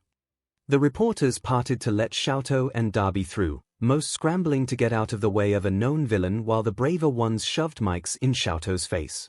Both kinds were ignored as 𝐿𝐴𝐷 and Darby continued moving toward Endeavor, staring at him steadily. Endeavor cursed. He wanted to attack Darby, but couldn't risk harming 𝐿𝐴𝐷, not to mention the impact it would have on his rating if any of these stupid reporters ended up as collateral damage. 𝐿𝐴𝐷 had changed since he last saw him. He'd cut his hair, for one, wearing it in some ridiculous style that was popular among the uncultured masses for some reason. Endeavor scowled. He'd have to make sure 𝐿𝐴𝐷 grew his hair out again so he looked dignified and set himself apart from the rabble. He also carried himself with more confidence, which 𝐿𝐴𝑉𝑎 would be almost proud of if his masterpiece wasn't walking side by side with a villain without attacking him. 𝐿𝐴𝐵's outfit was frankly ridiculous. It was almost as if he'd picked it out to match Darby, but that couldn't be right. His masterpiece would never sink so low, so it was probably some horrific coincidence or something the villains had forced him into. He wore a dark red tank top and black jeans with holes in them. He'd paired the outfit with a billowing navy overcoat similar to Darby's, except without sleeves, showing off his muscular arms. Another unfortunate choice 𝐿𝐴𝐵𝑎 would have to beat out of him. 𝐿𝐴𝐵 felt powerful. He could hear whispers running through the crowd, wondering if he'd escaped and what he was doing with a member of the league. Out of the corner of his eye, he could see a few horrified expressions as some of the smarter reporters connected the dots. Good. 𝐿𝐴𝐵𝑎 was scowling at him, most likely judging his new aesthetic and fantasizing about the best way to beat it out of him. Too bad he'd never get the chance. He could see 𝐿𝐴𝐵𝑎 mentally weighing the benefits of flat-out attacking Darby right then, but 𝐿𝐴𝐵𝑚 knew his father wouldn't be able to without risking his ever-important popularity rating. 𝐿𝐴𝐵𝑎 was predictable, if nothing else. It was going to make him easy to kill. 𝐿𝐴𝐵𝑚, I give you permission to freeze that villain. Oh, so that's how 𝐿𝐴𝐵𝑚a was going to play this? Here. Just give 𝐿𝐴𝐵 emergency permission, then he won't have to worry about his popularity going down even if there was collateral damage, because what father wouldn't encourage his son to protect himself? 𝐿𝐴𝐵 gave his best innocently confused expression. But, father, why would I attack my own brother? Whispers broke out among the reporters and 𝐿𝐴𝐵 glared at 𝐿𝐴𝐵𝑚a. Oh, that's right. I don't think you ever told them about 𝐒𝐻𝐼, did you? After all, he didn't have the perfect quirk like I did, 𝐿𝐴𝐵𝑚a spat. He was just another one of our mother's failures. Isn't that what you told us growing up? Hey Dad. Darby smiled. Did you miss me? Some of the reporters were on their phones, trying to figure out if 𝐒𝐻𝐼 Todoroki really existed. The records wouldn't be too difficult to find. Izuku had made sure of that. 𝐿𝐴𝐵𝑚a himself looked like he'd seen a ghost, which in a way, 𝐿𝐴𝐵𝑚a supposed he had. It must be difficult to have the runaway son you'd written off as dead come back into your life as a villain. By the way, father, I won't be, how did you put it? Ah, that's right, coming home anytime soon. In fact, I don't intend to come home at all. He felt a thrill at 𝐿𝐴𝐵𝑚a's enraged expression. I'm not just 𝐿𝐴𝐵𝑚a anymore. 𝐿𝐴𝐵𝑚a said, tossing his arms out to his sides dramatically as he stared down his father. I go by 𝐿𝐴𝐵𝑚a now. In unison, both he and Darby shot fire at 𝐿𝐴𝐵𝑚a, who simply scowled and remained unmoved. Some of the smarter reporters started to run away and 𝐿𝐴𝐵𝑚a rolled his eyes and froze them in place. Their plan relied on having a captive audience, after all. We can't have that. Darby sent a jet of superheated flame out to the side and ignited a trail of gasoline they had set before the press conference, creating a massive wall of flame around the area. The reporters started to scream and push against each other as they realized they were boxed in. Give up this childish rebellion, 𝐿𝐴𝐵𝑚a. 𝐿𝐴𝐵𝑚a's voice rose above the sounds of the flames. I don't know what poisonous lies this man been telling you, but I created you to be a hero, not whatever this is. Don't ruin your future. The media had started to calm down despite the hostage situation and had their cameras trained on 𝐿𝐴𝐵𝑚a, waiting for his next move. He returned his father's glare. What future? My future as a hero? Or a future as your masterpiece? 𝐿𝐴𝐵𝑚a's eyes widened minutely. Either way, it's no great loss. I didn't ask for either one. 𝐿𝐴𝐵𝑚a, 𝐿𝐴𝐵𝑚a growled, but 𝐿𝐴𝐵𝑚a ignored him, making sure to speak loud enough that the cameras could hear him. You were the one that forced my mother into a marriage she didn't want, just to get your hands on her quirk. You were the one that isolated me from the world from the moment my quirk manifested so that others wouldn't get in my way. You were the one who beat me black and blue every day of my childhood and called it training. The only sounds that could be heard were the roar of the flames and the approaching sirens. The media held their breath as they waited to see how 𝐿𝐴𝐵𝑚a would respond to his accusations. Come home, 𝐿𝐴𝐵𝑚a. You will become a hero. 𝐿𝐴𝐵𝑚a sighed and shook his head. If being a hero means being like you, I'd rather be a villain. He looked up at his father. At least I'm being honest about who I really am. Enough, 𝐿𝐴𝐵𝑚a. 𝐿𝐴𝐵𝑚a growled. I will not stand for this. Then 4. 𝐔𝐬𝐽 stomped down with his right foot and sent a river of ice toward the podium his father was standing behind, encasing it in solid ice. 𝐿𝐴𝐴 simply kicked the block, knocking it to the floor where it shattered with an icy crash. He ran at 𝐔𝐬𝐽, but had temporarily forgotten about Darby, who came at him from behind, barbecuing his back with blue fire. 𝐿𝐴𝐽. 𝐿𝐴𝐴 turned toward Darby with contempt. Did you forget that never worked when you were younger, 𝐿𝐴𝐽? Oh, I'm just warming up. Darby taunted. Besides, you can't even go all out right now because of all these reporters, so you can't hurt me either. 𝐿𝐴𝐴 shot a ball of flame as Darby, who dodged to stand beside 𝐔𝐬𝐽 in front of the reporters, effectively using them as a shield. If we're going to fight, let's fight. 𝐿𝐴𝐴 yelled. Only cowards use hostages. And only cowards beat their kids, so I guess that makes us even. Darby yelled back.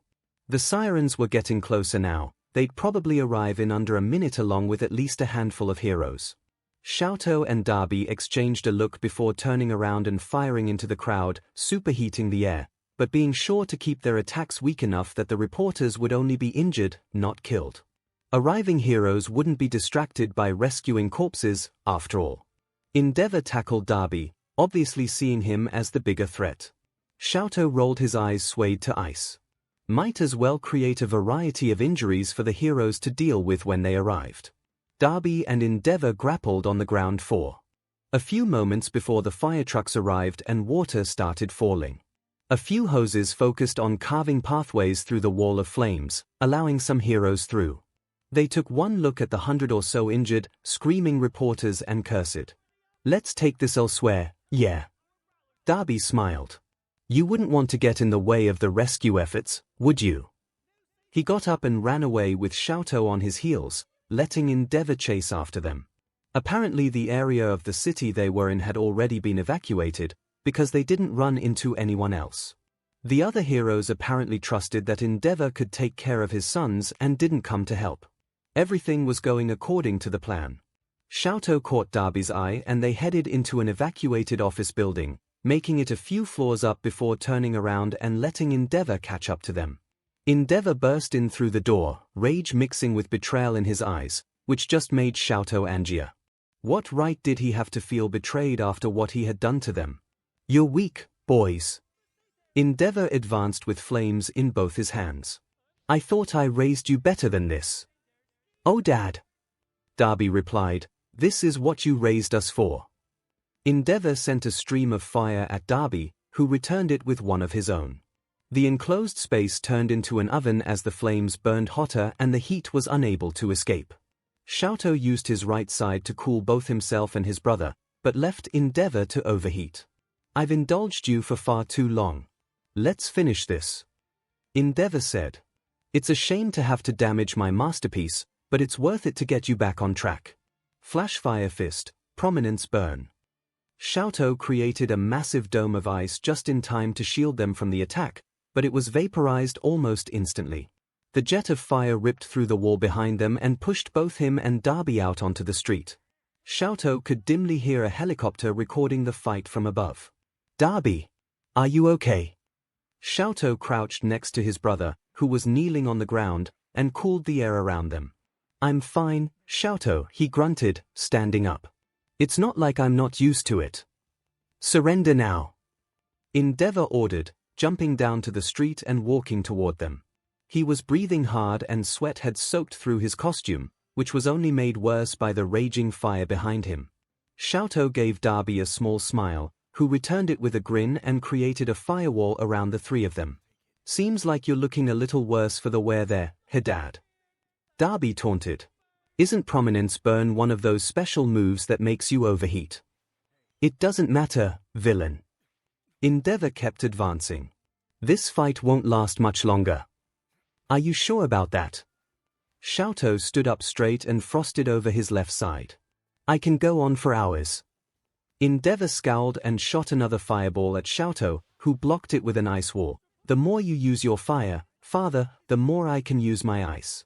You should know that, considering that it was you're the one who wanted this quirk so badly. 𝐿𝐴𝐴 was breathing now, but stubbornly kept up his attacks, even letting loose another prominence burn, though the second was much weaker than the first had been. 𝐿𝐿 smiled slightly when Endeavor went to take a step, but stumbled, swaying slightly as he regained his balance. 𝐿𝐿 nodded at Darby, who shot another fireball at Endeavor's back. His heat exhaustion made him too slow to dodge it, and he cried out as the flames burned him. "How do you like that, Dad?" Darby spat. "How does it feel to burn as you're forced to overuse your quirk?" Endeavor just grunted and shot another attack. 𝐿𝐿 glanced up at the news helicopter circling above them. They needed to wrap this up before more backup came. "Well, Father," 𝐿𝐿 started Endeavor in the eyes when his father whipped around to face him. "I'd say goodbye, but it's really more like good riddance." He slammed his right foot to the ground and sent jagged spears of ice toward his father. Endeavor's eyes widened and he tried to dodge, but between Darby's flame wall and his own relentless attacks, he had gotten far too hot to continue to the fight. A thick icicle hissed as it struck his chest, but as soon as it melted, it was replaced by another, each one penetrating deep into Endeavor's torso. Darby extinguished his firewall and watched as 𝐿𝐿's ice stopped melting immediately and instead turned red as it was coated with BLD. He went to stand next to 𝐿𝐿 and watched their father's face as his angry expression turned to one of pain, then faded altogether as the life left his eyes. There was a long moment where everything was silent. 𝐿𝐿 couldn't hear the roar of fires, or the sound of the helicopter, or the approaching sirens, or even Darby asking him if he was okay. The only thing he could think was what he had just done. 𝐿𝐿 had actually killed that bastard for what he'd done to their family. Suddenly, he threw his head back and laughed. As hard as he tried, he couldn't stop it as he ran out of breath and felt his cheeks start to ache as Darby joined in. He was free. 𝐒𝐻𝐿 slammed the doors open and ran into the common room. 𝐒𝐻𝐿. Ida jumped up from his place on the couch. "Please be respectful of school property. Have you seen the news?" She leaned down with her hands on her knees as she caught her breath. "Does it look like we're watching the news, Pinky?" Bakugo rolled his eyes. "Turn it on. Channel 5. Kirishima ignored Ida's protests that they should be doing homework instead of watching TV as he grabbed the remote and swayed channel. "Won't be, how did you put it?" "Ah, that's right, coming home anytime soon. In fact, I don't intend to come home at all." A chill went through the room and even Ida shut up as they watched Todoroki stare down Endeavor, a member of the League of Villains by his side. "I go by Freezeburn now." He can't be implying. Yorozu glanced toward the others, who were all staring at the TV with horrified disbelief. A short scream from Uraraka drew her gaze back to the TV, where Todoroki and Darby had released fire on Endeavor. "No." Kirishima shook his head. "It's gotta be a body double or they're threatening him or something. Todoroki wouldn't turn villain, he just wouldn't." "How do you know, Ribbit?" Asui said. "None of us were very close to him and he never really showed a lot of emotion, so he could have been considering this for months and we wouldn't have known." "As much as I hate to agree," ♀drawled, "Zoo's right. None of us know him well enough to know if this is real or not." "Well," Uraraka frowned and clenched her fists at her sides, "shouldn't we be giving him the benefit of the doubt? I choose to believe he's being forced and this is all just an act. As soon as the other heroes show up, they'll save him. Come on, Uraraka." Kaminari gestured wildly to the TV, where high walls of flame were keeping the reporters in place. "He's holding people hostage. What kind of a hero does that? As a hero? Or my future as your masterpiece?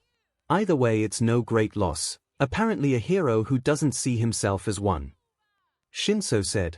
The class listened as Todoroki described the abuse he'd suffered and they felt their hearts sink. It did sound like a realistic motivation if Todoroki really had decided to become a villain. "That can't be true," Kirishima said. "He's gotta be lying. I know Endeavor isn't the nicest guy, but child abuse just isn't manly." They all waited for Endeavor to deny that he had beat Todoroki and the mood in the room crumpled when he didn't even bother. Uraraka burst into tears while Asui and Yorozu hugged her. Bakugo's hands started popping with tiny explosions as he yelled at the television set and Kaminari accidentally shorted himself out. "The other heroes should be showing up soon, right?" Gyro asked hesitantly. Well, yeah. Soto said. But will they be able to do anything? They've taken over 100 hostages. Is that why Endeavor isn't fighting back? Zero asked. Normally he'd have barbecued Dabi by now. He probably doesn't want to hurt Todoroki.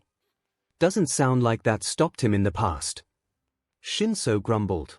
Todoroki ran at Endeavor, trying to catch him in ice, while Dabi came in with a sneak attack from behind. Ashido couldn't tear her eyes away from the TV. Acting like a villain. Bakugo finished. The room exploded in yells when Dabi and Todoroki turned their fire on the hostages, and some of the students jumped to their feet as though they thought they could do anything to stop the fight. The footage had erupted into chaos as the cameramen and reporters were injured and some of the cameras stopped working due to the heat. Fing changed the channel. Bakugo yelled. One of these stations has got to have a working camera. It took a minute of channel surfing until they managed to find another station. This one had obviously not been at the press conference, but had shown up for the fight, because they were standing outside the police line as flames raged in the background and an entire fleet of ambulances drove by.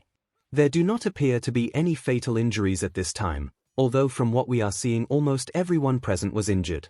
The villains responsible for this attack are Dabi, a known member of the League of Villains, as well as Sh― Todoroki, who was going by the name of Frieza Burn. Until recently, Todoroki was assumed missing after he was kidnapped by the League of Villains at a UA training camp over the summer.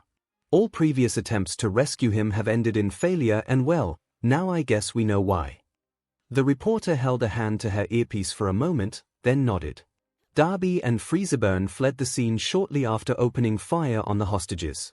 The #1 hero, Endeavor, is currently in pursuit.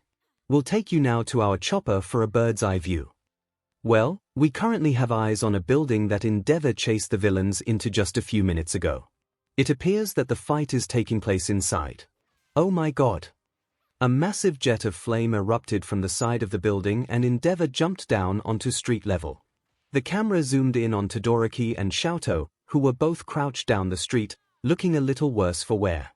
They stood up slowly and stared down Endeavor, and the students held their breath as they saw Todoroki frost over his left side. They've got to give up, now, right? Kirishima asked.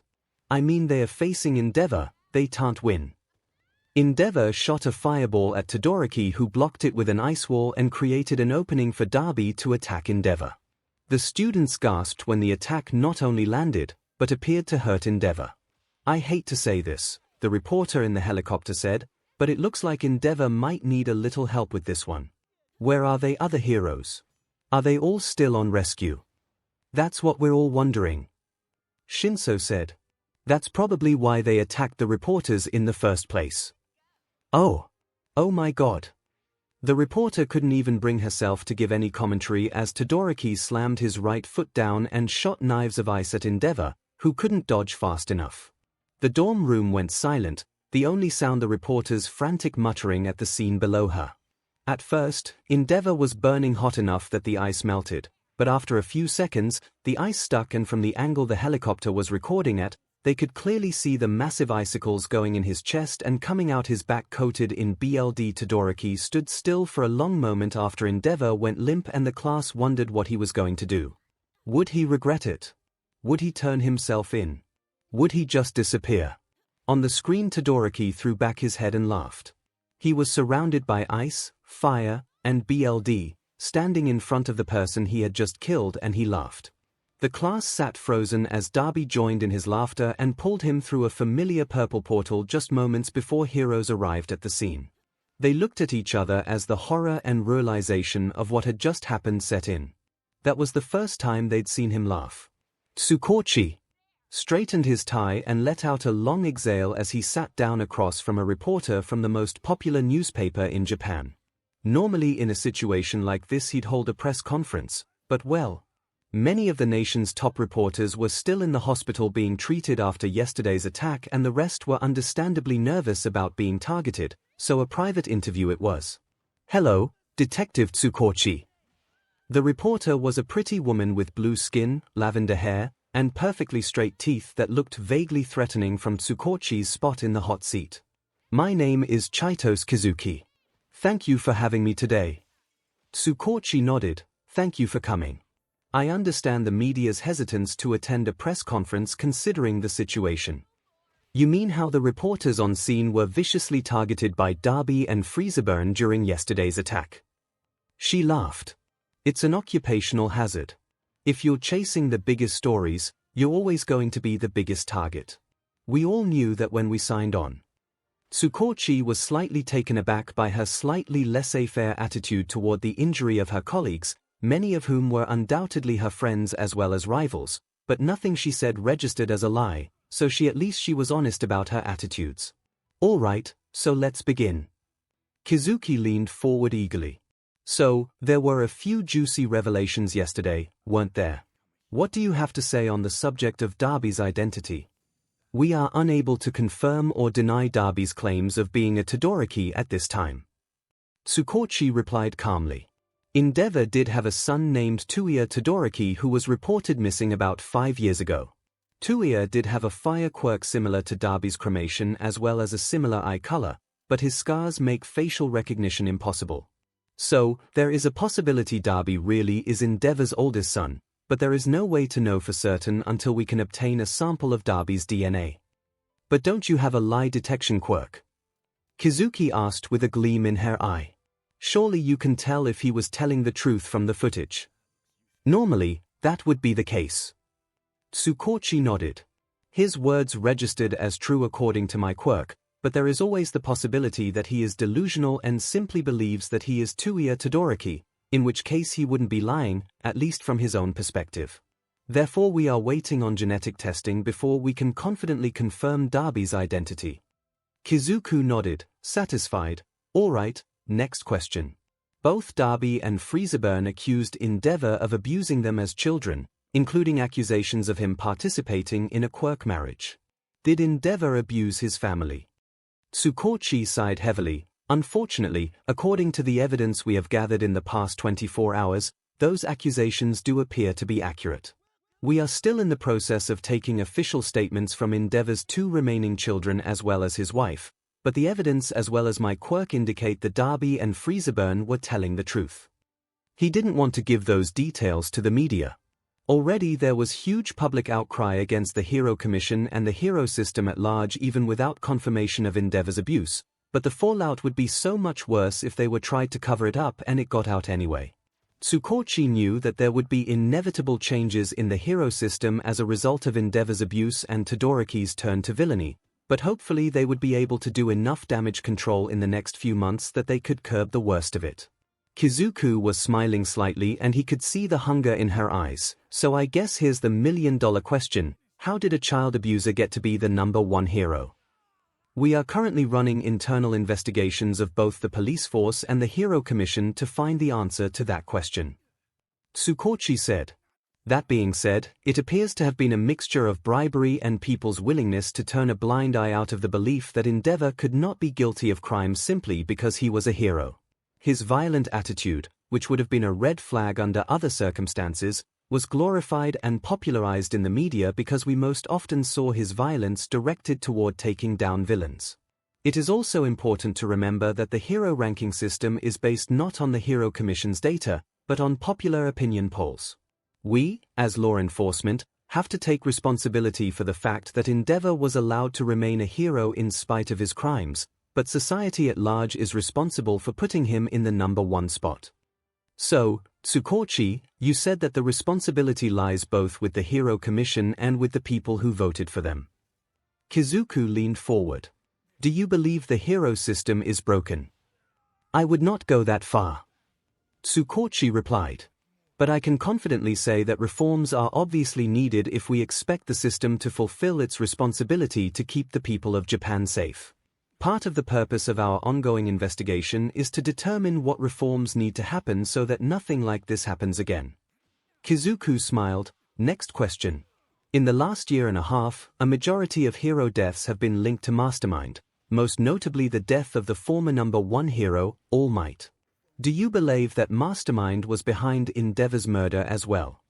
𝐒𝐭𝐚𝐲 grit his teeth at yet another reminder of his failure. Mastermind has been known to work extensively with the League of Villains, of which both Darby and 𝐻𝐻𝐵𝐻𝐻 are members. There were also a lot of moving parts in the operation, and the plan relied on exploiting the weaknesses of Endeavor's quirk, both of which are hallmarks of Mastermind's murder plans. So while we have not recovered any written plans tying Mastermind to Endeavor's murder, it is safe to assume that yes, he was most likely involved. The police and media have known about Mastermind's existence for quite some time. Kizuku smiled.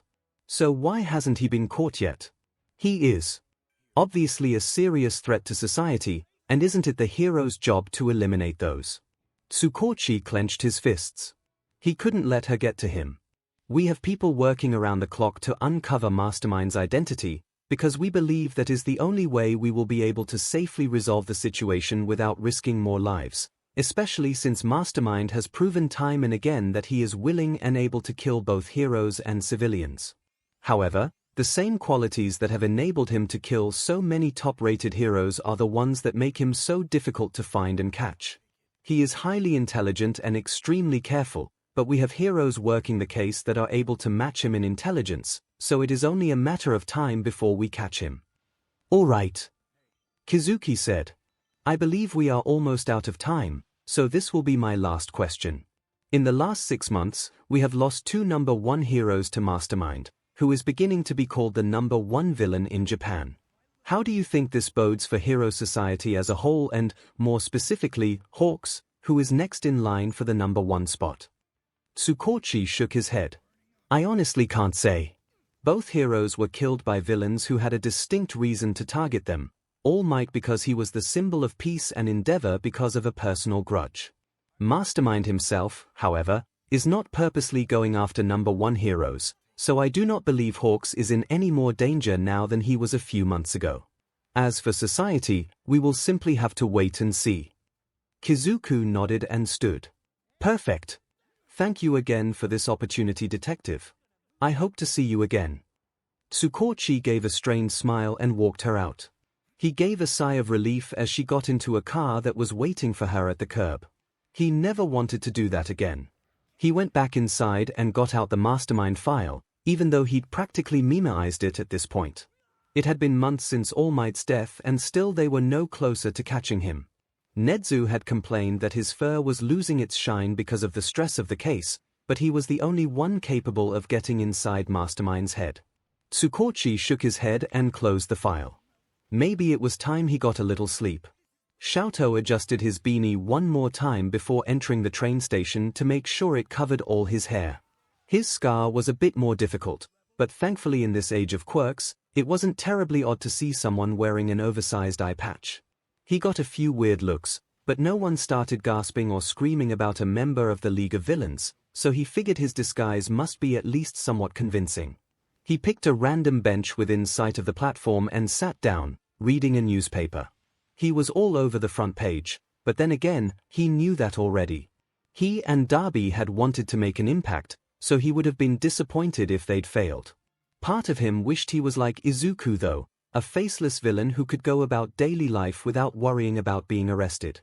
Before long a student in a UA uniform came and sat down next to him. Do you really think it's a good idea for you to be out and about right now? Minoma scoffed. You might not be in 1A anymore, but you're still an idiot. Xiaotou rolled his eyes. Yeah, 1B is superior and all that, spare me your superiority complex, I got enough of that from Bakugo, thank you very much. What have you got for me? Minoma shrugged, the school's being careful right now.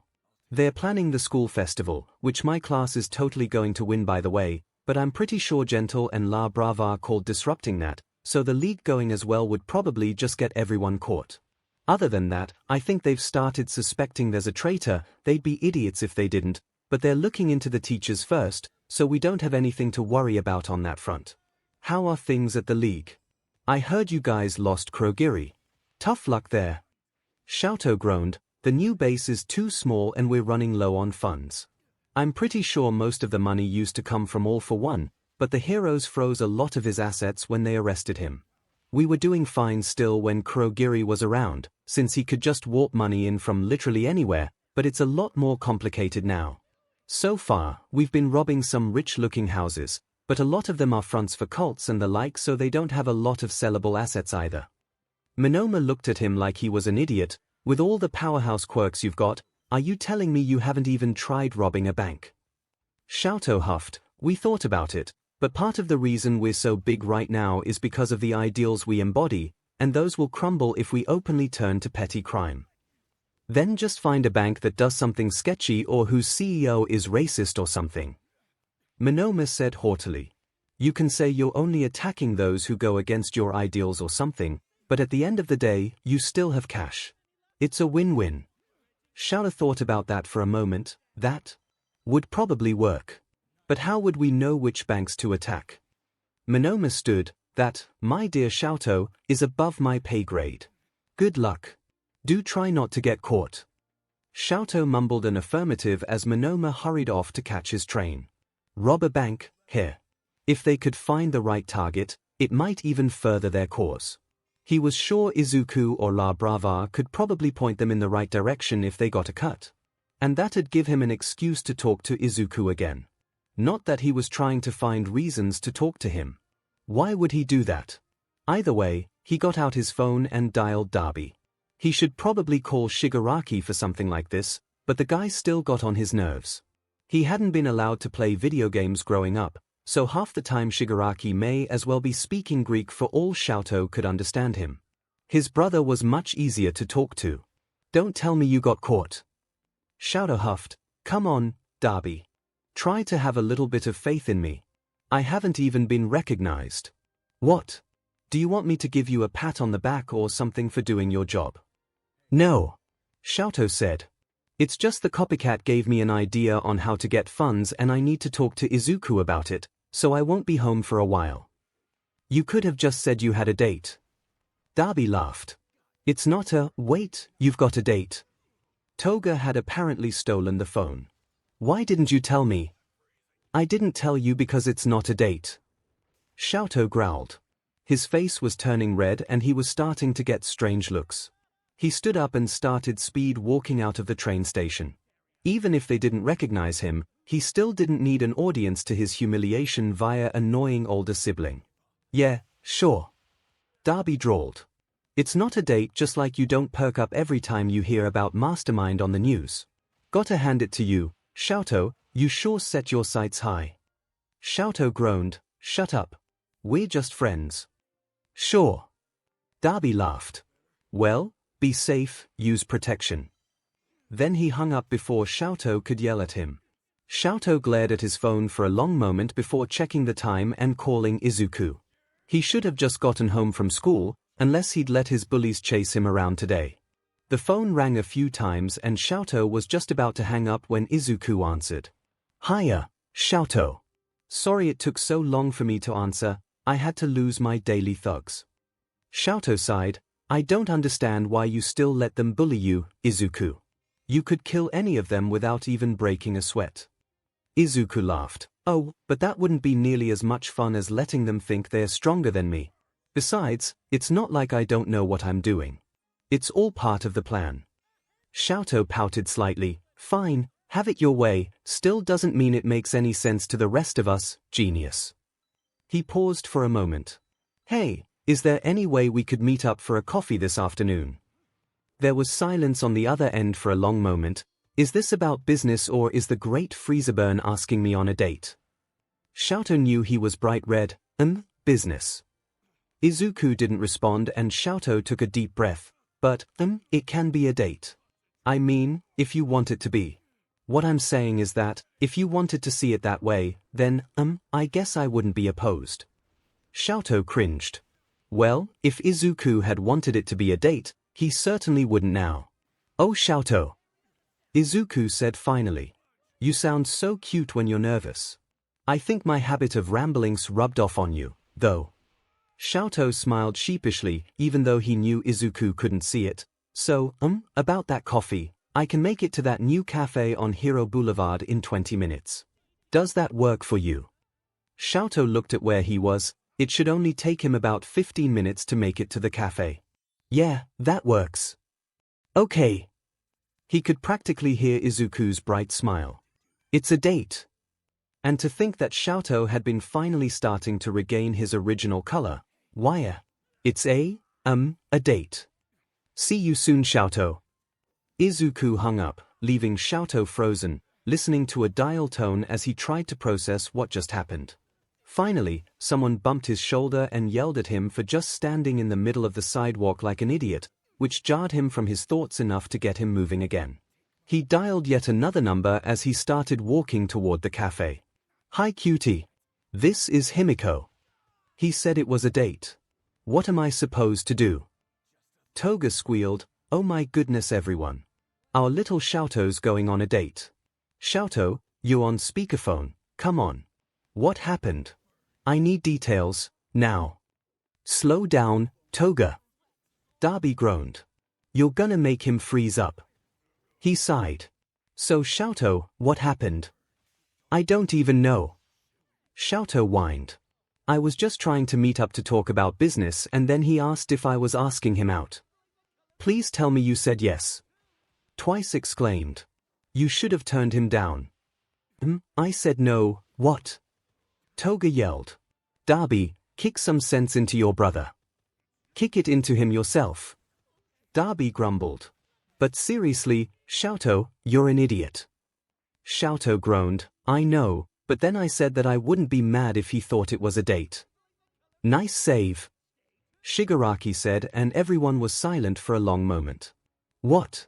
You guys are being loud. If you didn't want me to be involved you should have had this conversation somewhere else.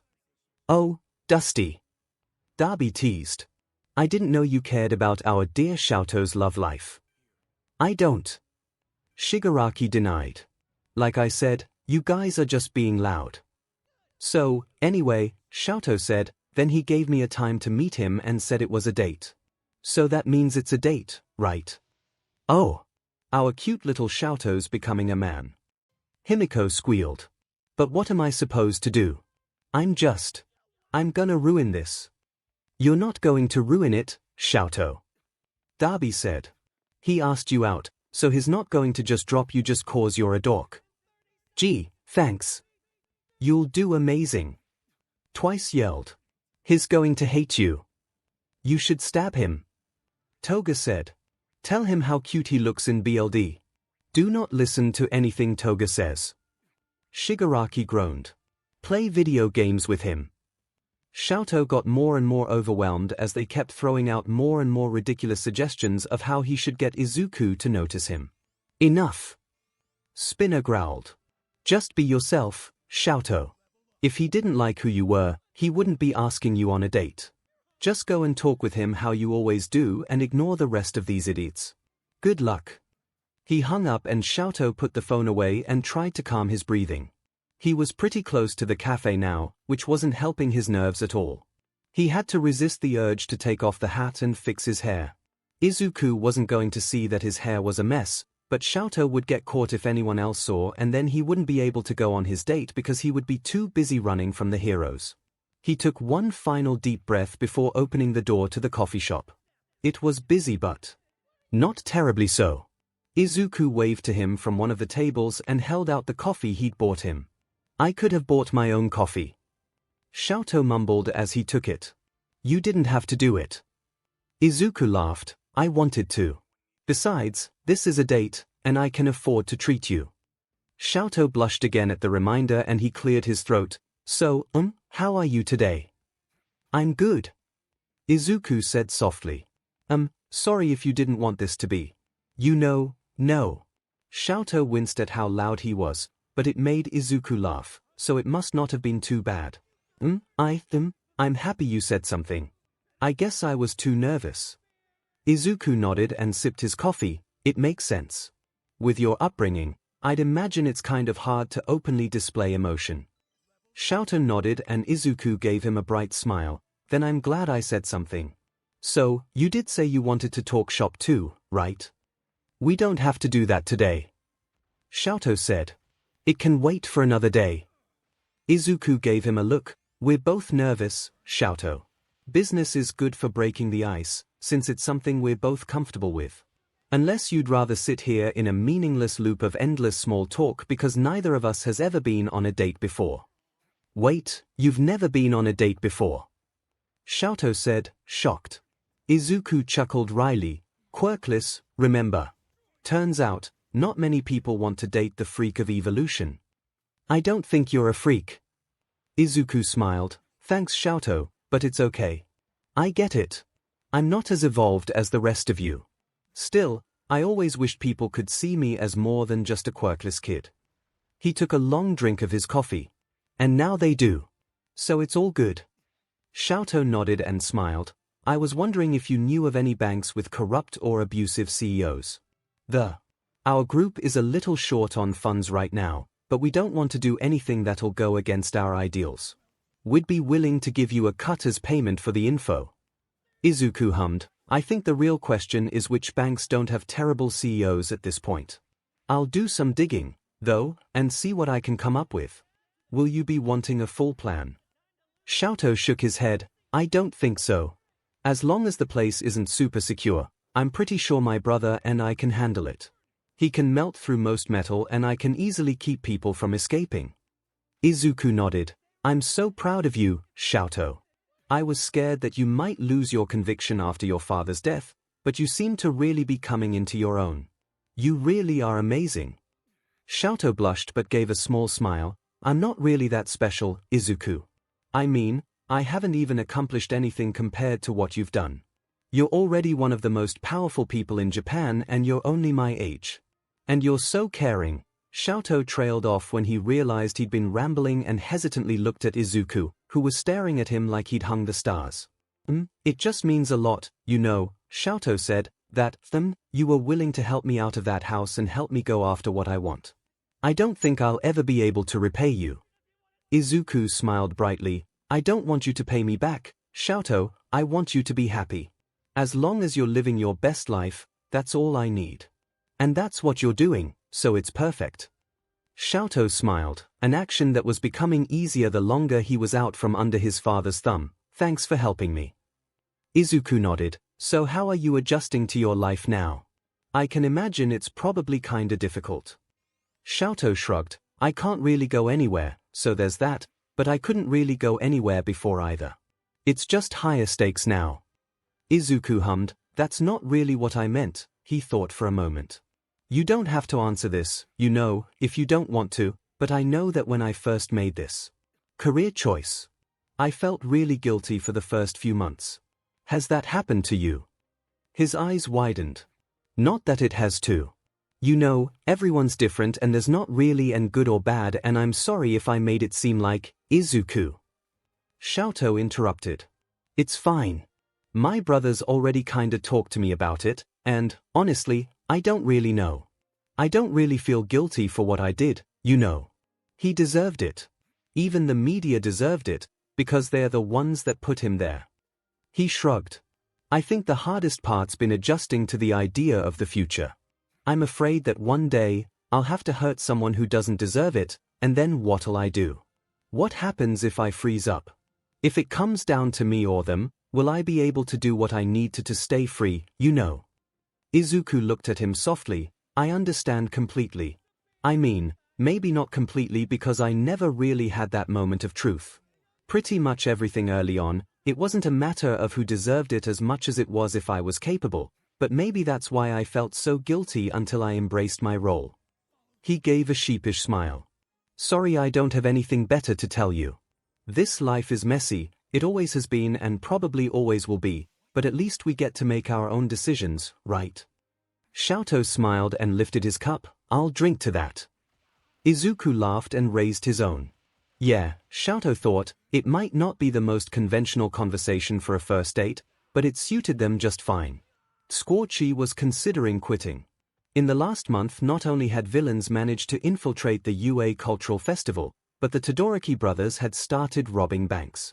Any and every CEO had somehow decided the best course of action was to put 𝐒𝐻𝐻 on speed dial to ask for constant updates on who they were going to hit next. The only link they had found so far was that the CEOs of the targeted banks were all guilty of crimes, but their crimes ranged from felony tax evasion to sexual harassment. The police had had to open investigations on the management of every major bank in Tokyo just to stay ahead of them, which had led to a fair amount of arrests, but so far the actual villains they were looking for stayed elusive. The government was actually looking into changing the laws to prevent corruption in business as the result of the whole fiasco, though, so at least there were some positive changes coming out of it. It seemed that wherever 𝐼𝐼𝐵 went, he sparked major outrage and reform, a detail that the media hadn't been kind enough to miss. In the month since his villain debut, he had already managed to gain a cult following rivaling Stain, which was even more troublesome because it meant that the League had increased in popularity and support as well. It was a headache, and there was now an entire task force trying to crack down on those selling villain merch, especially since the Todoroki brothers' signature trench coats were quickly becoming a trend. It also seemed that the League had somehow acquired another warp quirk which was less powerful than Kurogiri's Warpgate, but the police had been hoping Kurogiri's capture would cripple the League more. The giant villain Kurogiri had been looking for when he was captured hadn't made another appearance, and they didn't have any way of knowing if he had made contact with any other members of the League of Villains, though 𝐒𝐭𝐴 figured it was probably only a matter of time until he did. There had been reports of earthquakes in the area a few days ago, but by the time heroes showed up, there was no one there, just a massive amount of destruction, so they were no closer to capturing that villain either. 𝐒𝐭𝐴 looked at the clock, then grabbed his coat and headed for the door. Nezu had invited him to lunch, supposedly to discuss the Mastermind case, but he suspected part of it was just Nezu trying to keep him from burning out. He appreciated the thought, but he was pretty sure he'd burned out months ago and was just running on fumes now. Still, it would be nice to eat something besides coffee and instant ramen. He gave his name to the hostess at the restaurant and was led to a booth near the back where Nezu was already waiting. Nezu gave him a signature smile and gestured for him to sit. "Hello 𝐒𝐭𝐴. How are you today?" 𝐒𝐭𝐴 sighed, "You really don't want to know. I don't even want to know, and it's my life." Nezu chuckled, "Well then, I'm glad that I've given you an excuse to get out of your office at least. How are things at the station?" "Hectic," 𝐒𝐭𝐴 said. "What with all the bank robberies and the open investigations of corruption in the industry, we could hire an entire other force and still not have enough men. It really makes me miss Toshinori, you know." Nezu nodded. He fulfilled his role as symbol of peace very well, but that has just made the difference all the more obvious now that he is gone. "I wish he were still here." 𝐒𝐭𝐴 frowned at the table. "I just feel like he'd know what to do. Even if he didn't, his smile might help everyone feel like the world wasn't crashing down around our ears. Just one more thing these villains have taken from us, Mastermind in particular." Nezu sighed. "I do have to wonder if he knew what he was doing when he killed the symbol of peace. If there was ever any way to make a lasting influence on society, that was it." 𝐒𝐭𝐴 shrugged. "Have you had any luck with the leads we got from 𝐼𝐼𝐵?" Nezu's eyes brightened. "As a matter of fact, I have. First of all, I believe I have ruled out the possibility of an analysis or intelligence quirk." 𝐒𝐭𝐴 gaped at him in shock. "What?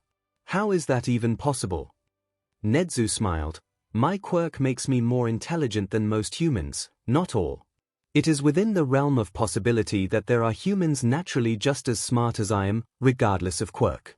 During Eraserhead's brief interaction with Mastermind before school started, he reported that Mastermind continued fighting with the same tenacity even after his quirk was erased, which leads me to believe that he does not use his quirk when he fights or when he strategizes.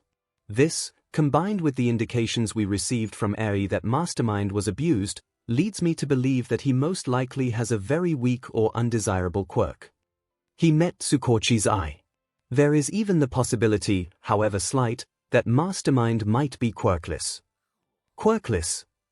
𝐒𝐭𝐴 said in disbelief. "How?" Nezu shrugged. "The quirkless face extreme discrimination. Bullying of quirkless children often goes unreported, and a vast majority commit suicide before they turn. If one were intelligent enough, they might have become frustrated with society's treatment of them and decided to mistreat society in return.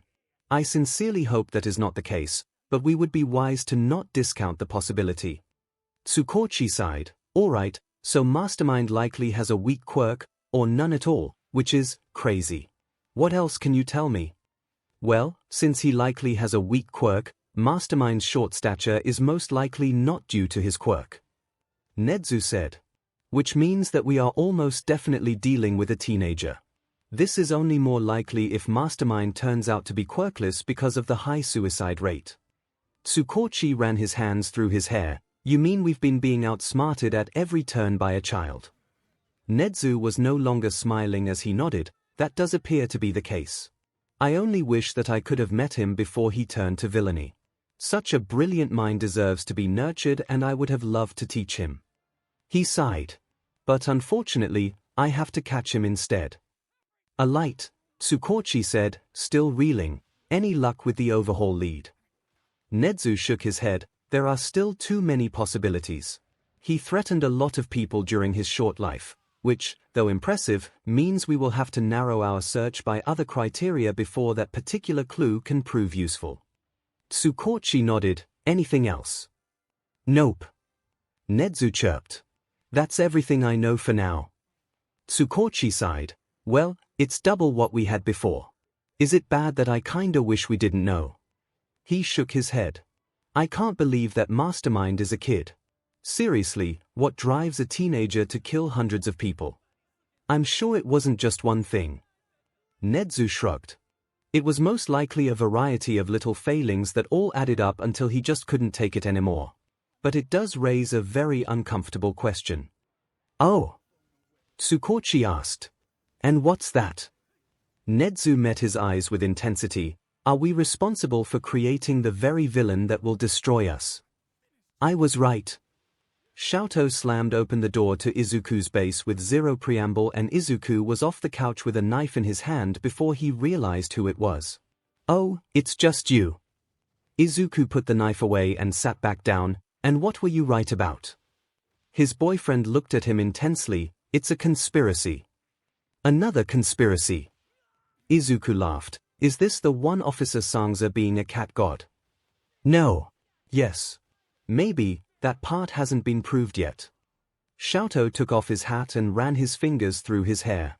I'm talking about the one where a bunch of major companies, including 𝐔𝐬𝐽𝐫 Incorporated, are part of a major extragovernmental group that's trying to take over the world. 𝐿𝐻𝐿. 𝐒𝐿𝐽 raised one eyebrow. Not that I don't believe you, 𝐂𝐿𝐽, but what actual evidence do you have? 𝐂𝐿𝐽 sat down. So, you know how you were complaining last week that nobody could get a hold of Jiran? 𝐒𝐿𝐽 nodded. I mean, now I'm pretty sure he's been kidnapped if the fingers and clothes the police have been finding are any indication. Bingo! 𝐂𝐿𝐽 smiled. So, we were off in the mountains trying to let Shigaraki beat Gigantomania, right? Right. 𝐒𝐿𝐽 nodded. Well then, we got this call on twice phone from the people who kidnapped Jiran, giving us an hour to meet them in Deku City if we wanted to save him. When we showed up, they basically attacked us on sight to prove they were stronger. Not only is it 𝐔𝐬𝐽𝐫 Incorporated, but they've got Dettnerat and the leader of the Hearts and Mind Party, not to mention a handful of heroes. Seriously, it was crazy. Really? 𝐒𝐿𝐽 hummed thoughtfully and leaned his chin on his hands. With such powerful backers, I'm surprised I haven't heard of them. They haven't really done anything hugely criminal yet. 𝐂𝐿𝐽 shrugged.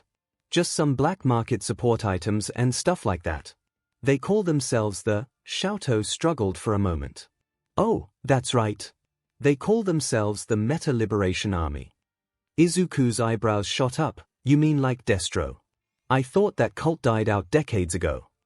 𝐂𝐽 hit himself on the head. That's what they were acting like. He laughed and put his feet up on the coffee table. And I don't really know, I'd never heard of them before. I think the leader called himself Redestro, though. So basically, 𝐒𝐿𝐽 hummed, this Meta Liberation Army tried to challenge the League in order to assert their dominance. Considering you're here, I take it they lost. 𝐂𝐽 nodded eagerly. Yep. Oh, and your theory on twice needing to be injured to overcome his psychological trauma was correct, by the way. We probably wouldn't have made it out alive if he didn't turn the tide by cloning himself. Well, that and Gigantomania showing up to try and fight Shigaraki again. As it was, Toga was pretty badly injured, but the doctor treated her wounds, so she'll probably have a few scars, but he said she'd make a full recovery. 𝐒𝐿𝐽 clenched his fists. Were you injured, 𝐂𝐽? 𝐂𝐽 wrapped him in a hug. Don't worry about me, I'm fine. But they tried to kill you. And you said for yourself that they hurt Himiko. What if they'd killed her?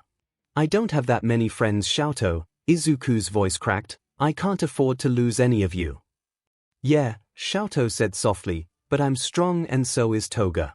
We wouldn't be in the league if we couldn't defend ourselves, and we never go into battle alone. Darby was there to protect me, and twice protected Toga. We're okay. I should destroy them for trying to hurt you guys. Izuku said darkly.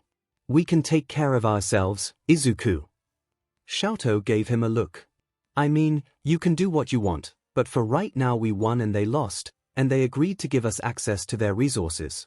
And besides, 𝐿𝐼 shrugged, at this point we're basically just biding our time before stabbing them in the back, and they're doing the same to us. Izuku took a deep breath. All right, I trust you.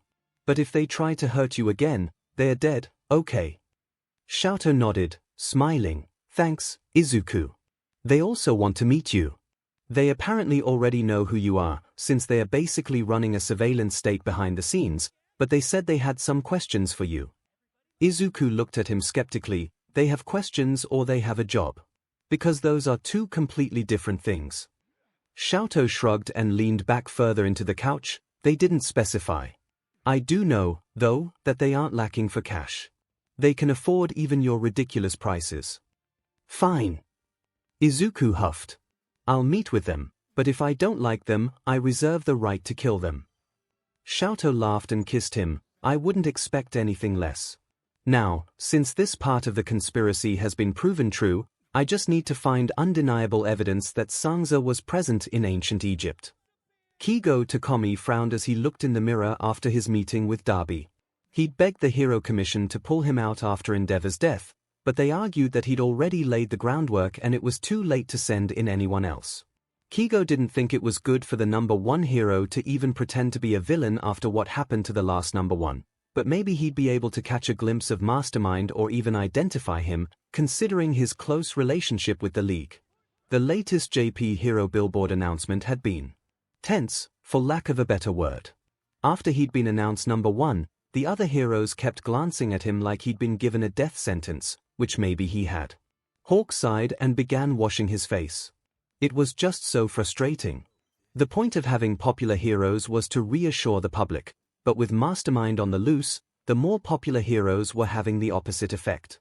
At the after-party, there had even been rumors that this would probably be the last JP announcement until Mastermind was safely behind bars, to avoid giving him more targets. Darby had yet to introduce him to any other members of the League. 𝐒𝐲 hadn't even met Darby's brother yet, though Tokoyami had mentioned 𝐿𝐼 a few times during his work study. 𝐒𝐲 dried his face and scowled. To think that Endeavor really. He shook his head. It didn't matter. Endeavor may have been an inspiration to him, but he wasn't the reason he became a hero. My future as a hero. Or my future as your masterpiece. Either way, it's no great loss. I didn't ask for either one. 𝐒𝐲 pushed those thoughts from his head as he got ready for bed. No. He wasn't like Freezeburn. So what if neither of them had been given a choice when it came to their career path? He wanted to help people, not hurt them, so at the end of the day, they weren't the same at all. Besides, growing up with the Hero Commission hadn't been that bad. Sure, it had been a lot of training, but it had all been worth it, hadn't it? Darby had mentioned a new group the League was partnering with, something called the Meta Liberation Army. 𝐒𝐲 would have to look into them more tomorrow, see what they were about and what their ideals were. Hopefully there was a weakness the Hero Commission could exploit when the two groups came together. He didn't know what they'd do if the League didn't get taken down soon. The media was already tearing the Commission apart as it was. They couldn't afford any more failures. Jiran jumped when a loud bang sounded in the alley outside his office and he froze for a solid minute before realizing it was just a cat that had just knocked over a trash can. He shook his head. He'd heard that same sound hundreds of times during the decades he'd been in this office, so why was he getting so freaked out now? He grimaced as he finished adjusting the mechanical hand he'd ordered and tried to flex the fingers. The hand moved sluggishly, giving Jiran the feeling that everything was just slightly to the left of where it should be, and it hurt. As if having his fingers removed one by one hadn't been bad enough, now he had to deal with pain every time he wanted to move his fake ones. His cell phone rang and he tried to answer it, only to drop it as his mechanical hand refused to cooperate.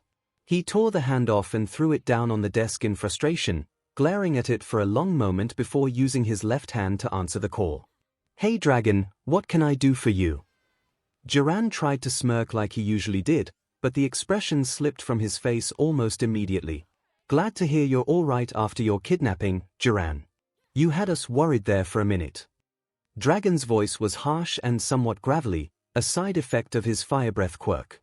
"I'm fine," Jiran said too quickly. "But you didn't call to inquire after my health." Dragon laughed. "You're right. Glad to see you haven't lost your head for business. I want you to set up a meeting with Mastermind." Jiran sighed. "Like I told you the last 3 times you asked me, he refuses to work with you." "Sorry, Dragon, but you should know better than to make Mastermind do something he doesn't want to do. Those who try are lucky if they only end up dead." "Why?" "I'm willing to pay his prices." Dragon yelled, and Jiran knew he probably had literal smoke pouring from his nostrils. "I don't know why." Jiran tried to rub the bridge of his nose, only to realize at the last moment he didn't have the fingers required for the action. "Look, he didn't tell me why he doesn't want to work with you, just that he won't. I'm not gonna go behind his back to set up a meeting. I value both our lives far too much for that." On the other end of the line, Dragon huffed. "Fine, have it your way. But just let Mastermind know he's not the only villain capable of holding a grudge." Dragon hung up abruptly, and Jiran took a deep breath before putting the phone down and picking up his new hand again. Mastermind wasn't usually picky about who he worked with. Normally, even if he didn't like someone, he'd still meet with them if the payoff was right. That's what made it so odd that he outright refused to meet with Dragon or his gang, the Dragon's Horde, no matter how much the man offered to pay him. When he'd asked, Mastermind had mentioned it was personal, but refused to explain any more than that. Jiran shook his head. One thing was certain, whatever Dragon had done to PSS Mastermind off, it had to have been big. Izuku scowled at his reflection as he untied the tie for the 10th time that night. They were going to be late if he kept this up. "Here, Izuku." 𝐒𝐲 grabbed his hands and placed them at his sides. "Let me do it. If there was anything that BSTRD did right, he at least made sure I knew how to tie a tie." Izuku huffed. "Yeah, well, I guess that proves there are multiple breeds of deadbeat dads here. The overbearing abusive assholes and the ones that F off into the sunset the moment the doctor says quirkless." "There." 𝐒𝐲 smiled at him, and Izuku rolled his eyes when he looked down to find a perfect triangle knot. How come 𝐒𝐲 had to be so good at everything? Redestro said he was sending a car, right? Izuku grabbed his bag, filled with probably too many notebooks and knives. "But hey, it paid to be prepared, right?" 𝐒𝐲 nodded. "Darby texted and said they already got picked up, so they should be here any minute." There was a knock on the door. "And there they are now." Izuku straightened his tie one last time before opening the door with a smile. A chauffeur led them down to the waiting limo that looked amazingly out of place in the bad neighborhood Izuku's base was in. Izuku almost laughed as he imagined the shiny black covered in graffiti like the walls behind it. Inside the car, Darby was laughing as Shigaraki tried to disintegrate his tie and Compress scolded him. Compress was pretty much the only one who didn't look vaguely uncomfortable in his evening wear, but the Meta Liberation Army had insisted that they pull out all the stops when they met the infamous Mastermind. It didn't take them long to reach Redestro's mansion. The limousine pulled up and a butler opened the doors and took their coats while another led them up an elevator to where the surviving members of the MLA leadership were waiting around the already set dinner table. Redestro himself smiled amiably and stood when they entered. "Hello Mastermind. I must say it's a pleasure to finally meet you." He gestured for them all to sit. "You've acquired quite a fearsome reputation." Izuku chuckled. "A fact I'm proud of, Redestro. Your own reputation, however, leaves something to be desired. Perhaps you'd care to enlighten me on what your group hopes to accomplish, because for now it seems your only great accomplishment is staying in the shadows." Redestro's knuckles turned white as he clenched his fist around his chopsticks, but he smiled. Izuku's eyes narrowed. So he was easily stressed, but gave a great effort to hide it. "Why? Our group is called the Meta Liberation Army." Izuku recognized the speaker as Koku Hanabata, the leader of the Hearts and Mind Party, and the one 𝐿𝐼 called Trumpet. The man had quite a bit of political power, something that could be very useful in the future if they were to work together. Izuku turned to him. Yes, 𝐿𝐼 told me as much, but what is your vision? I assume you're taking cues from the original movement. The original Destro was my father, 𝐷estro replied, a little-known fact that even the man himself was unaware of.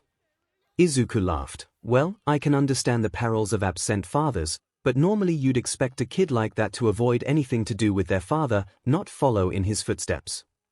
𝐷estro grit his teeth, but hid it with a smile. Yes, well, my father may not have been there physically, but he made sure to provide for me well in terms of ideology. He taught us that the power is everything, a fact that has only become more obvious in our age of quirks, and that it is, quite frankly, idiotic to pretend otherwise. People should be allowed to use their quirks freely and let their power determine their place in society. Well, I'm all for encouraging people to use their quirks, Izuku hummed, but I'm sure you understand why someone like me might be hesitant to have a societal structure completely based on quirks. Of course, of course. 𝐷estro waved away his concerns. But in our vision of society you would never have to hide such a powerful analysis quirk, not that I understand why you choose to pretend you're quirkless anyway. But that is, of course, something you wouldn't have to worry about in the society we are working to build. A heavy silence enveloped the room and Izuku blinked a few times as he tried to comprehend what 𝐷estro had just said. What? He said you won't have to hide your quirk anymore. A man with long, greasy hair said sharply. I thought you were supposed to be intelligent. Now, skeptic, don't insult our guest. 𝐷estro smiled. I apologize for the behavior of my associate, he has little patience for stupidity, a trait that I'm sure you share. Izuku frowned. I am patient enough to understand not everyone can match my intellect, and am also intelligent enough not to jump to unfounded conclusions. He turned to skeptic. I would think that with the level of surveillance you're capable of, it would be quite obvious that I am, in fact, quirkless. If I wasn't, I would most certainly not hide it, considering how poorly I've been treated my whole life. The illegality of this treatment did nothing to prevent it, and now you're telling me that you are trying to make that mistreatment not only legal, but encouraged. 𝐷estro scoffed. Please. Do you really expect us to believe you'd have gotten as far as you have if you were actually quirkless?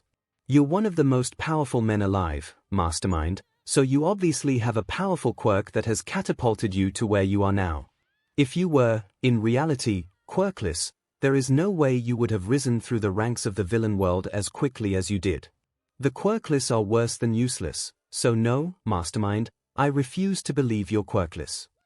Izuku glared at the MLA executives, clenching his fists beneath the table and subconsciously reaching for his knives. 𝐿𝐼 put a hand on his shoulder and gave him a reassuring glance. Izuku smiled at him and forced himself to relax. Perhaps it's best if we save here and keep playing another day. Shigaraki said. But we haven't even brought out the main course. Trumpet pouted. Yes, well, compressed, unless you're particularly fond of BLD sausages, it is time for us to take our leave. Don't worry, 𝐷estro, we're still on to work together. Darby shrugged. But it's getting late and you're putting your foot so deep down your throat you're gonna need surgery to get it out, so believe me, this is better for everyone. 𝐷estro glared at them, but didn't get in their way as they left and called the limo back to take them home. Izuku was sure it probably hadn't been the shortest business meeting he'd ever had, but he was blanking on any that had ended more quickly or abruptly. How blind could they get to insist that he had to have a powerful quirk, simply because he was a successful villain? Especially since he probably wouldn't be a villain at all if he'd gotten a quirk like he was supposed to. 𝐿𝐼 squeezed his leg. Calm down, Izuku, we're almost home. Izuku took a deep breath and nodded. The entire league ended up getting out when they arrived at Izuku's base and tipped the driver to just go home. Izuku slammed open the door and yanked off his tie as he screamed, just who do they think they are? Of all the biased, prejudiced, quirkist. Yeah, that seriously did not go well. Darby went to the pantry and grabbed enough instant ramen for everyone, since they'd left before they really had the chance to eat. I had no idea they were gonna take it that far. I thought they knew you were quirkless, since they knew everything else about you and all. Toga nodded and pouted, that was seriously not cute. It wasn't that bad. Twice said. It was terrible. Izuku finished his tantrum and took a deep breath as he ran his hand through his hair. What has the Meta Liberation Army offered the League? It doesn't matter, Izuku. 𝐤𝐷 sat down and pulled at Izuku's hand until he sat down as well. We aren't going to choose them over you. Izuku face hardened. What have they offered you? Shigaraki shrugged. Access to their satellites, money, that sort of thing. Izuku took a deep breath and nodded. He could work with that. If I call in a favor to La Brava and have her transfer those resources directly to you, can I destroy them? You don't have to. Izuku shook his head. She still owes me for making sure the media covered their UA infiltration. Gentle's videos have been going viral ever since, so she'll be more than happy to help. I don't want to leave you guys in a lurch just because those idiots chose to PSS me off. Even if you did, Spinner smiled, you'd still be doing the right thing taking down those false heroes that align themselves with their rebellion. 𝐤𝐷 nodded. We'll even help you bring them down. It matches well with the League's image. Taking down a few corrupt organizations just seems like the natural sequel to robbing a few corrupt banks and killing a few corrupt heroes. Izuku laughed, tears welling up in his eyes. What did I do to deserve friends like you? Darby raised one eyebrow. You helped us kill people. Kigo stood at Hero Commission headquarters, looking up at Yokomiru Mera, who was practically falling asleep behind his oversized, elevated desk. Kigo rustled his wings nervously as he debated what he was going to say.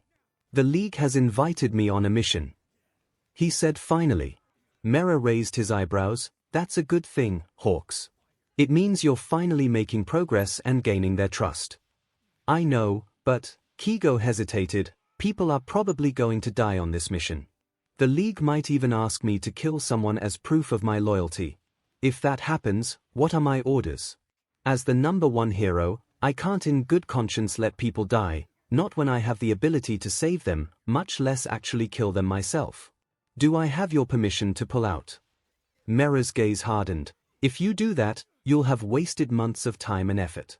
For right now, consider the League's orders as if they were coming from the Hero Commission itself. Stopping Mastermind and the League is worth a few lives. Kigo swallowed, but nodded, turning around and leaving as soon as he was dismissed. Yo Darby. Kigo faked a smile as Darby and Freezeburn climbed up onto the roof. Hey Hawks, Darby nodded at him. This is my little brother, 𝐤𝐷, but you already knew that. Kigo nodded, kinda hard to miss, considering your debut. Nice to meet you. Freezeburn looked at him skeptically. You know, I kinda get how people are starting to call the #1 spot the cursed throne now.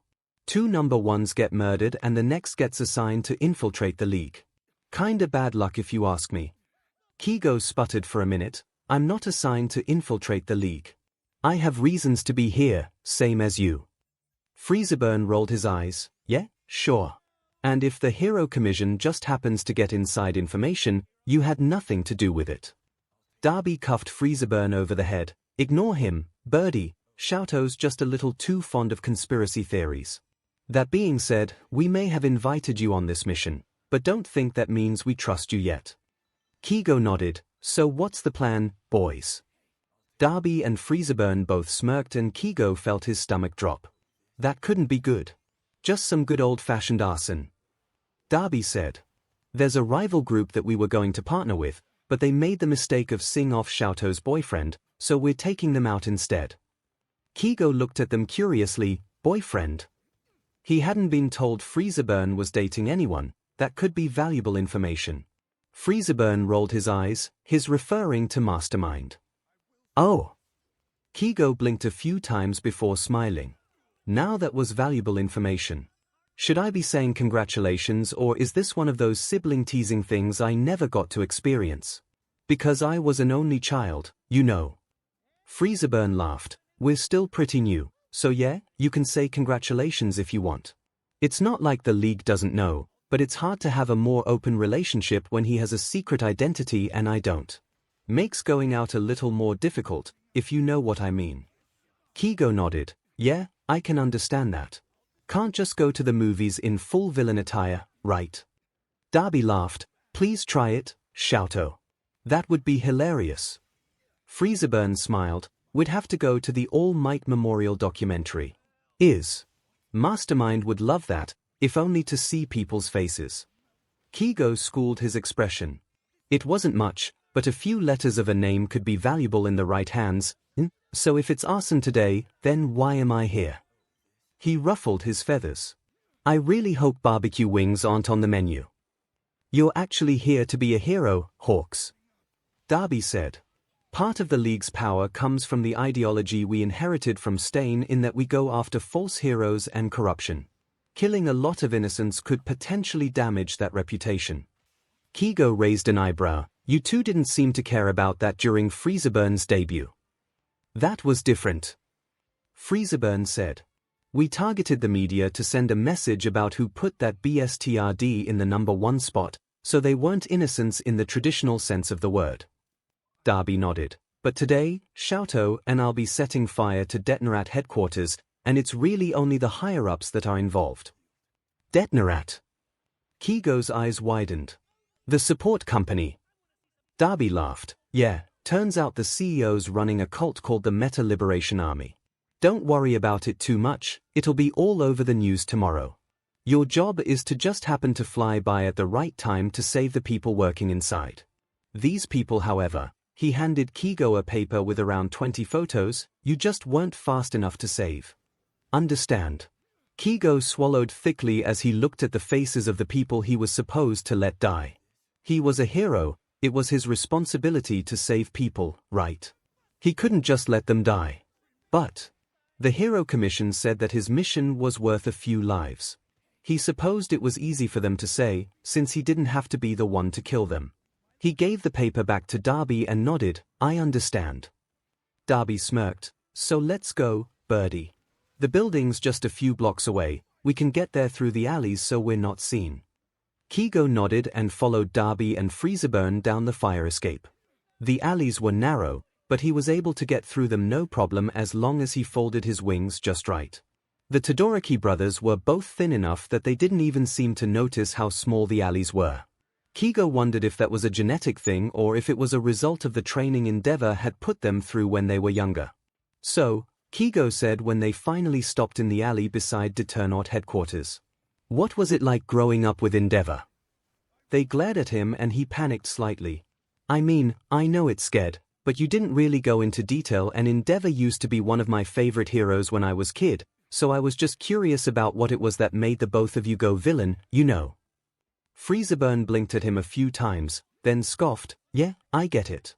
I'd probably be curious too if I hadn't lived it. Like you said, it's scared. Neither of us was really given a choice on if we wanted to be heroes, you know. We just had the bad luck to be born with strong quirks. 𝐒𝐲 nodded, thinking about how the Hero Commission had only picked him up after his quirk got their attention as a kid. He shook his head. No, he wasn't like the Todoroki brothers. The Hero Commission had saved him, he'd still probably be living in poverty if it wasn't for them. Yeah, he told us that it was our responsibility to be great masterpieces. Darby scowled, you wouldn't even be alive if it wasn't for me. I'm the one who puts a roof over your head, you would all be on the streets if it wasn't for me. Do you want to starve? 𝐿𝐿 laughed, yep. And if he wasn't guilting us, he was hitting us. If we ever tried to say no to training, we'd be dragged to the training room anyway and forced to train until we threw up, then the bastard would call us weak because he was pushing us too hard. Fun times. The Hero Commission hadn't ever forced him to train even when he didn't want to, had they? 𝐒𝐲 could remember saying no a few times, and he'd been allowed to stay in his room, but he'd always gone back to training within a few days. He hadn't been able to stand the disappointed looks and no one would talk to him if he wasn't training. Had that been a punishment? Had they known how social 𝐒𝐲 was and used that to get him to do what they wanted? It was even worse when he threatened to hurt Mom, though. Darby said seriously. Like it was our fault she was hurting, rather than his. 𝐒𝐲 nodded numbly, trying not to think of all the similarities. Sure, he hadn't really had parents that cared about him, but the commission was always talking about all the people who would get hurt if he didn't train hard enough to save them. No. He was not like the Todoroki brothers. A beep sounded from Freezerburn's pocket and pulled out his phone. Mastermind gave the go-ahead. He smiled widely. Let's light 'em up. Himiko put her phone back in her pocket and drank a swallowful of BLD straight from her victim, knowing that each of her clones were doing the same thing. Each of her clones had one of twice clones with them to guard the person Toga was imitating, but they would stay out of sight unless something went south. Himiko grinned as the reporter they'd kidnapped stared up at their own face in shock, and she laughed as she skipped away and into the broadcasting building. "You're late." A person Toga assumed was the stage manager yelled at her, and Toga gave her best contrite expression. "I'm sorry, traffic was horrendous." The stage manager huffed and rolled his eyes. "Whatever, I don't care." He waved a few assistants over. "Get her a MIC. We go on in 5. Himiko's eyes lit up in excitement as she was prepped to go on the air. These networks didn't know how lucky they were. She was handing them the story of a lifetime. "All right. Quiet on set." The stage manager yelled.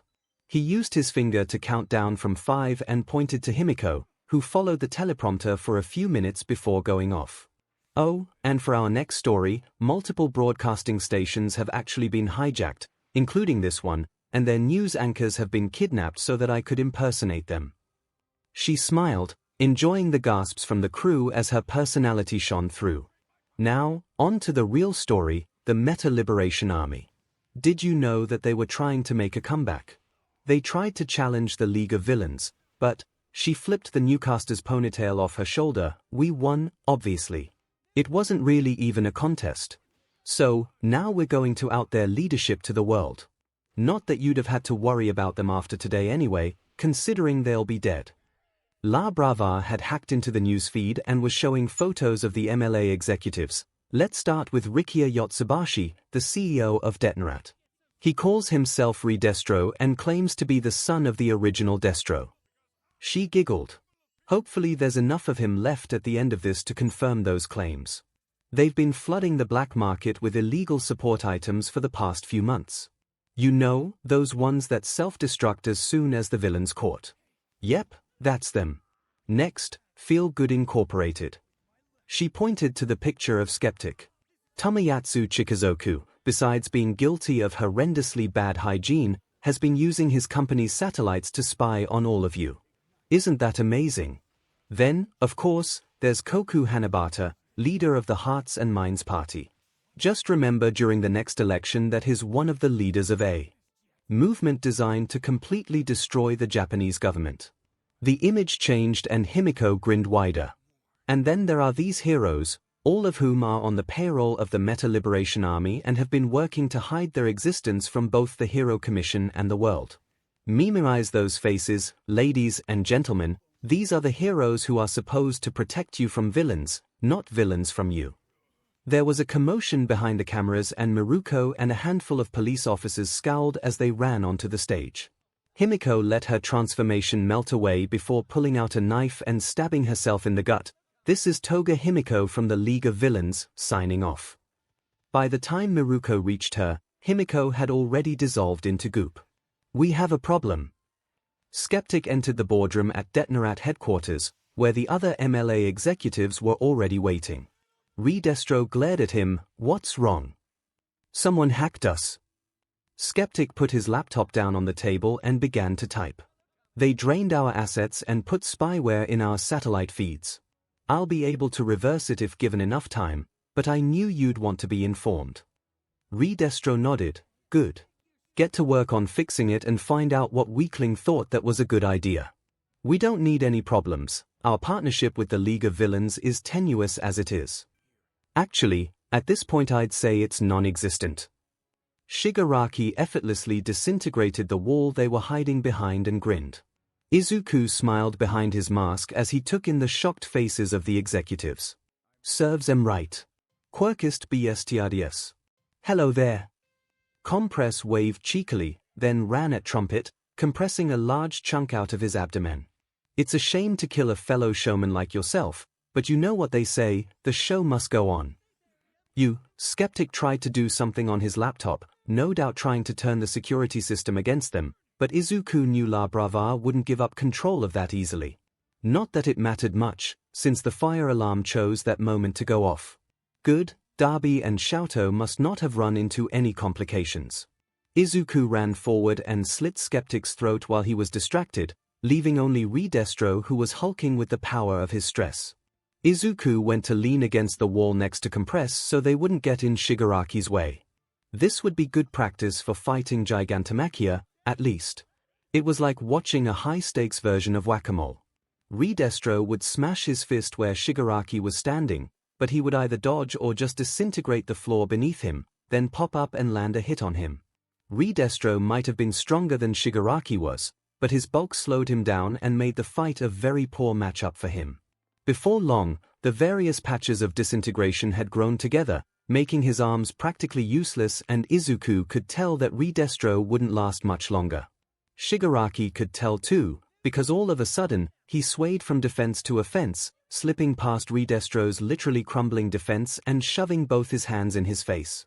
𝐷estro barely had time to scream before his head and neck blew away in the breeze and what was left of his body crumpled to the ground. Well, Shigaraki dusted his hands off and made his way over to 𝐒𝐿𝐴 and Compress. That boss was slightly disappointing. I was expecting a higher HP at least. 𝐒𝐿𝐴 laughed. Your agility stats were higher than his, which was what let you bring his health down to 0 while avoiding damage yourself. Good game, Shigaraki. Shigaraki grinned. Yeah. I must say that was quite the show. Compress said. And I hate to be the one to yell fire in a crowded theater, but perhaps it's time we bow out. 𝐒𝐿𝐴 nodded and sent a text. I guess we get to see how loyal Darby's new recruit really is. I hope this works, 'cause I really hate Johnny's warp quirk. Hey birdie. Darby's rough voice echoed unpleasantly through his earpiece. We need you to pick up a few people from the top floor. Don't worry about who, you'll know 'em when you see 'em. 𝐒𝐲 frowned slightly. He'd hoped Darby wouldn't ask him to do anything else after he'd saved everyone he was allowed to from the fires, but flew up toward the penthouse anyway. There was a hole in one of the walls that looked like a giant fist had been rammed through it, and 𝐒𝐲 used that as his entry point, perching on what was left of the wall as he looked around. Most of the floor had either been punched through or disintegrated away, and what little furniture there was left was overturned. 𝐒𝐲's stomach turned as he took in the sight of multiple bodies, all of which seemed to have died very painful deaths, but he dragged his eyes away toward the people who were still alive. Darby was right. 𝐒𝐲 didn't need any introduction to know who he was supposed to pick up. Hello, Hawks. Shigaraki grinned. Glad you could make it. 𝐒𝐲 nodded quickly and grabbed all 3 villains. He wished he could just take them straight to the Hero Commission, but he knew he'd get in trouble if he did that, considering that Mastermind's hostage situation was still going strong. He quickly flew them a few blocks away to where Darby and 𝐿𝐴 were waiting, being careful to avoid any media cameras that would question why he was saving the villains. 𝐂𝐿𝐴. 𝐒𝐲 watched as Mastermind, the guy who had threatened and killed more heroes than almost anyone else, practically bounced as he ran over to hug his boyfriend. Wait, 𝐿𝐴 was a teenager. Did that mean Mastermind was as well? Just who was Mastermind? Well, 𝐒𝐲 started awkwardly. I'm sure people are probably wondering where I am after all that, so Mastermind nodded and put his hand on 𝐒𝐲's shoulder. Thank you, Hawks. You saved a lot of lives today. Then his voice dropped to a mutter so even 𝐒𝐲 had to strain to hear him. Just so you know, you shouldn't have to be held captive by the Hero Commission just because they happen to find you as a child. No one has the right to force you into a role you never asked for, even if that's how they raised you. Remember, I helped save 𝐂𝐿𝐴, I can help save you too. 𝐒𝐲 looked at Mastermind in shock, but quickly schooled his expression to something more relaxed and controlled. Did Mastermind have a mind-reading quirk? Mastermind laughed and spoke again at a normal volume. Just food for thought, Hawks. You should get going. 𝐒𝐲 nodded and flew off. That mission hadn't been at all like what he'd expected. 𝐒𝐿𝐴 ducked into an alley as he waited for his bullies to follow. He didn't have any big meetings for a few days, so he figured now was as good a time as any to let them leave a few bruises. Ito, or knockoff Kaken as 𝐒𝐴 liked to think of him, charged into the alley with his fists raised, and Izuku resisted the urge to roll his eyes. All of a sudden, a taller man with a similar build to Ito followed him into the alley. "Yo, Mom wanted you home early today, or did you forget?" Ito scoffed at the man, who was apparently his brother. "I'm kinda in the middle of teaching some nerd a lesson, I'll be home soon." The man glanced over at Izuku, then froze. Izuku could see the gears turning in his head, and Izuku smiled slightly. He remembered hearing that Ito's older brother was a drag dealer for one of the local gangs. Izuku couldn't remember if he'd ever gotten around to working with them, but the brother had apparently heard of him, if his obvious fear was any indication. "Dude!" The brother grabbed Ito's shoulder and turned him away. "Don't mess with that one." He glanced back at Izuku, who smirked and raised an eyebrow at him. Ito followed his brother's gaze, and Izuku gave his best terrified teenager look, laughing internally at the intense confusion that crossed the brother's face. "What the F are you talking about? This nerd's a good-for-nothing quirkless weakling." "Shut up!" the brother hissed, then turned to Izuku and bowed slightly. "I am so sorry about my brother's behavior, I'll take him home now." He grabbed Ito by the arm and dragged him out of the alley as Izuku tried not to laugh.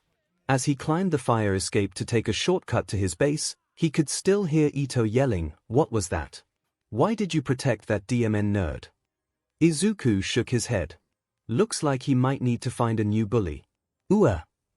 Izuku groaned as he hung up the phone, and 𝐿𝐴𝐷 started to rub circles onto his back. "What is it? Are your clients being annoying again?" Izuku shook his head. "No, it's just Jiran hasn't really been the same since he was abducted."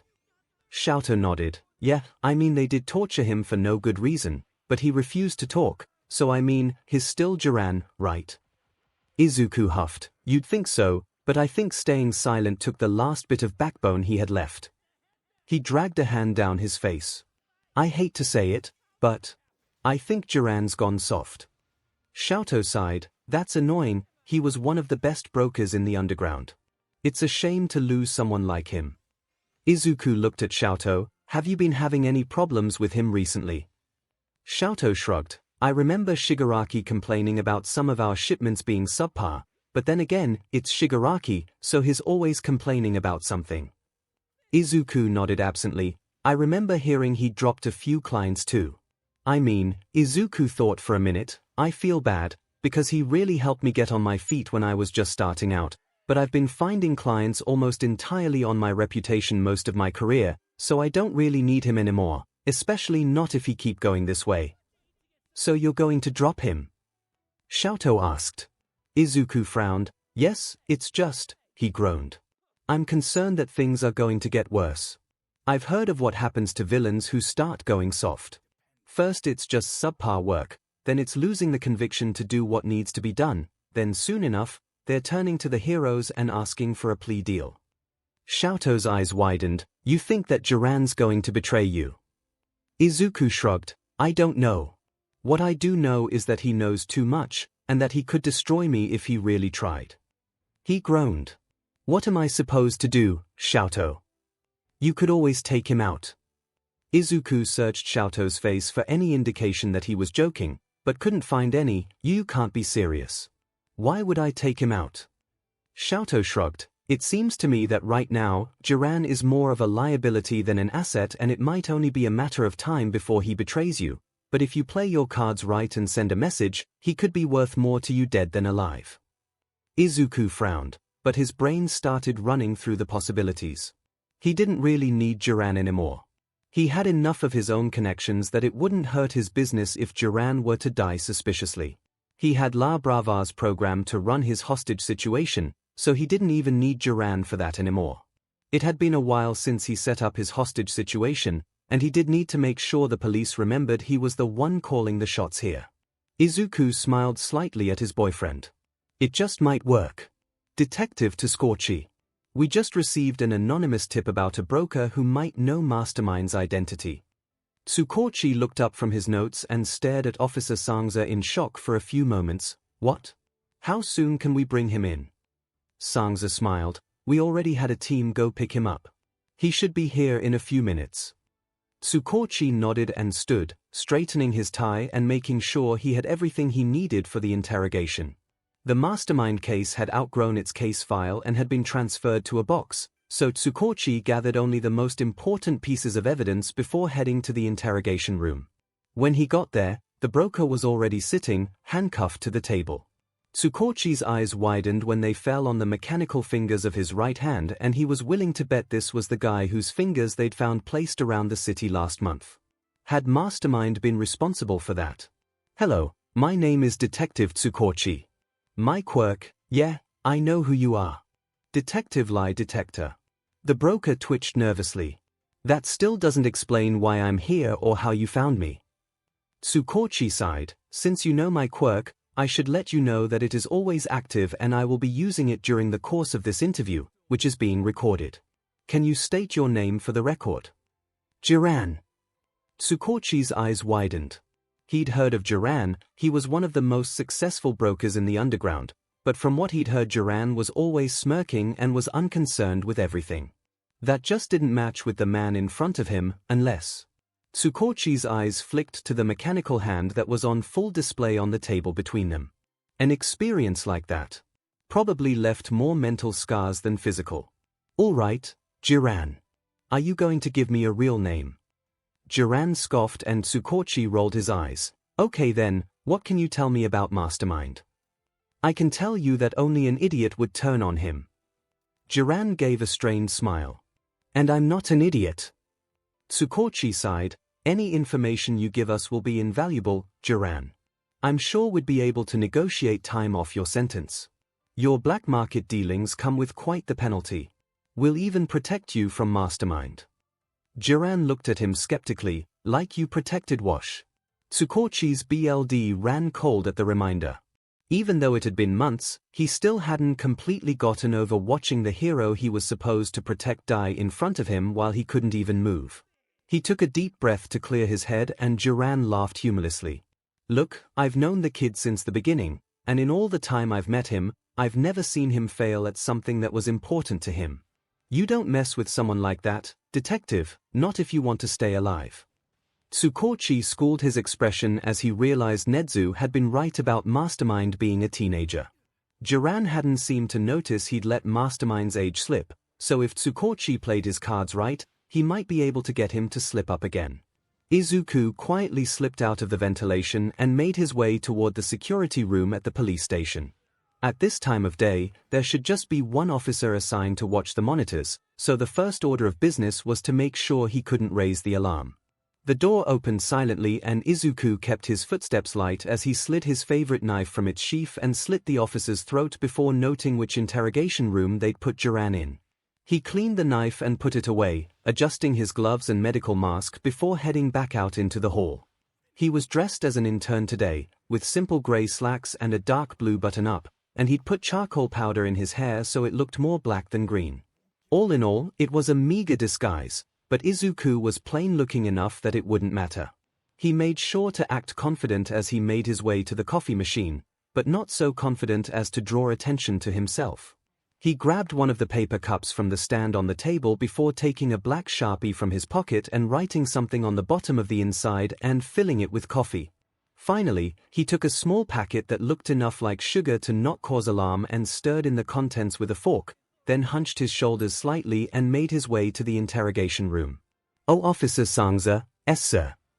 Sangza looked at him in surprise. Hello. Who are you? Emikumo Ayakatani, sir. I just started my internship in the records department.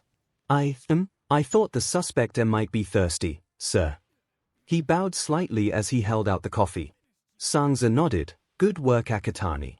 He has been in there a while, and maybe this will help him be a bit more talkative.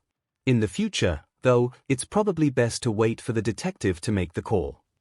Sangza panicked slightly as Izuku's eyes watered with fake tears. Not that you did anything wrong. It's just sometimes the detectives are particular about their interrogation styles. You know what, I'll just take this in. I'm sure the suspect will enjoy it. Izuku bowed. Thank you so much. Sangza smiled. Yeah, sure. Have a good day, Akatani. Say hi to the records department for me. Izuku smirked and nodded, then walked out the front door as 𝐒𝐭𝐲 took the coffee to Jiran. As much as he'd enjoy watching the show, his plan was reckless enough as it was. Detective! 𝐒𝐭𝐲 poked his head through the door and 𝐒𝐭𝐴₄ broke away from the staring contest he'd been having with Jiran. What is it, 𝐒𝐭𝐲? One of the interns made the suspect some coffee. 𝐒𝐭𝐲 said, setting the cup down in front of Jiran. Oh, thank goodness, I'm parched. Jiran grabbed the coffee as best he could, still handcuffed to the table, and drank half of it in one swallow before grimacing. I've had better coffee from gas stations. This may as well just be bitter water. 𝐒𝐭𝐴₄ rolled his eyes and waved 𝐒𝐭𝐲 back out of the room. Despite his protests about the quality, Jiran was still happily sipping the coffee. All right. How about you tell me how you met Mastermind? Jiran raised his eyebrows. You don't just meet Mastermind.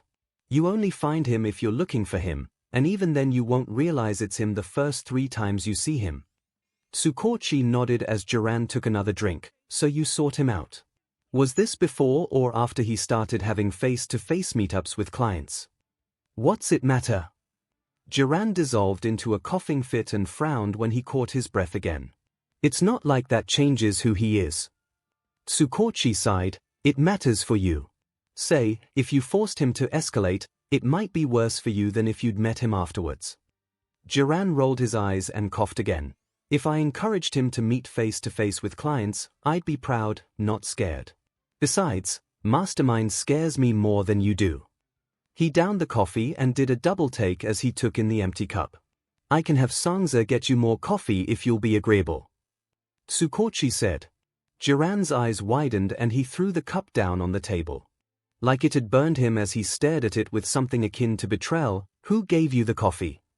𝐒𝐭𝐴₄ looked at him with confusion. What? The coffee? Who gave you the DMN coffee? Jiran was becoming manic and 𝐒𝐭𝐴₄ grabbed his shoulders as he tried to calm him down. I don't know, just an intern. Why does it matter? I didn't say anything. Jiran muttered. I didn't say anything. Why? Why would he? I wasn't going to say anything. 𝐒𝐭𝐴₄ glanced at him, then grabbed the cup to see what had freaked Jiran out so badly. His stomach dropped as he saw Mastermind's signature M sprawled across the bottom in black Sharpie. 𝐒𝐿𝐲. Get a doctor in here now.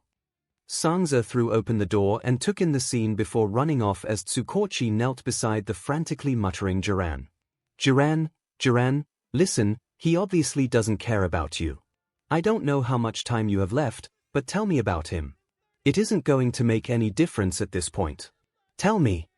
Jiran was starting to breathe harder and cough, but 𝐒𝐭𝐴₄ didn't know if that was from a panic attack or poison. His name. His name is Mid. Jiran went limp and 𝐒𝐭𝐴₄ cursed as he checked his pulse, then frantically unlocked his HND-CFFS so he could move him to the floor and start chest compressions.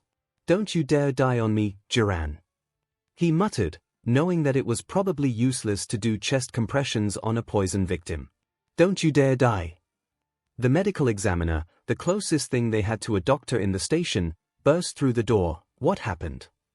He's been poisoned. 𝐒𝐭𝐴₄ yelled. Do you know what he was poisoned with? 𝐒𝐭𝐴₄ shook his head and the medical examiner pushed him gently to the side as he grabbed an EpiPen from his bag and shoved it into Jiran's thigh. They waited with bated breath as the examiner got out a stethoscope and checked him for a pulse for a solid minute before looking up at them and shaking his head. 𝐒𝐭𝐴₄ crumpled. Everyone at the station was thirsty, but there was no way anyone was drinking anything until the investigation was finished. They'd sent both the cup and the coffee machine down to forensics, who had identified the poison as a fast-acting poison completely soluble in water. It had been found in the cup, but not the rest of the coffee, which matched what they had found on the security tapes.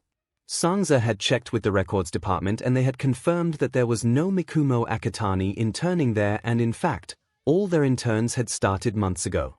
The only fingerprints on the poisoned cup had belonged to 𝐒𝐿𝐲 and Jiran, since the mystery intern had worn gloves. They had also found traces of charcoal powder on the cup, which 𝐒𝐭𝐴₄ thought had probably been used to color the intern's hair. 𝐒𝐭𝐴₄ walked out the doors and sat on the front steps of the police station in an attempt to get some fresh air. The media was already swarming, but officers were keeping them away for now. 𝐻𝐻𝐻 had arrived shortly after Jiran's death and he came to sit beside 𝐒𝐭𝐴. The intern was the same height and build as Mastermind.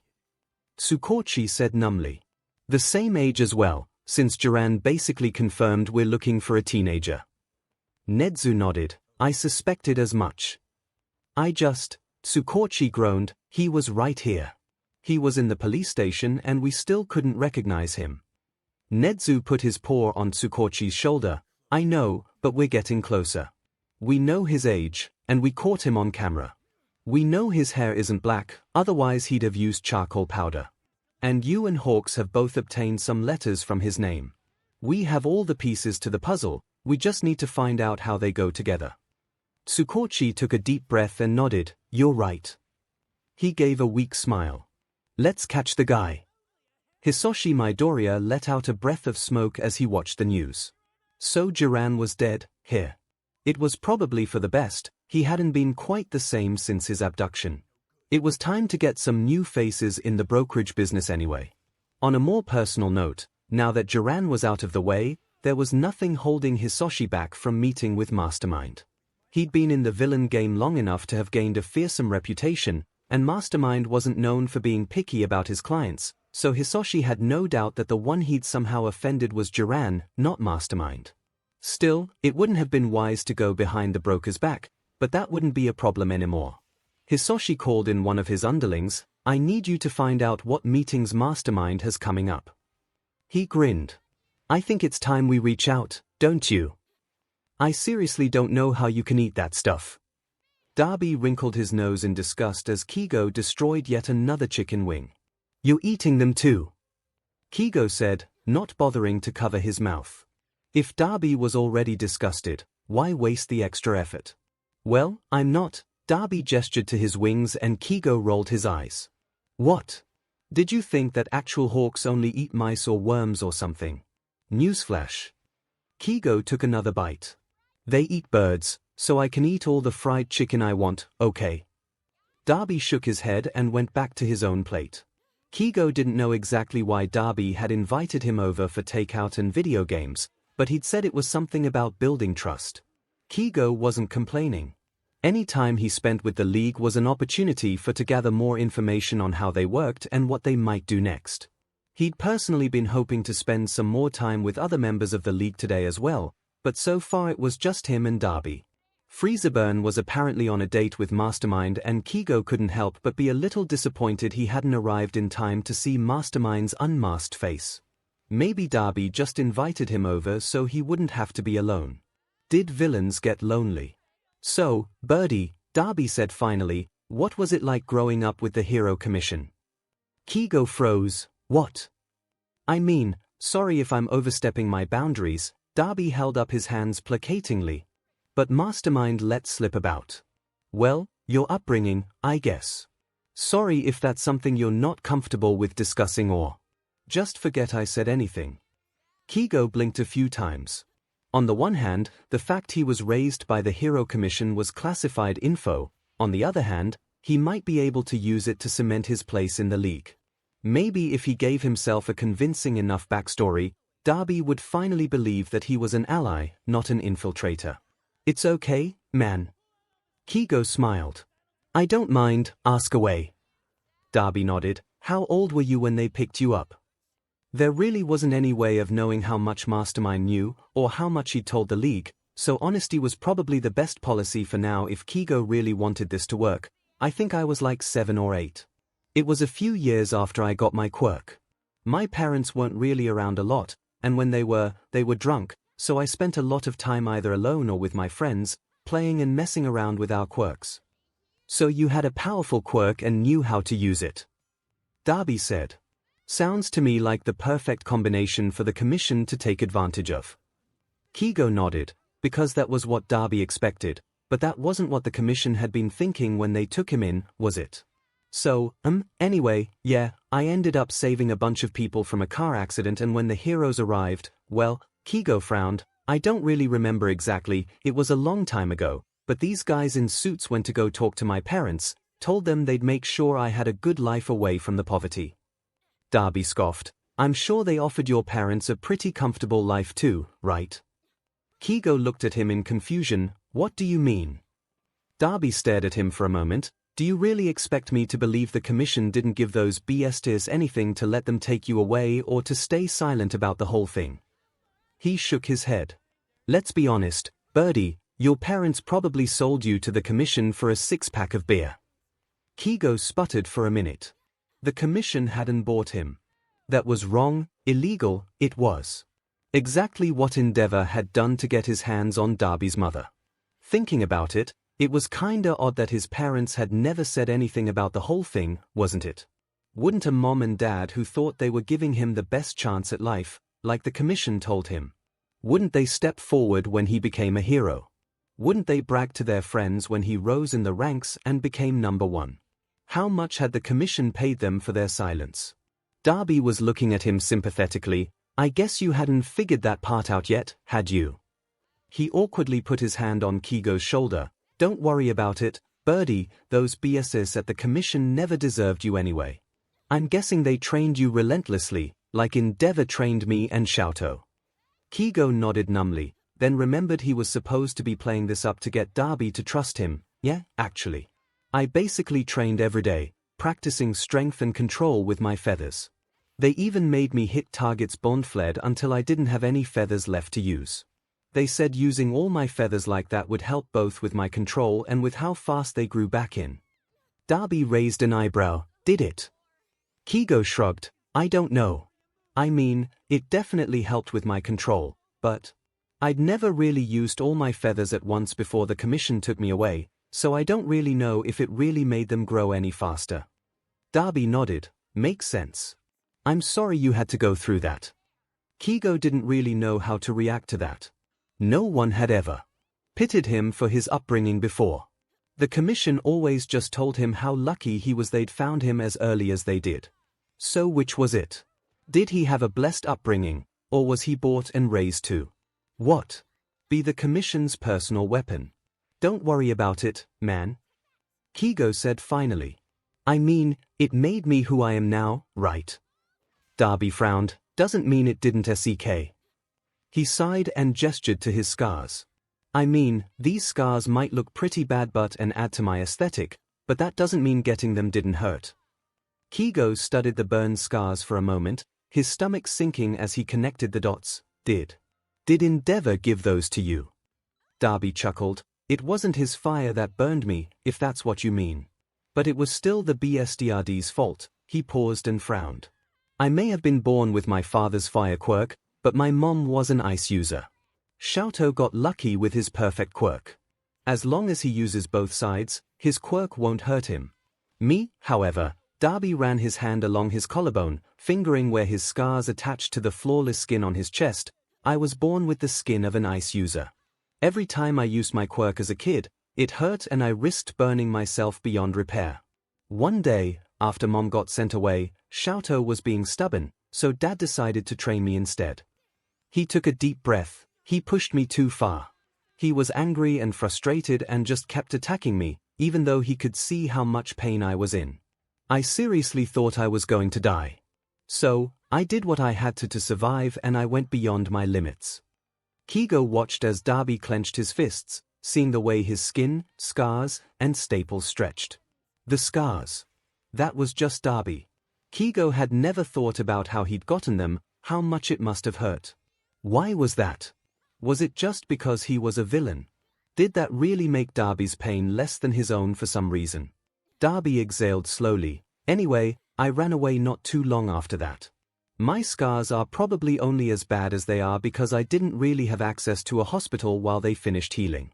But, whatever. Darby shrugged. The good thing is that I ended up killing a bunch of my nerve endings, so using my quirk doesn't hurt nearly as much as it did when I was a kid. I don't think that counts as a good thing. 𝐒𝐭𝐲 said, slightly horrified. Darby laughed. Yeah, but it sure as hell makes torching things a lot easier. 𝐒𝐭𝐲 shook his head. You're insane. Yeah, I never said I wasn't, but whatever. Darby grinned. But seriously, Hawks, if you ever want out of the commission, we'd be happy to help. I mean, it'd be great if you were spying for us instead of them, but if you ever just want out, No one should have to do something they're uncomfortable with. 𝐒𝐲 stared at him for a moment, so much for convincing Darby he wasn't a spy. And he didn't need to be freed from the hero commission. Did he? Sure, man, whatever. 𝐒𝐲 smiled, hoping it was convincing enough. But weren't you supposed to be destroying me in video games? For the record, 𝐂𝐲 had only brought up the whole let's go see the All Might Memorial movie in full villain garb thing as a joke. But then Izuku had laughed so hard he'd shot grape soda out his nose and well, disturbing the piece was kinda in the job description, wasn't it? So, anyway, 𝐂𝐲 was seriously questioning all his life choices as he watched people literally dive to get out of their way as they walked into the movie theater holding hands. So, 𝐂𝐲, do you want to buy the tickets and I'll get the popcorn? 𝐂𝐲 couldn't help but burst out laughing. Do you really think they're gonna make us pay? Izuku's eyes sparkled with amusement. I mean, probably not, but your whole thing is more of a vigilante, only hurting people who deserve it, type attitude. Besides, it'll be hilarious to see how confused everyone gets. 𝐂𝐲 chuckled. All right. I guess I'll get the tickets then. Izuku practically bounced with excitement. Perfect. Meet me back here. 𝐂𝐲 nodded and Izuku ran around the corner to the concession stand. 𝐂𝐲 strode confidently up to the ticket counter and smiled at the trembling attendant. 2 tickets to All Might, symbol of peace please. The attendant stared at him for a long moment, but jumped into action when 𝐂𝐲 raised an eyebrow at him. He typed a few things into the register in front of him and printed the tickets, quickly handing them to 𝐂𝐲. How much? What? The attendant's voice was practically a squeak as he stared at 𝐂𝐲 in shock. 𝐂𝐲 rolled his eyes and pulled some cash from his wallet. How much do I owe you for the tickets? I'm an upstanding citizen after all, I'm not here to rob you. He laughed at the irony. The media would have a field day trying to figure that out. 3,600 yen. Mina and Kirishima both groaned as the movie all of a sudden stopped and the lights turned on, but they weren't the only ones. Most of Class 1A looked annoyed as well. Come on, Mina said. We never get permission to leave the dorms. Just let us have our fun. Yorozu shook her head. I'm sure they must have a good reason for stopping the movie. Maybe there's a villain attack nearby and we have to evacuate. Ida stood. If that is the case, did everyone remember to bring their provisional licenses? If we need to assist the pros, we will need to do so legally. Yes, Ida, we all have our licenses. Shinso rolled his eyes.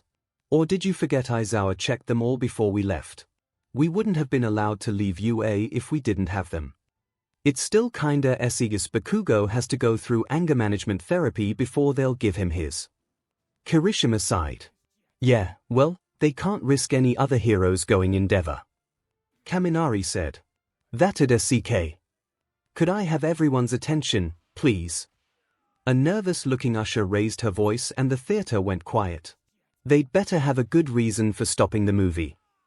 Zero grumbled. Sure. Uraraka glared at him. The villains Mastermind and Frieza have been spotted in the theater. We are going to evacuate out the back door, if everyone could please calmly follow me. The theater emptied quickly as people rushed the emergency exits. The members of Class 1A looked at each other. Shinso stood and headed for the doors that led to the lobby. Shinso! Ida called. What are you doing? We're heroes. Shinso said. And they are villains.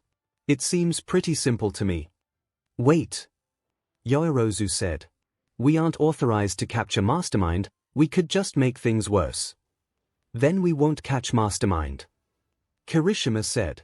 But what Todoroki did definitely wasn't manly at all. There were nods all around and Yorozu sighed. All right, but let's be careful about this. We all know how powerful Todoroki is and we can't forget that Mastermind is with him. They rushed out to the lobby and saw Todoroki leaning against the ticket counter like he didn't have a care in the world, but Mastermind was nowhere to be seen. A slight commotion caught 𝐂𝐲's attention and he turned to see all of Class 1A coming out from the theater area in their casual clothes. They must have been let out of the dorms for a night of fun. Bad timing.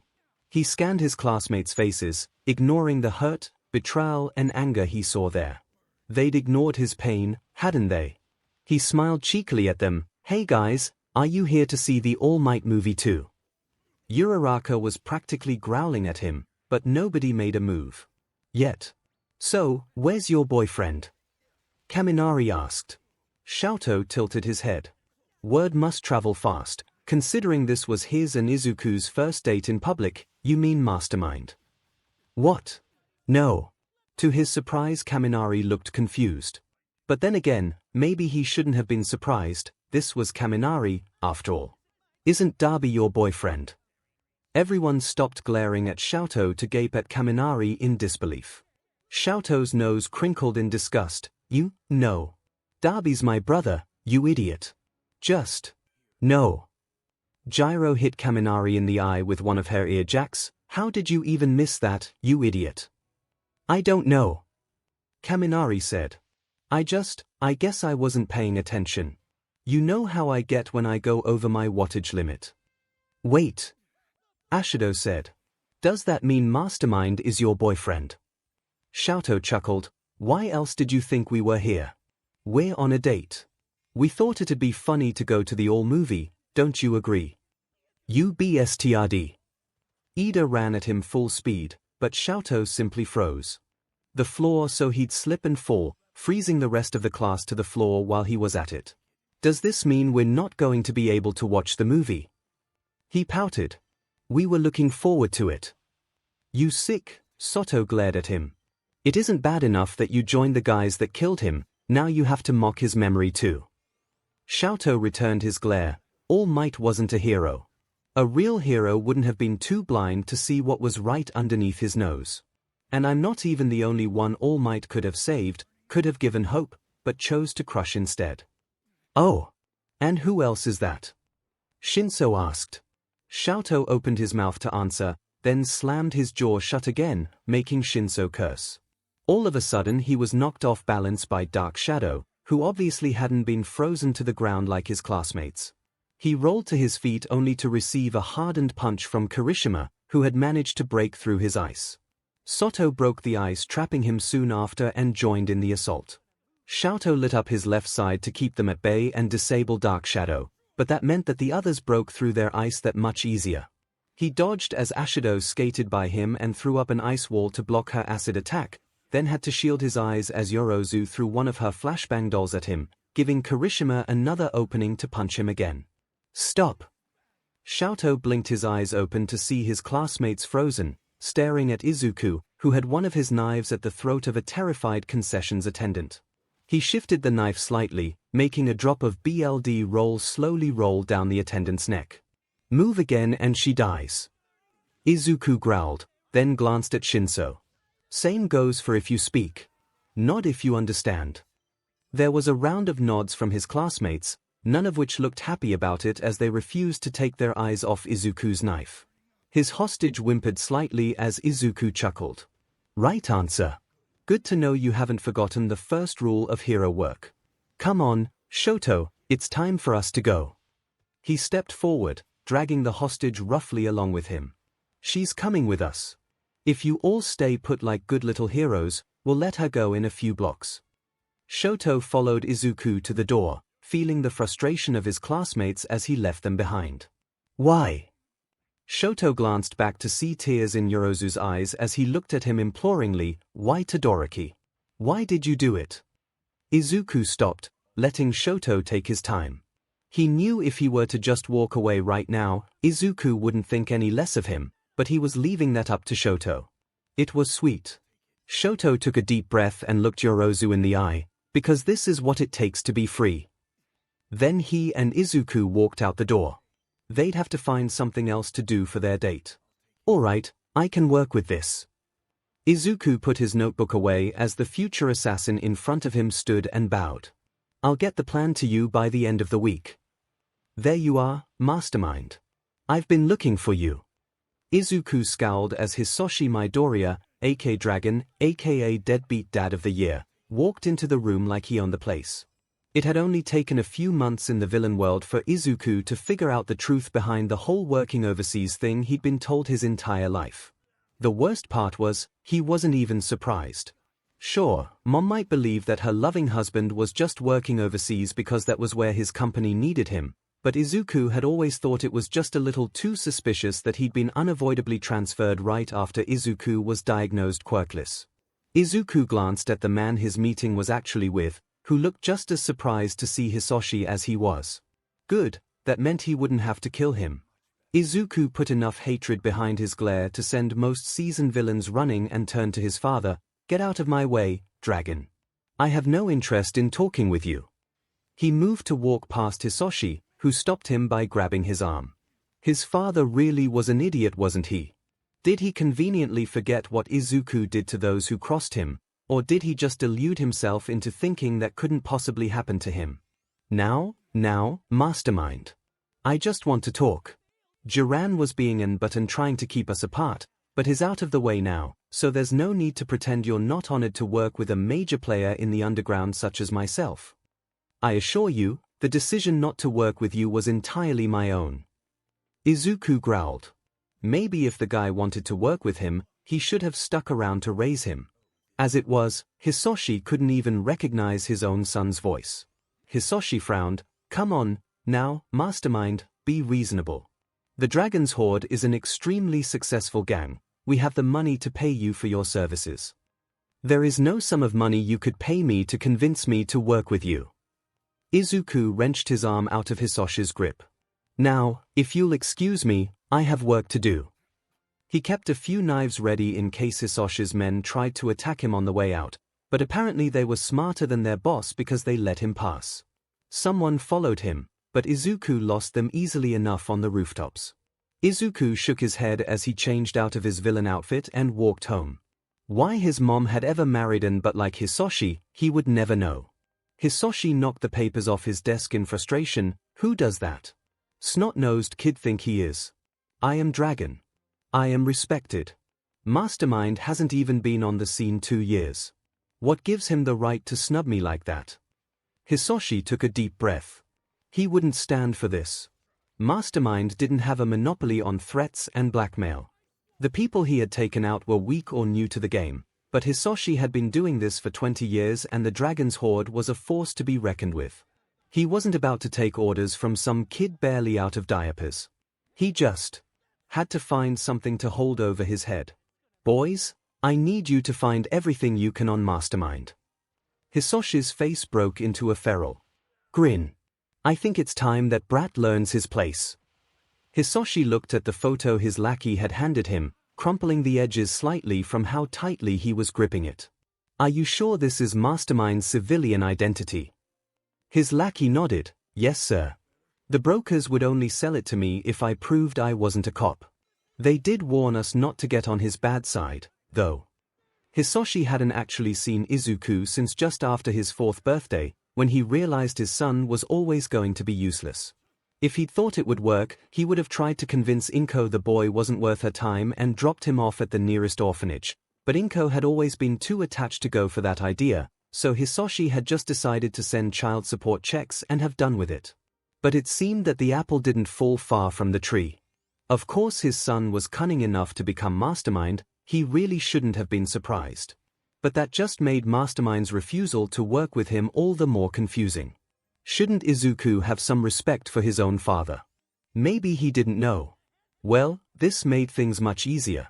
All he had to do to get Mastermind on his side was to rekindle his relationship with his wife and son, then the world would be in his hands. Once Izuku realized that the illustrious dragon was his father, Hisoshi was sure he wouldn't hesitate to obey him. That was what sons were supposed to do, right? Obey their fathers. And if Izuku didn't want to obey him out of love, then maybe guilt would do the trick. Make it seem like a nice father-son activity they can do to get closer and make up for lost time. His plan was flawless. But there was always the possibility that Izuku would be stubborn. Hisoshi had heard teenagers were like that sometimes. It was an annoying trait that just came with age. Of course, his Izuku would never knowingly disobey his father, but it paid to be prepared. Hisoshi thought for a moment. What would he do if, after everything, Izuku refused to obey him? He frowned. It would be inconvenient, because he had always cared for his wife and he would inevitably be questioned if anything were to happen to her, but there were other women in the world, many even more attractive than 𝐭𝐽𝐻 since she'd put on weight during the last decade. Hisoshi nodded as he cemented his plan. In the highly unlikely event that Izuku refused to do his duty to Hisoshi, then threatening 𝐭𝐽𝐻 would be more than enough to keep him in line. Clear my schedule for tomorrow. He grinned. I'm taking a family day. Izuku raised an eyebrow at his mother when somebody knocked on their door as they watched TV after breakfast. They weren't expecting anyone, were they? The only time they ever really got visitors was when the Bakugos came over for dinner, but they never showed up on Saturdays. I'll get it. 𝐭𝐽𝐻 smiled at him as she stood to go answer the door. You just stay on the couch, sweetie. I'll be back in a minute. 𝐭𝐽𝐻 bustled to the front door and there was a long moment before Izuku heard her gasp. He jumped up from the couch and ran to the hall, already coming up with a dozen plans to protect her if it came to that. She was staring at the man on the doorstep, but turned around when she heard him behind her. There were happy tears in her eyes as she gripped the man's hand and Izuku carefully hid his scowl as he took in who exactly was at the door. Hello, son. Hisoshi smiled. Long time no see. Come eat with us, son. Hisoshi laughed. Don't be shy. Izuku wanted to scowl at him and tell him to get out of their house, but his mom was watching and she looked so happy that Hisoshi was finally home, so Izuku settled for a strained smile. He sat down so he was facing Hisoshi, who had taken the place at the head of the table like he actually deserved to sit there. Hisoshi smiled at him as 𝐭𝐽𝐻 finished putting food on the table and sat down. You've grown up so much, son. Hisoshi grinned at him widely. Izuku glared at him as 𝐭𝐽𝐻 looked down to serve the food. Did he think Izuku was stupid enough to not see through his loving father act, especially since he waltzed back into their life right as Dragon is pushing to get something from Mastermind? Did his father think he was an idiot? Apparently he did because he was smiling sweetly at 𝐭𝐽𝐻 like he didn't have a care in the world and 𝐭𝐽𝐻 was eating it up. Izuku wanted to scream at her not to trust him, that the only reason he was even still sending money was because if he didn't, the government might look into him and discover he was a villain, but then he'd have to explain exactly how he knew that, and just because he knew a confrontation was coming with his father, didn't mean he wanted it to happen in front of his mom. Thanks for the food. Izuku muttered, then took a big bite so he wouldn't have to talk to the but sitting across from him. He was having enough of a hard time sitting in brooding silence. He wasn't sure his civility would last if he were forced to talk. So Hisoshi, 𝐭𝐽𝐻 said. Why didn't you tell us you were coming to visit? I didn't even know you were in town. Izuku resisted the urge to roll his eyes as Hisoshi gave a booming laugh. I just wanted to surprise my wife and son, what's the harm in that? I've missed you two so much, I just couldn't get away from work, you know how fast-paced things are in America. I don't know how long I'll be back in Japan, it depends on how well things go with a business associate I have here, but I'll be pushing to stay as long as possible. Izuku huffed quietly. Business associate, yeah right. Hisoshi would stay around for as long as Izuku did what he wanted, playing the part of a loving father when really he was anything but. Hopefully 𝐭𝐽𝐻 wouldn't be too sad when he inevitably disappeared again, but she'd survived over 10 years without him, she didn't need him to be happy. Oh, that's wonderful, honey. 𝐭𝐽𝐻 gushed. I hope you get to stay, it would be wonderful to have you around and you could get to know Izuku. I know you two are going to get along just great. Hisoshi laughed again. Yeah, I sure hope so. Just looking at him now, I'm sure. He takes after his father. Except the hair, of course, he got your appealing hair, 𝐭𝐽𝐻. 𝐭𝐽𝐻 blushed as Hisoshi smiled at her. Oh, stop it, Hisoshi. You can't just start laying on the compliments out of nowhere. But you're just as appealing as the day I married you. Why shouldn't a loving husband compliment his gorgeous wife? 𝐭𝐽𝐻 giggled and Izuku finished his food. Mom, I'll be in my room if you need me. 𝐭𝐽𝐻 frowned, but Izuku, don't you want to spend more time with your dad? He doesn't get time in Japan very often, so we need to take advantage of it. Hisoshi put his arm around her. I agree. Maybe we could go to the park like we used to, son. I bet you'd like that, wouldn't you? Izuku raised an eyebrow at him skeptically. All three of us. Hisoshi sputtered for a moment before smiling. Well, I was thinking it'd be just the two of us, son. Have some father-son bonding time. That's a wonderful idea, Hisoshi. 𝐒𝐭 clapped her hands together. I'll pack you a few snacks for later and you two can head out, okay? Izuku frowned, but nodded as his mom bustled to pack a basket for them. I just need to grab something from my room real quick, alright? I'll be back by the time we're ready to leave. 𝐒𝐭 nodded and Izuku went to his room and closed the door, feeling Hisoshi's eyes on him the whole time. He knelt beside his bed and pulled a steel box from underneath it, entering the passcode to open it. He kept most of his knives at his base, but he was grateful he'd decided to keep a few here for emergencies, locked away where his mom wouldn't find them. He took off his shirt so he could attach the holsters underneath, then swayed to a black long-sleeved shirt so he could have more knives accessible around his hands. He took a moment to make sure he could grab all the knives. Arms, check. Waist, check. Ankles, check. He smiled and went back out into the living room, where Hisoshi was waiting for him by the door. Ready, son? Izuku nodded, putting on his shoes and walking out the door. So what park did you have in mind? Oh, there's a really pretty one by the river I think you'll really like. Hisoshi said. It's kinda out of the way, but it's gorgeous, trust me. Izuku had no plans to trust Hisoshi on anything anytime soon. He was pretty sure he knew what park Hisoshi was talking about. It was isolated and basically under an overpass of a busy freeway, so it couldn't be seen or even heard by people passing by. Izuku had heard stories of gunshots going off that no one had called in simply because they thought it was someone blowing a tire instead. Overall, it was the perfect place for back-alley deals, but parents and kids avoided it like the plague, so there was no doubt in Izuku's mind on how things would go once they got there. The train ride was awkward.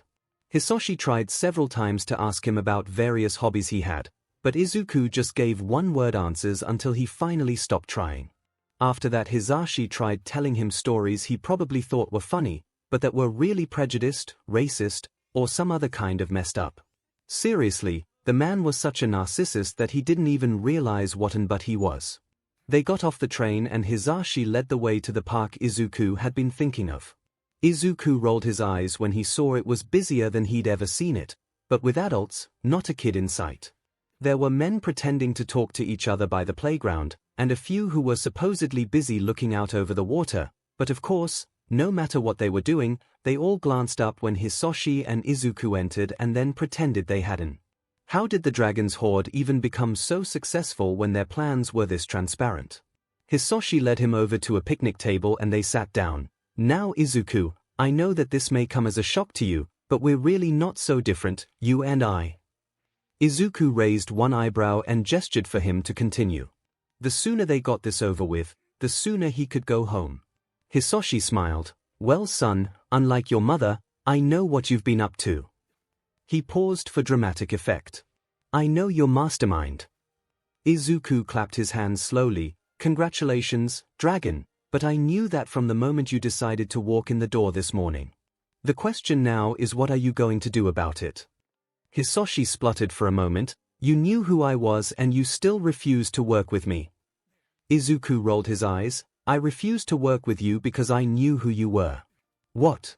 Did you think I was just going to roll over and work with you, just because you happened to knock up my mom one time?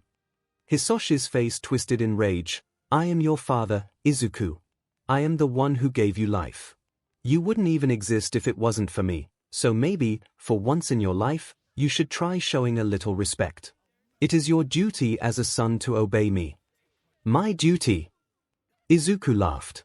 I don't have a duty to anyone except for me. That's why I'm a villain, because it offers me the freedom to do what I want, when I want, just because I can. No one is going to tell Mastermind he can't do something just because he's quirkless, like people have been doing my whole life. But I guess you didn't even think about why I became Mastermind, did you? You just thought I was one more thing you could exploit. What? Hisoshi stood. I love you, you owe me. Izuku glared up at him. I don't owe you 𝐻𝐻. Hisoshi's scowl deepened. I didn't want to have to do this, son, but you've forced my hand. If you insist on continuing this childish tantrum, I will have no choice but to punish your mother for your insolence. Izuku scoffed. And you pretend you love her? He shook his head. Do you know who the last guy that threatened mom was, Hisoshi? Hisoshi rolled his eyes. Whoever he was weak, but I assure you, I am different. 𝐒𝐿 chuckled humorlessly. I don't think weak was a word most people usually associated with overhaul. Out of the corner of his eye, he saw some of his father's men shifting uncomfortably, probably remembering that not only had overhaul been destroyed, but his entire gang had been killed. 𝐒𝐿, however, just shook his head. Overhaul was a child, barely in charge of a struggling Yakuza because the old leader died. 𝐒𝐿 sighed. Yes, and All Might was the symbol of peace for decades. Are you saying he was weak too? 𝐒𝐿's face hardened. You will work with me, son, or you will regret it. 𝐒𝐿 shrugged and stood. I think you'll be the one with regrets. I'm not the helpless little quirkless kid you abandoned anymore, 𝐒𝐿. I have the reputation I do because I've earned it. 𝐒𝐿 sighed heavily. Oh well, son, I hoped it wouldn't come to this, but I suppose I should tell you we're not alone here. Dragon's Horde, be careful to just rough him up a little, we don't want him dead. Yet. 𝐒𝐿 flipped the table up to shield himself from the quirked attacks that were thrown at him and got out two of his knives as he waited for the close-range combatants to approach. 𝐒𝐿 had brought along a dozen men in total, most of which were heavy hitters, but they also weren't the smartest, since intelligent criminals didn't follow idiots like 𝐒𝐿. A man with a snake quirk ran up and tried to bite him, but 𝐒𝐿 simply dodged his fangs and slit his throat. The next two men who tried to attack him met a similar fate just as quickly. 𝐒𝐿 smiled as 𝐒�l's men looked at each other hesitantly, clearly realizing they had underestimated him. Three of the men still standing looked at their dead friends, gulped, then turned and ran away. Come back here, cowards! 𝐒�l yelled. You'll regret this. I really don't think you'll be alive long enough to follow through on that threat, 𝐒�l. 𝐒�l laughed. And I also think you just lost your three smartest men. 𝐒�l growled and signaled the rest of his men forward, but 𝐒�l was already running towards them, knives at the ready. One of the men managed to knock him off his feet with a rope quirk, but 𝐒�l simply waited until he was dragged closer to the man before slicing through the rope holding his ankle and killing the man now that he was in range. He threw one of his knives into another's throat, replacing it with one of the other knives hidden beneath his clothes. 𝐒�l watched as 𝐒�l slaughtered his men with disdain. Weak, all of you. He's a child. How is he giving you this much trouble? 𝐒�l simply killed another lackey who'd made the mistake of getting too close. Another had followed the lead of the three that had run away earlier, clearly deciding he wasn't getting out of this alive if he kept attacking. 𝐒�l stared down his last two opponents and grinned as they screamed and rushed him at once. He ducked between them and sent one of them sprawling with a well-aimed kick, using him to knock the other down, then killed them both before they could get up. 𝐒�l frowned as he looked at his dead men, then sighed. I suppose if you want something done right, you have to do it yourself. He took a deep breath and 𝐒�l ducked behind a tree as the scalding flames left his mouth. 𝐒�l took another deep breath, but 𝐒�l threw one of his knives so it lodged right underneath his vocal cords. 𝐒�l tried to exhale, but half the flames came spilling out around the knife, burning the unprotected skin at his neck. 𝐒�l pulled the knife out in frustration and threw it to the ground, but that only made him bleed faster. He tried to take another breath to fuel his quirk, but he got a lungful of BLD instead. 𝐒�l smiled as he walked up to his father, who tried to grab at him, but 𝐒�l simply cut the man's hands so that he couldn't, then cut the tendons behind his knees so he couldn't kick either before knocking him to the ground. 𝐒�l coughed as he turned to stare up at 𝐒�l with burning hatred. 𝐒�l rolled his eyes. I told you, 𝐒�l, I will never work with you. He left his father bleeding out as he gathered his knives and went to the river to wash the BLD off his skin and hair. The black shirt he was wearing hid the stains well, but 𝐒�l grimaced when he saw the red patches spreading across his jeans. He couldn't go home like that. He sighed and grabbed some of the mud from the riverbank, spreading it into the fabric of his jeans and putting some into his hair too, just to be thorough. When he was sure the mud had covered all the BLD, he stood and went to leave, but a weak movement caught his eyes. He frowned when he saw 𝐒�l weakly struggling. 𝐒�l had thrown his knife to compromise his airway and he must have missed the major veins and arteries in 𝐒�l's neck, since it was taking him so long to die. Or maybe he was just stubborn. Either way, 𝐒𝐿 knelt beside him and looked into his eyes for a long moment before taking out one of his knives and slicing through 𝐒𝐿's jugular vein. It would still take him a minute or two to completely bleed out, but there was no way he'd still be alive by the time someone else visited the park. 𝐒𝐿 kicked his father one last time, reveling in the way he tried to gasp but couldn't, before walking away from the bloodbath with a smile. He got a few weird looks on the train as the other commuters crinkled their noses with disgust at the mud on his breaths, but he didn't pay them any mind. The sun was just starting to set by the time he walked in the front door. 𝐒𝐿 took his shoes off, careful not to spread more mud in the entry than he had to, and looked at his breaths. What little blood he could see had dried brown during his commute, so Mom wouldn't notice it even if she happened to get too close. From the kitchen, he could smell his mom cooking dinner for three. 𝐒𝐿, 𝐒𝐿, are you home? 𝐒𝐿 walked into the entryway and gasped. 𝐒𝐿, what happened to you? 𝐒𝐿 smiled. I just tripped and fell in some mud at the park, Mom. It's no big deal, but I'd like to shower before dinner, if that's all right. Mom nodded and sighed in relief. Yes, that's fine. I'm so glad you're all right, 𝐒𝐿. She looked around and frowned. Where's your father? 𝐒𝐿 schooled his expression and shrugged. He ran into some old friends at the park and I got bored, so I just came home. I don't know how long he'll be. 𝐒𝐿 nodded. Okay, I'm glad he was able to talk to his friends. Maybe they'll be able to convince him to stay in Japan a little longer. You go shower, sweetie, dinner will be ready in an hour. You can just leave your clothes and I'll wash them tomorrow. 𝐒𝐿 smiled. Don't worry, Mom, I'll take care of it. You just focus on dinner. You're so sweet, 𝐒𝐿. 𝐒𝐿 smiled. I'm so lucky to have such a wonderful son. 𝐂𝐻𝐃 wasn't doing too hot. On the one hand, the league seemed to be trusting him more, going so far as to invite him to hang out with them at least once a week, even when they weren't planning or doing anything nefarious. This, by all accounts, was a very good thing. The Hero Commission was happy with his work and 𝐒𝐻𝐃 was happy because the more time he spent around the league was more time he was gathering info. But on the other hand, the more he hung around them, the less they seemed like villains he was supposed to be spying on and the more they seemed like friends he was supposed to protect. That was weird, right? Maybe he was getting too close to the case and he should ask the commission to pull him out. 𝐒𝐻𝐃 felt a weird tug of sadness. Reluctance. Was that what that was? 𝐒𝐻𝐃 sighed as he flew toward Hero Commission headquarters to give his report. He couldn't help it that spending time with the League was fun.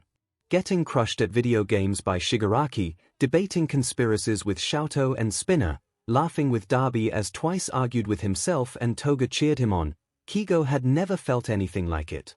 It felt right, somehow, like this was how things were supposed to be. As weird as it was, he didn't think he'd ever been happier than he was in those stolen moments he spent with the League. He shook his head. No. These were villains, they killed people. 𝐒𝐻𝐃 had watched them kill people and watched on national television as they slaughtered the last #1 hero. These weren't his friends, they were. What? They were villains, that's all they were and all they needed to be. Besides, he didn't need friends anyway. Hadn't the Hero Commission always told him growing up that friends would just get in the way? He was a hero, so he was supposed to be above all that. He was a friend of the people, after all, and that was the most important thing. But, would the commission even let him pull out at this point? They never had before. They'd probably just tell him that it was a good thing the League saw him as a friend and tell him to stop complaining about nothing. He had a duty to the people. He had a duty to the commission. 𝐒𝐻𝐃 nodded with determination. There was no point in asking to be pulled out.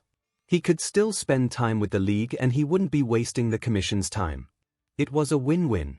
He landed on the roof and made his way through the halls to Mera's office. The man was sleeping at his desk when 𝐒𝐻𝐃 walked in and snuck up to the desk. His handler had fallen asleep with a few open files and 𝐒𝐻𝐃 couldn't help being a curious little bird as he glanced over them before waking Mera up.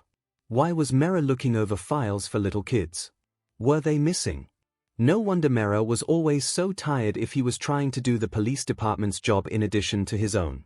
𝐒𝐻𝐃 leaned a little closer as Mera shifted in his sleep, giving him a better view of the files. Each of the 4 children had their names and ages, none of them were older than 10, written beneath their photos along with height and their parents' names if they had any, which 2 of them didn't. 𝐭𝐲 peeked at the other data and froze. Candidate for the Legacy Feeder Program. He couldn't breathe. The Legacy Feeder Program was what the Commission had called it when they took him away to raise him into a hero. Were those kids going to be like him? Were they going to grow up knowing nothing but training to be a hero until they were old enough to get a license, never going to school with kids their own age, never being allowed to do anything if it didn't help mold them into what the Commission wanted them to be? For the first time, 𝐭𝐲 processed the bright red ink stamped across each of the pages. Approved. How many others like him were there? Did they see how well 𝐭𝐲 worked out and decide to keep the program going, or had he even been the first? Why had the Commission never told him? If they were hiding this from him, what else were they hiding? 𝐭𝐲 took a deep breath and shook his head. It didn't matter. The Commission knew what they were doing. They weren't trying to hide this because it was morally wrong, it's just that confidentiality was part of the hero world, part of what made the hero system possible. Isn't that what they told him when he'd asked why he wasn't allowed to talk to people about his childhood? It was to keep him safe. He forced a smile onto his face and slammed his hands on the desk. Morning, Mera. Mera jumped about a foot in the air and yelped, then glared at 𝐭𝐲. Just. Why? 𝐭𝐲 gave him a shitting grin. Why not? What's 𝐒𝐻 working on? 𝐭𝐲 didn't miss the way Mera discreetly moved to close the files. Nothing important. How is your work going with the League? Have you found anything useful? 𝐭𝐲 shrugged. I think they're planning on going after the Dorado casino next. Spinner was complaining that they have some super quirkist policies and don't allow some heteromorphic quirks or the quirkless in their high-end rooms. Mera was silent for a long moment and 𝐭𝐲 was just starting to think he'd fallen asleep again when he spoke. For the amount of time you're spending with the League, you don't seem to be getting a whole lot of information. 𝐭𝐲 froze. Well, I mean, most of the time the League spends together is just hanging out, not planning stuff. I mean, they're just people like the rest of us. They need downtime. Mera's eyes hardened into a glare. They are villains, hawks, not people, and don't you forget it. They gave up their rights when they decided to disobey. 𝐭𝐲 opened and closed his mouth a few times before nodding. Yes, sir. I don't mean to be harsh, hawks. Mera continued softly. But you know how important it is that we take down the League, and you are essential to that plan. People everywhere are relying on you to keep them safe from these monsters, and if you're not trying hard enough to get good information then, well, what happens to them is on you. Don't forget, 𝐭𝐲, that this is your purpose, this is what we raised you for, it's your responsibility to take down the League, so don't disappoint everyone who's counting on you. A familiar feeling of guilt settled in 𝐭𝐲's stomach. Okay, I'll try harder. Mera smiled. Good boy, now go out and be the #1 hero we need. 𝐭𝐲 nodded numbly and went back up to the roof so he could feel the familiar feeling of the wind rushing through his hair and feathers. He'd disappointed everyone again, he was. He didn't even deserve the #1 spot, did he? The Commission had raised him too. 𝐭𝐲 gasped softly as everything finally fell into place. No matter how much he tried to deny it, the Commission had raised him to be the #1 hero. Just like Endeavor had tried to raise Darby and 𝐿𝐼. He hadn't disappointed the people at all, had he? He'd disappointed the Commission and they were just using the idea of protecting innocence to guilt him into doing what they wanted. Had he ever felt this guilt when he wasn't with them? Had he ever felt this when he was with the League? What about those kids? Those kids were going to go through the same psychological torture and manipulation he'd gone through his entire life until all that was left were perfect tools for the Commission to use. Did the Commission even see him as a human being, or just as an object to use and exploit for their own gain? At least the League saw him as a person and liked spending time with him even when he wasn't doing anything for them. And how sad was that the villains he was supposed to be destroying treated him better than the people who raised him. 𝐭𝐲 took one deep breath then flung himself off the roof, reveling in the freedom of flying. 𝐒𝐻uku, can you come to the front room? There's someone here who wants to talk to us. 𝐒𝐻uku locked his laptop and put it away before leaving his bedroom. What is it, Mom? Who? Detective 𝐒𝐭𝐚𝐲 stood in the entryway, and 𝐒𝐻uku froze. What was the detective tasked with finding him doing in his house? Did he suspect 𝐒𝐻uku? Was he here to arrest him? Izuku glanced behind Tsukochi. If he was, then why didn't he bring backup? Were they waiting outside? Izuku's mind kept running through possibilities and escape plans as Inko took Tsukochi's coat and led him to the couch. Would you like some tea, detective? Inko asked. Tsukochi shook his head. Not today, Mrs. Midoriya, I don't want to put this off. So, if you don't mind me asking, Izuku eyed Tsukochi carefully, what's a detective doing in our house? Tsukochi frowned softly. There's really no easy way to say this, but I have some bad news.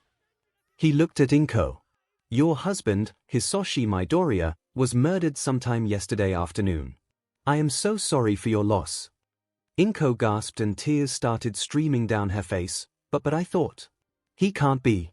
He was only in Japan for a few days for business. We were going to be a family again. Who would? Tsukochi looked confused. Why do you say he was only in Japan for a few days? Hisoshi, he worked in America. We haven't even seen him for years because his company wouldn't give him any time off. He came in for a few days to surprise us. Izuku rubbed his mother's back as she started sobbing. Oh. I'm sorry to have to tell you this, Tsukochi said, but Hisoshi Midoriya was the villain known as Dragon and the leader of a gang known as the Dragon's Horde. There is no record of him even leaving the country in the past decade, much less working abroad.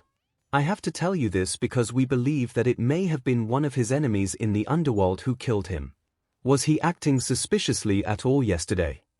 Izuku scoffed. Just him showing up was suspicious, considering he hasn't visited in 10 years. Izuku! Inko scolded, he was your father.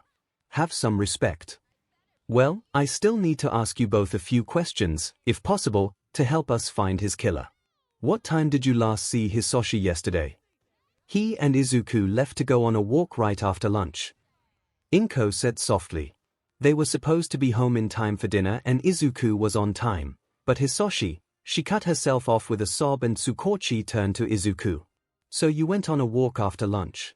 Izuku nodded as he reviewed what he knew about Tsukochi's quirk, lie detector. It allowed him to know if what people were saying was the truth or a lie, but as long as what Izuku said was technically true, the quirk shouldn't register falsehoods. He could work with that. Yes. Hisoshi said he wanted to have some father-son bonding time and offered to take me to a park. It was a bit out of the way, but I wasn't the one that chose it. True, Tsukochi nodded. It was so strange to him that Dragon's family didn't even know of his double life. Had Dragon left the family to protect them? If so, why had he come back? Alright, about what time did you arrive at the park? Izuku shrugged. It was early afternoon, I think. I don't know the exact time. True, which park did you go to? I don't know the name of it, but it's hidden under an overpass and there's a river that runs right by it. We had to take the train to get there.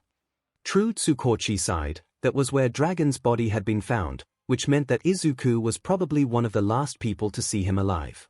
He might have even seen his father's murderer. Tsukochi hoped for the kid's safety that he hadn't.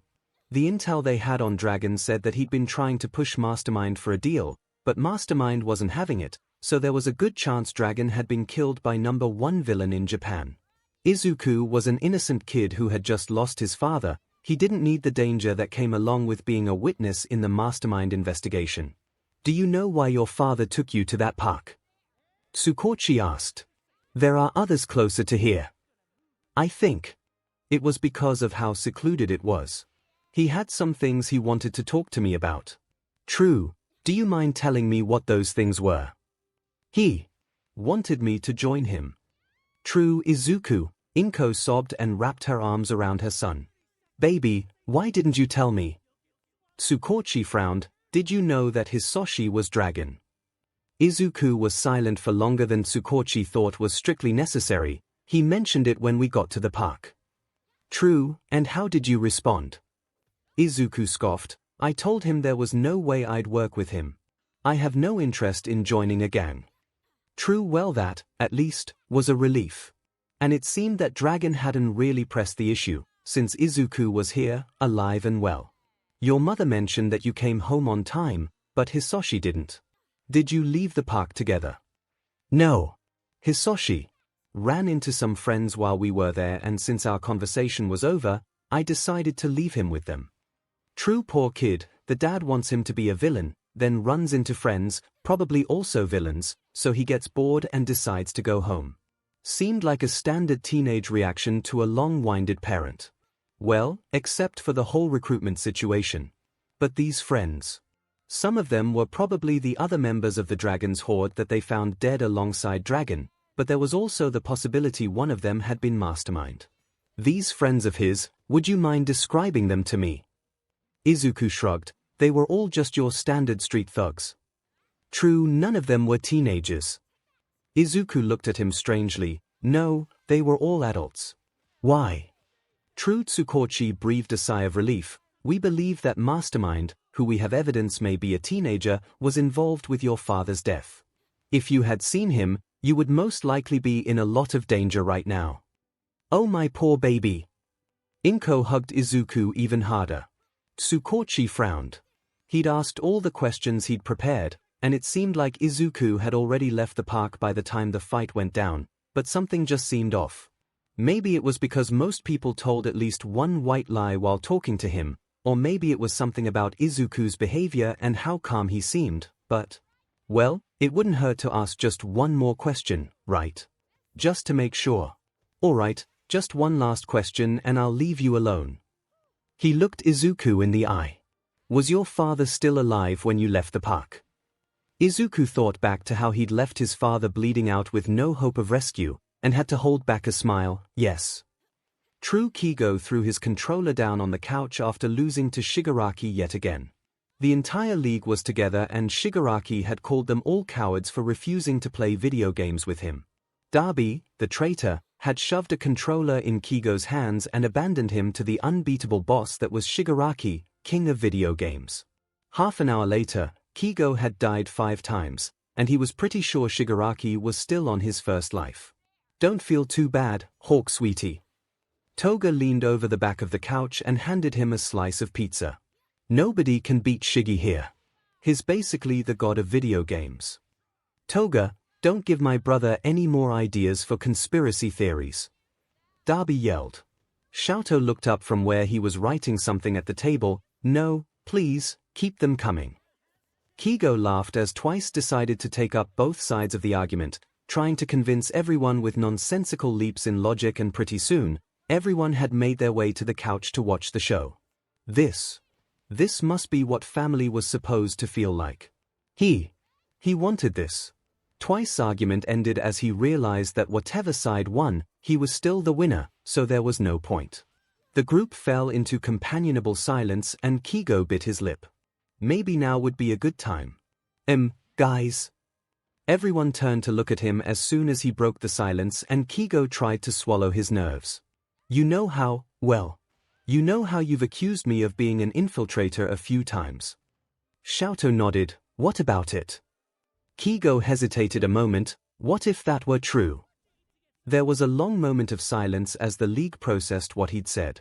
Finally, Darby spoke up. It'd SEK and we might have to kill you, but you're a pretty cool guy, Birdie, so we'd be sad about it if that's any consolation. Kigo chuckled, but it felt flat. He stared at the floor as he debated his next words. And what if I didn't want it to be true anymore? What? Kigo looked up at his friends' confused faces. I've been thinking about it a lot. Maybe I don't want to be a hero anymore. The commission assigned me to infiltrate the league before Endeavor's death, so that's how this all started out, but it's different now. I wasn't ever allowed to have friends growing up, since the commission was focused on making me into their perfect little puppet, but I don't think I could ever ask for better friends than you guys. Oh. Toga rushed forward to hug him. That's the sweetest thing anybody's ever said about us. Let him breathe, crazy. Darby pulled her away. But in all seriousness, Birdie, thanks, but you can't decide to be a villain just because you've got friends who've made some questionable life decisions. If your heart's not in it, you'll just regret it later. My heart is in it and I want out. Kigo took a moment to gather his thoughts. Ever since I was taken by the commission as a kid, I've been their captive, letting them manipulate and brainwash me into doing whatever they want, and I can't live like that anymore. I just want to be free. 𝐿𝐿 came over and put his hand on Kigo's shoulder. Don't worry, Hawks, we'll get you out of there. Yeah. Spinner said. You're one of us, Hawks, and you deserve to be free. I knew the commission had to be corrupt to keep churning out all those false heroes. 𝐒𝐿𝐽 laughed as his eyes filled with tears. He'd been hiding his true emotions for so long, first from the commission, then from the league. It was so refreshing to just be him. You guys are amazing, you know that. Shigaraki frowned. The best thing for us would probably be for you to keep up appearances with the commission, but give us the information instead of them. But based on what you just said, I'm guessing that's not what you want to do. 𝐒𝐽 shook his head. I can't. I don't want to be their puppet anymore. Not now that I know how they are manipulating me. I either want to be all in or all out, and I'm here with you because I've chosen to go all out. Darby turned to Shigaraki. Come on, Dusty, they've been keeping this birdie in a cage for too long, we've got to set him free. Yeah, Spinner added. And him turning openly will be the perfect chance to expose the commission's true corruption. I'm not the only one. 𝐒𝐽 said, turning to Shigaraki. There are other kids like me that the commission is raising to be weapons. If I can help them, I have to, but I can't do that if I stay there. Shigaraki stared at them all for a long moment before sighing. Whatever, I won't ask you to stay there if you don't want to, but you do know what you're signing up for, right? You'll have to stay here in hiding like us. Spinner said. It's better to hide with friends than live openly with enemies. 𝐒𝐽 responded. Your family and friends will feel betrayed. 𝐿𝐿 added. I never had a family, and you guys are the only friends I've ever known. Your fans will hate you. Mr. Compress said. If they do, I will have at least shown them the true enemy. Well then, Shigaraki smiled. Welcome to the League of Villains. You're a lot different than I thought you'd be. 𝐒𝐽 said slowly. Izuku laughed. What? Were you expecting some old guy with too many tattoos? No. 𝐒𝐽 denied. I knew you were young, but you just look so innocent. Yeah, well, how do you think he's avoided detection for so long? 𝐿𝐿 asked. Nobody ever even looks twice at the quirkless kid, especially not one that looks as plain as Izuku. 𝐒𝐽 shook his head. I guess that makes sense, it's just. Wow. I never would have suspected that you were the #1 villain. Izuku shrugged. I didn't ask for that title, but I think I've earned it. You'll probably be the last #1 hero you know. Yeah, 𝐒𝐽 said. I think the position's probably been cursed for a long time, but it's just been more obvious recently. Izuku smiled at him. Well then, let's destroy that cursed throne and make sure it doesn't hurt anyone else. Izuku pulled up his mask and hood. Are you ready to show everyone what it really means to be free? / Mera yawned as he oversaw the new recruits to the Legacy Feeder program. Some of them were a bit more rebellious than Hawks had been when he was younger, but that wouldn't last long. One already seemed eager to please, so he would probably be used as the example for the others. By the time they were old enough to get their heroes' licenses, they would be just as loyal to the commission as Hawks was. The kids looked up from their training as a shrill alarm cut through the air and woke Mera up the rest of the way. They looked at him with fear and confusion. Is there a fire somewhere? Should we evacuate? Don't worry about it. Mera said. This part of the facility is so far underground that we shouldn't be in any danger. Most likely this is just some prankster sidekick pulling the alarm, so keep training and I'll go investigate. The kids nodded and Mera turned around to go upstairs, only to find his way blocked by a scowling Hawks. Mera unconsciously took a few steps back as he was forcefully reminded that Hawks was a raptor, like an eagle or a falcon that could easily rip him limb from limb. He took a deep breath. No, Hawks was unwaveringly loyal to the commission, just like they'd raised him to be, so Mera wasn't in any danger. Hawks! What a nice surprise. What are you doing down here? I'm here to free those kids. Hawks growled. I won't let them go through what I went through. Mera froze. They are training to be powerful heroes, Hawks. I thought you were grateful for the training we gave you. After all, you wouldn't have become the hero you are today without our help. You're not training them to be heroes. The kids had stopped their training to listen. This was bad. You're training them to be weapons. Don't try to pretend that this training is for their benefit, when you and I both know that you're conditioning them to be unthinkingly loyal to the Commission so they'll do whatever you want, even things that no real hero would be willing to do. Hawks, Mera said softly. Perhaps it'd be best if we talk privately. Let's go to my office, we can. It's too late to talk, Mera, and besides, why would I ever believe a word you say when everything you've ever said to me was to manipulate me into becoming the perfect little tool for the Commission to use? You kept me isolated from the world and never let me have friends so that I'd never realize how fed up my childhood was, but guess what? Hawks grinned. Joke's on you because I've got friends now that have opened my eyes, and I met them on a mission you assigned to me. Mera was filled with a cold dread as he connected the dots, but... No. Hawks, you are a hero. Hawks was far too fast for Mera to dodge as he used one of his feathers as a sword and buried it in Mera's gut. Not anymore. / Himiko stabbed and scared as she, Spinner, and Compress steadily chopped their way through the army of agents defending the Commission. Twice was currently with Gentle, who Mind-chan had invited because he wanted help from La Brava and also because Gentle wouldn't want to miss a high-profile crime such as this. There were currently drones following each member of the League of Villains that were live-streaming to Gentle's YouTube account to make sure the public didn't miss any of the juicy details they were exposing today. La Brava was currently in the server room hacking into their mainframe and exposing all the Commission's secrets to the world as Shigaraki and Mind-chan stood guard.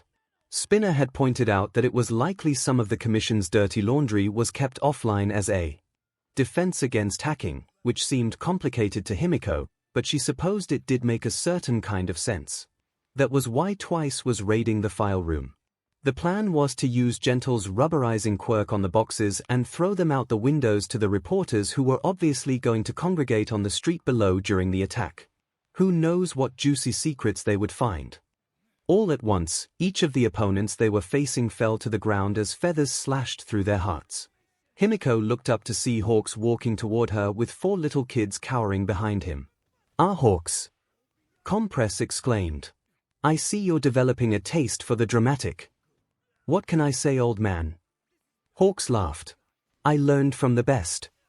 Flattery will get you everywhere." Compress wagged his finger at Hawks as he pretended to scold him. "You could have left some for us." Toga pouted. "Be patient, Toga." Spinner said. "False heroes will no doubt be showing up soon, lining up for us to cull them." Spinner went over to the kids and knelt down in front of them as they shrunk back. "You kids don't have anything to fear from us. These corrupt men were going to turn you into false heroes like the one Stain condemned, so you're lucky we were able to save you from that fate before it was too late. Go on outside and find the police. A battle is no place for children." The kids hesitated for a long moment before Hawks rolled his eyes and just used some of his feathers to sweep them out the door by their shirt collars. "What? They're already traumatized, they don't need to be in here any longer." Darby and 𝐿𝐿 came running in through a side door, out of breath. "Can we finish torching this place yet?" Darby snapped. "We were setting small fires outside, just enough to raise the alarms, like Mastermind said, but then the police started shooting at us." "Not yet," Hawk said. "If we destroy the building before the other teams finish exposing the corruption, the Commission will just find a new building. We need to make sure there's no way they can come back from this."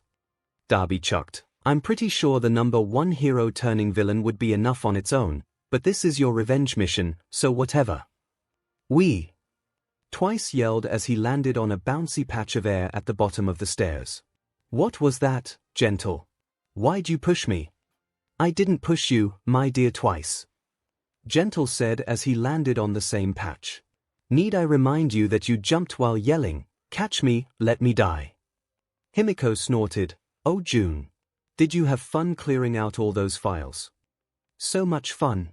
What a chore." "All right, we're just waiting for La Brava's team now, right?" 𝐿𝐿 asked. "Not anymore," Mind-chan said as he, Shigaraki, and La Brava came up from one of the basements. Both he and Shigaraki were covered with a mix of BLD and dust, so they must have run into some resistance. "Did everything go okay?"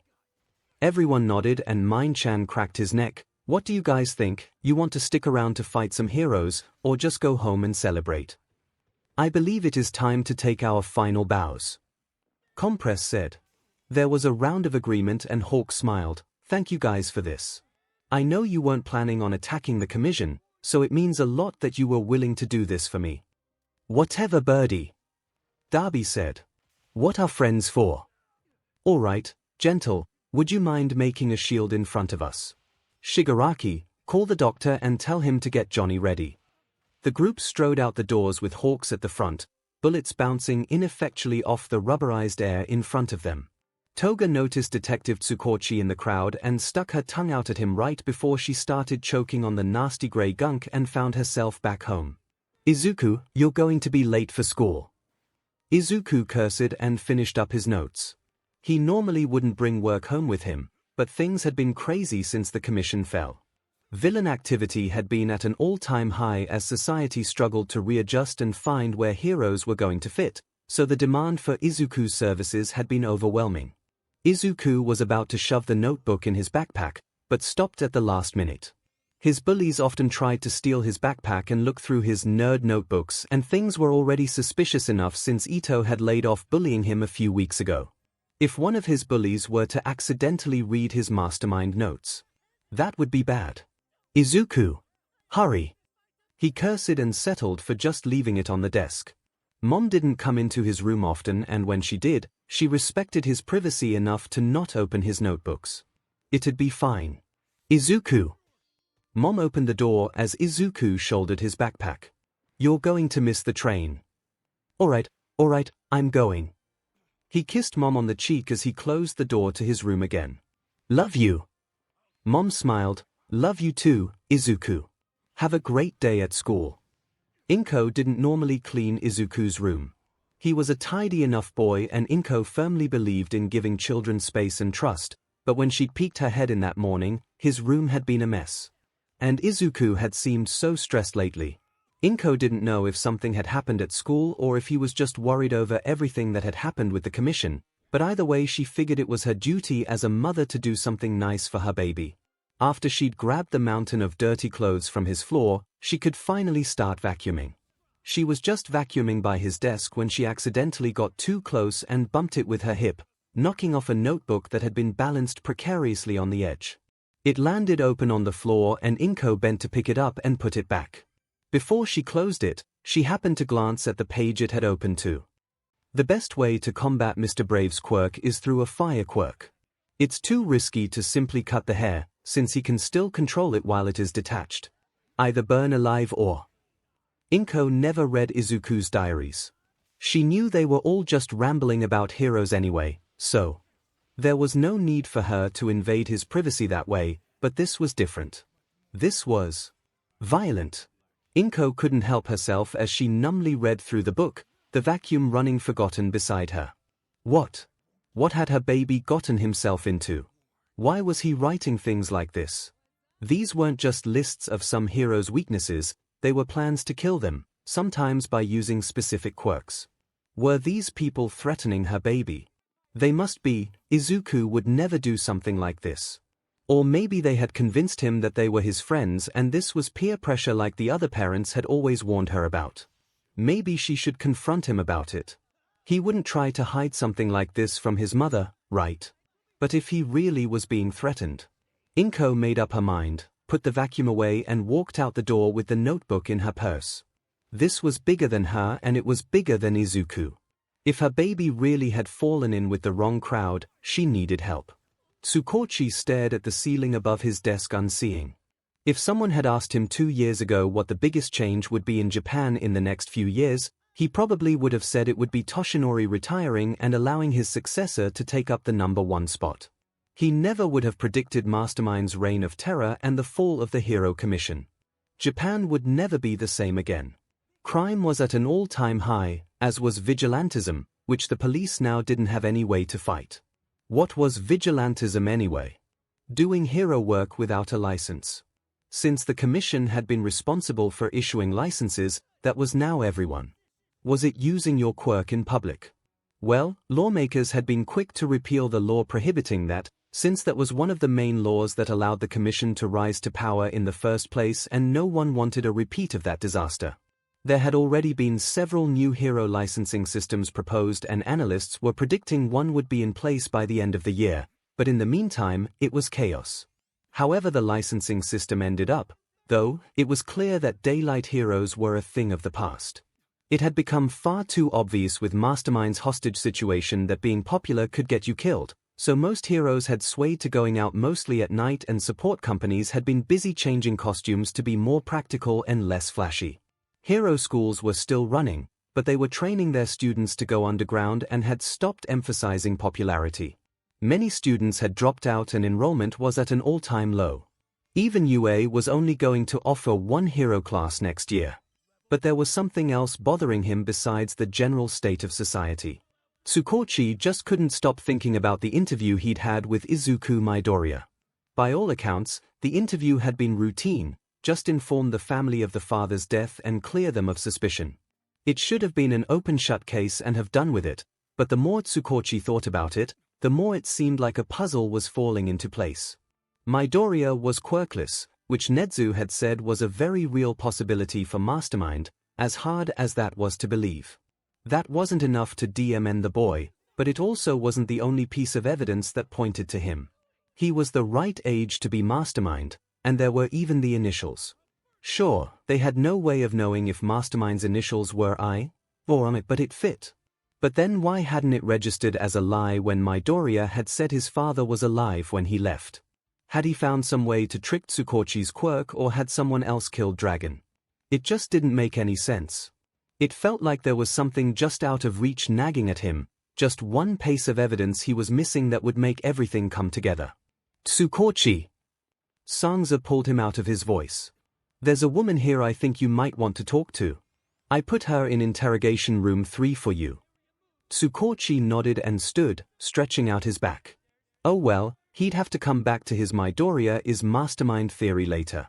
There wasn't quite enough evidence to act on it yet. He grabbed a cup of coffee and almost stopped short when he opened the door to the interrogation room and saw Inko Midoriya waiting for him. She'd obviously been crying, and 𝐒𝐭𝐚𝐲 had apparently offered her a box of tissues because there was already a small mountain of them scattered across the table. In front of her was a plain notebook that didn't seem too suspicious on its own, but 𝐒𝐭𝐚𝐲's wild theory made it seem like the most conspicuous object in the entire room. Mrs. Midoriya, it's a pleasure to see you again.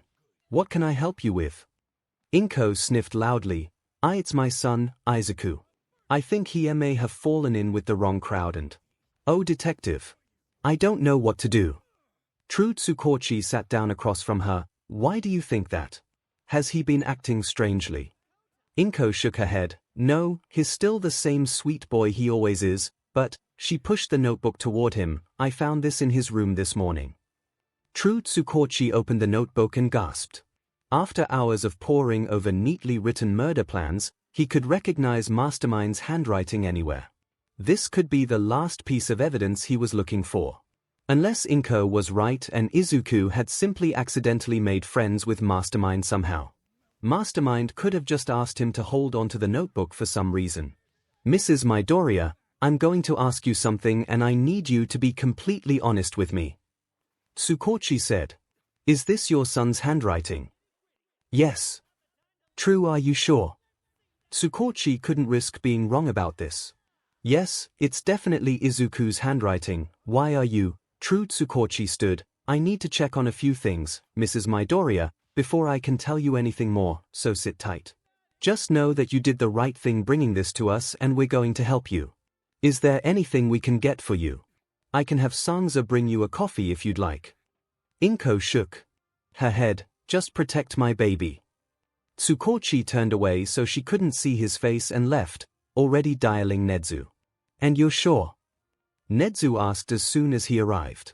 𝐒𝐭𝐚𝐲 nodded. It all fits. Izuku Midoriya matches everything we know about Mastermind. There was even an incident where Mrs. Midoriya was mugged a few months ago, and from what the officers said, it appears her body could have been completely taken apart and reassembled by someone who looked like a bird, which could mean she was threatened by overhaul. He is the same age, build, and height as Mastermind, not to mention his hair color, which matches some of the earliest reports we ever gathered. His quirklessness practically guarantees he was bullied, like Eri told us, so this notebook is the nail in the coffin. Mrs. Midoriya said that it's definitely her son's handwriting. Well then, 𝐻𝐻𝐻 smiled, this is a very good thing. I don't know. 𝐒𝐭𝐚𝐲 frowned. I have a distraught mother in the other room who is pleading with me to protect her son, and instead I have to tell her that her son is one of the most infamous villains in modern history. 𝐻𝐻𝐻 thought for a moment, perhaps it would actually be best to hold off on that revelation. What do you mean? She has a right to know.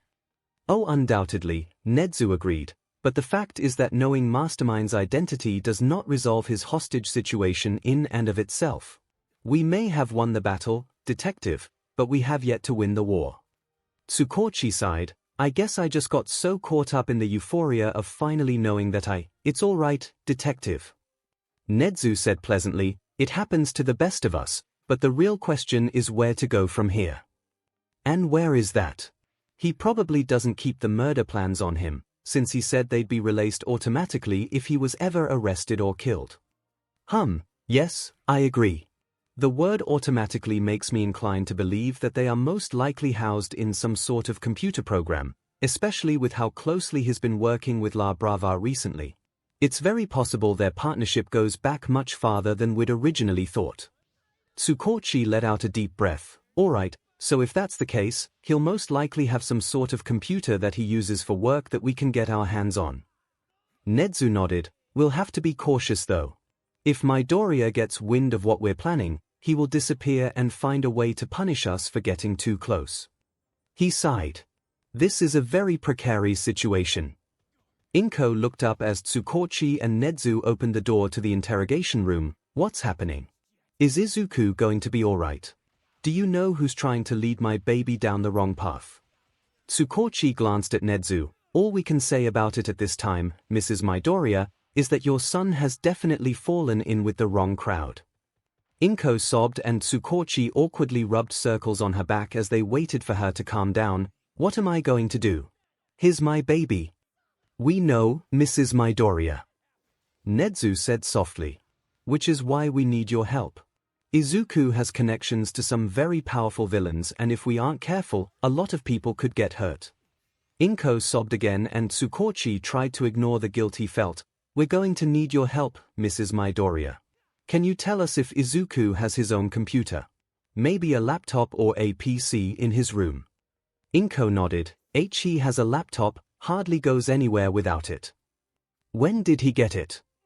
𝐻𝐻𝐻 asked. He bought it on sale about a year and a half ago. 𝐒𝐴𝐻 sniffed. 𝐒𝐭𝐚𝐲 caught 𝐻𝐻𝐻's eye.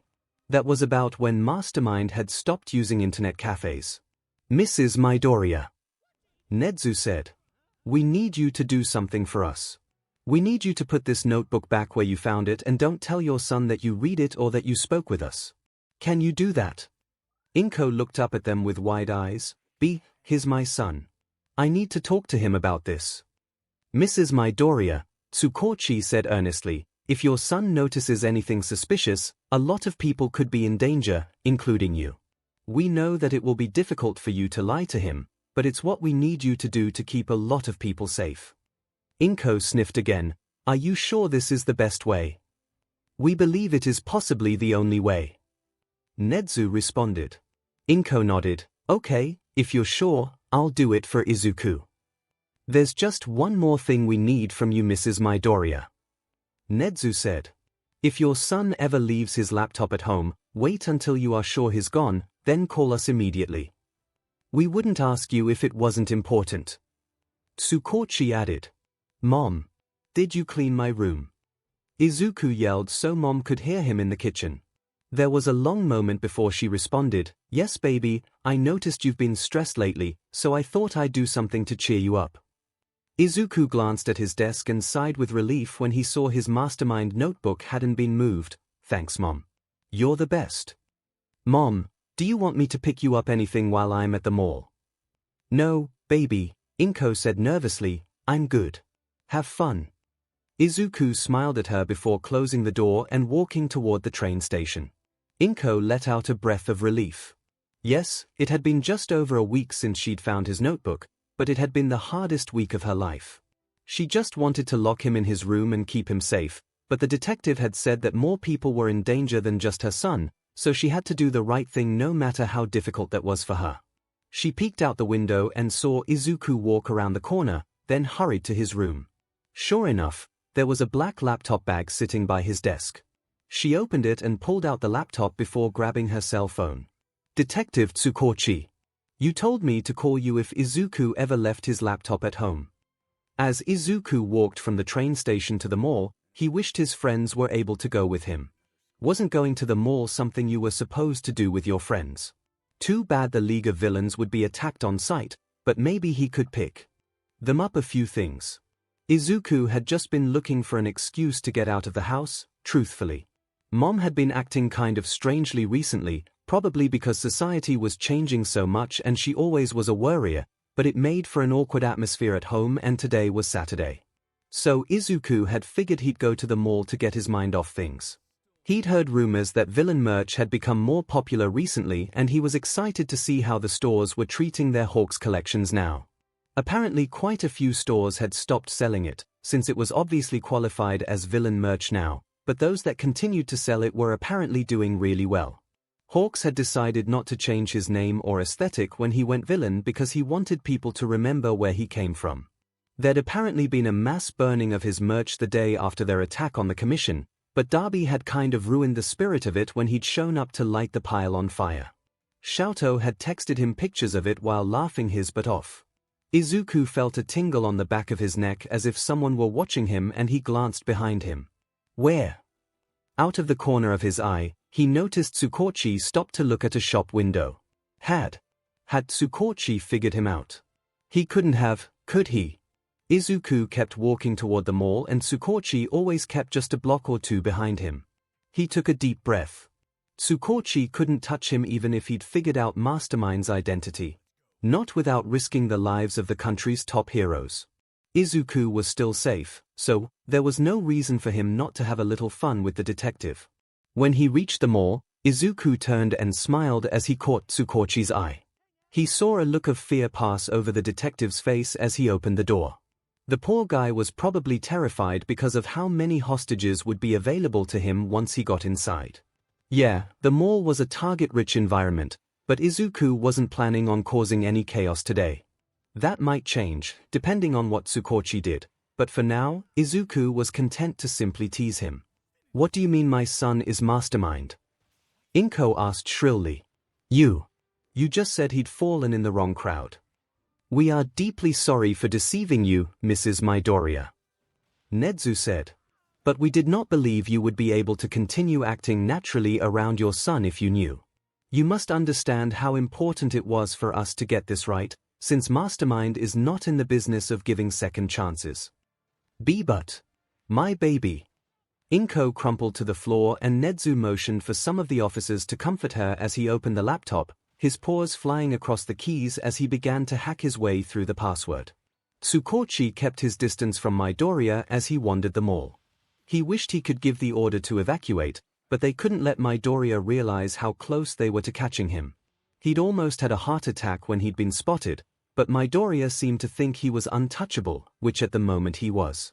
So Midoriya seemed content to just rub his invulnerability in Tsukochi's face as he wandered the mall, sometimes standing a little too close to an ignorant salesperson in a clear display that he could kill any of them at any moment and Tsukochi couldn't do a thing about it. Tsukochi, Nedzu's voice rang over his earpiece. I managed to find the program, but it might take a while to disable it completely. Do you still have eyes on Mastermind? Yes. Tsukochi said quietly, pretending to look at some shirts. He knows I'm here, but has decided I'm not a threat. I'll let you know if that changes, and I've got backup waiting for my signal. I just can't wait for this to be over. I agree. Nedzu said. Good luck, I'll work as quickly as I can. Come on. Ashido whined. Stop being so depressed. We're out here as a class to distract ourselves from the world crashing down around our ears. Yeah, well the last time we all went out as a class, we ended up running into a pair of supervillains. Shinso grumbled. Or did you forget about that disaster? And the time before that was a week before Todoroki got kidnapped. Kaminari added. Well, at least Bakugo was able to come with us this time. Kirishima said cheerfully. Only because Aizawa gave up. Zu pointed out. You can't keep him cooped up for not having a license if nobody has licenses anymore. We still have our licenses. Yoirozu said. Just because the Hero Commission that gave us our licenses isn't around anymore, let's be honest, Zero said, right now, we're all vigilantes. And nobody cares that Bakugo has anger management issues because that's pretty standard for illegal heroes. Even after they sort out the licensing thing, we're never gonna be popular anyway. The word is eclipsed in darkness. Tokoyami said softly. Oh, stop it. Gyro said. You don't even have that much to be sad about, Tokoyami, you were going to be an underground hero anyway. The rest of us have had to completely reevaluate what our careers are going to look like. Or did you forget that Mineta and Aomar dropped out as soon as they realized heroes weren't going to be famous anymore? Please stop arguing. Ida pleaded.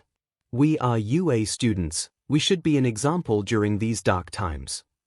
I think that stopped being an option when one of our own turned villain. Shinso said. Shut up, losers. Bakugo yelled. Are we just gonna complain the whole time or are we actually gonna do something? Yeah. Uraraka looked determined. This is a mall, after all. Soto shrugged. I'm kinda hungry, so we could stop by the food court if you guys want. Anybody opposed to that? Yoirozu asked. Everyone shook their heads. Better than sitting here all day. Bakugo grumbled. Kaken. They all whipped around to see a green-haired boy around their age staring right at Bakugo. Izuku had made eye contact with Tsukochi before deciding to approach 1A. What better way to rub Tsukochi's own helplessness in his face than to surround himself with heroes?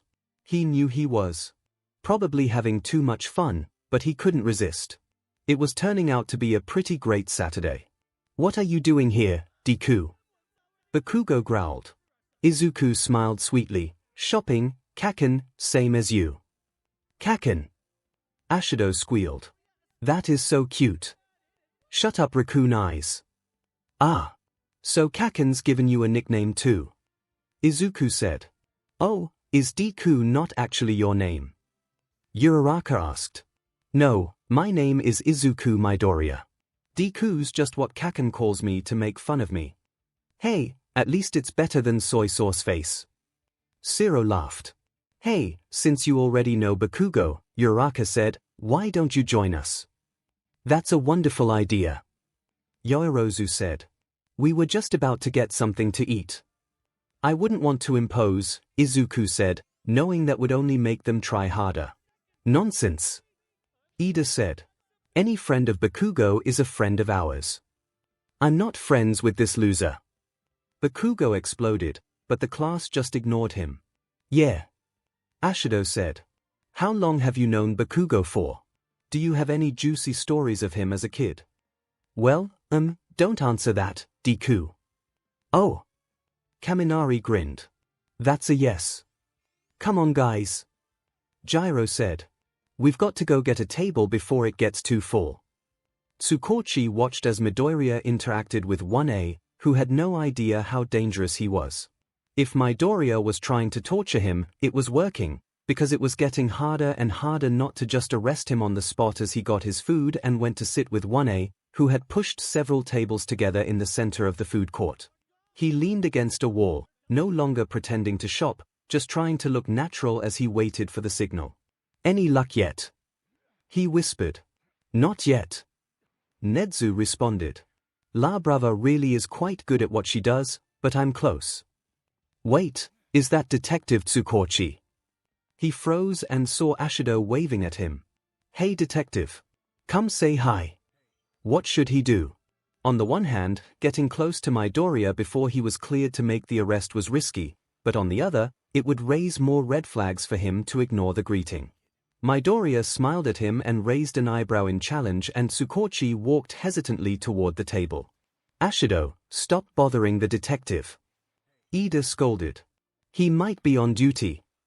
Tsukochi forced himself to laugh. It's all right, I'm not busy. Well then why don't you sit with us? Ashido said. Midoriya, this is Detective 𝐒𝐭𝐴. He's talked to us a few times when we've run into the league. 𝐒𝐭𝐴, this is Izuku Midoriya, one of Bakugo's old friends. We've met.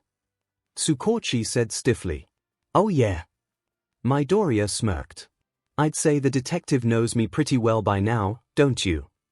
If the others noticed the tension, they must have decided not to mention it. 𝐒𝐭𝐴 forced his hand away from his gun as Midoriya enjoyed his obvious discomfort. He took a deep breath and forced himself to relax. The detective was tense. Which was kinda the point, but Izuku narrowed his eyes.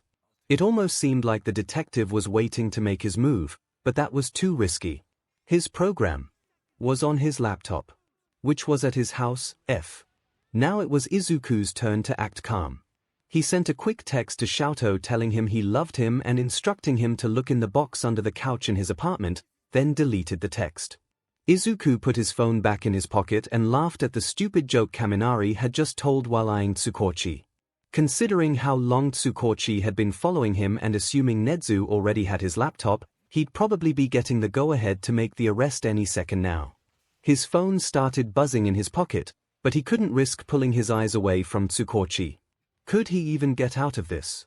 𝐒𝐭𝐴 noticed the shift in Midoriya's behavior and mentally pleaded for Nezu to speed up. If they didn't make the arrest soon, Midoriya might run. God knows the kid had enough resources and connections to make himself disappear if he wanted to. I beat the program. Nezu said. Make the arrest. Now. Uraraka didn't know exactly how it happened. One moment they'd been laughing at something Kaminari said, and the next Midoriya was holding a knife to her throat as 𝐒𝐭𝐴 pointed a gun at them. Whoa! Kirishima yelled. What the heck, guys? What's going on? 𝐒𝐭𝐴 didn't look away from Midoriya. Drop the knife, Midoriya. We found the program and disabled it.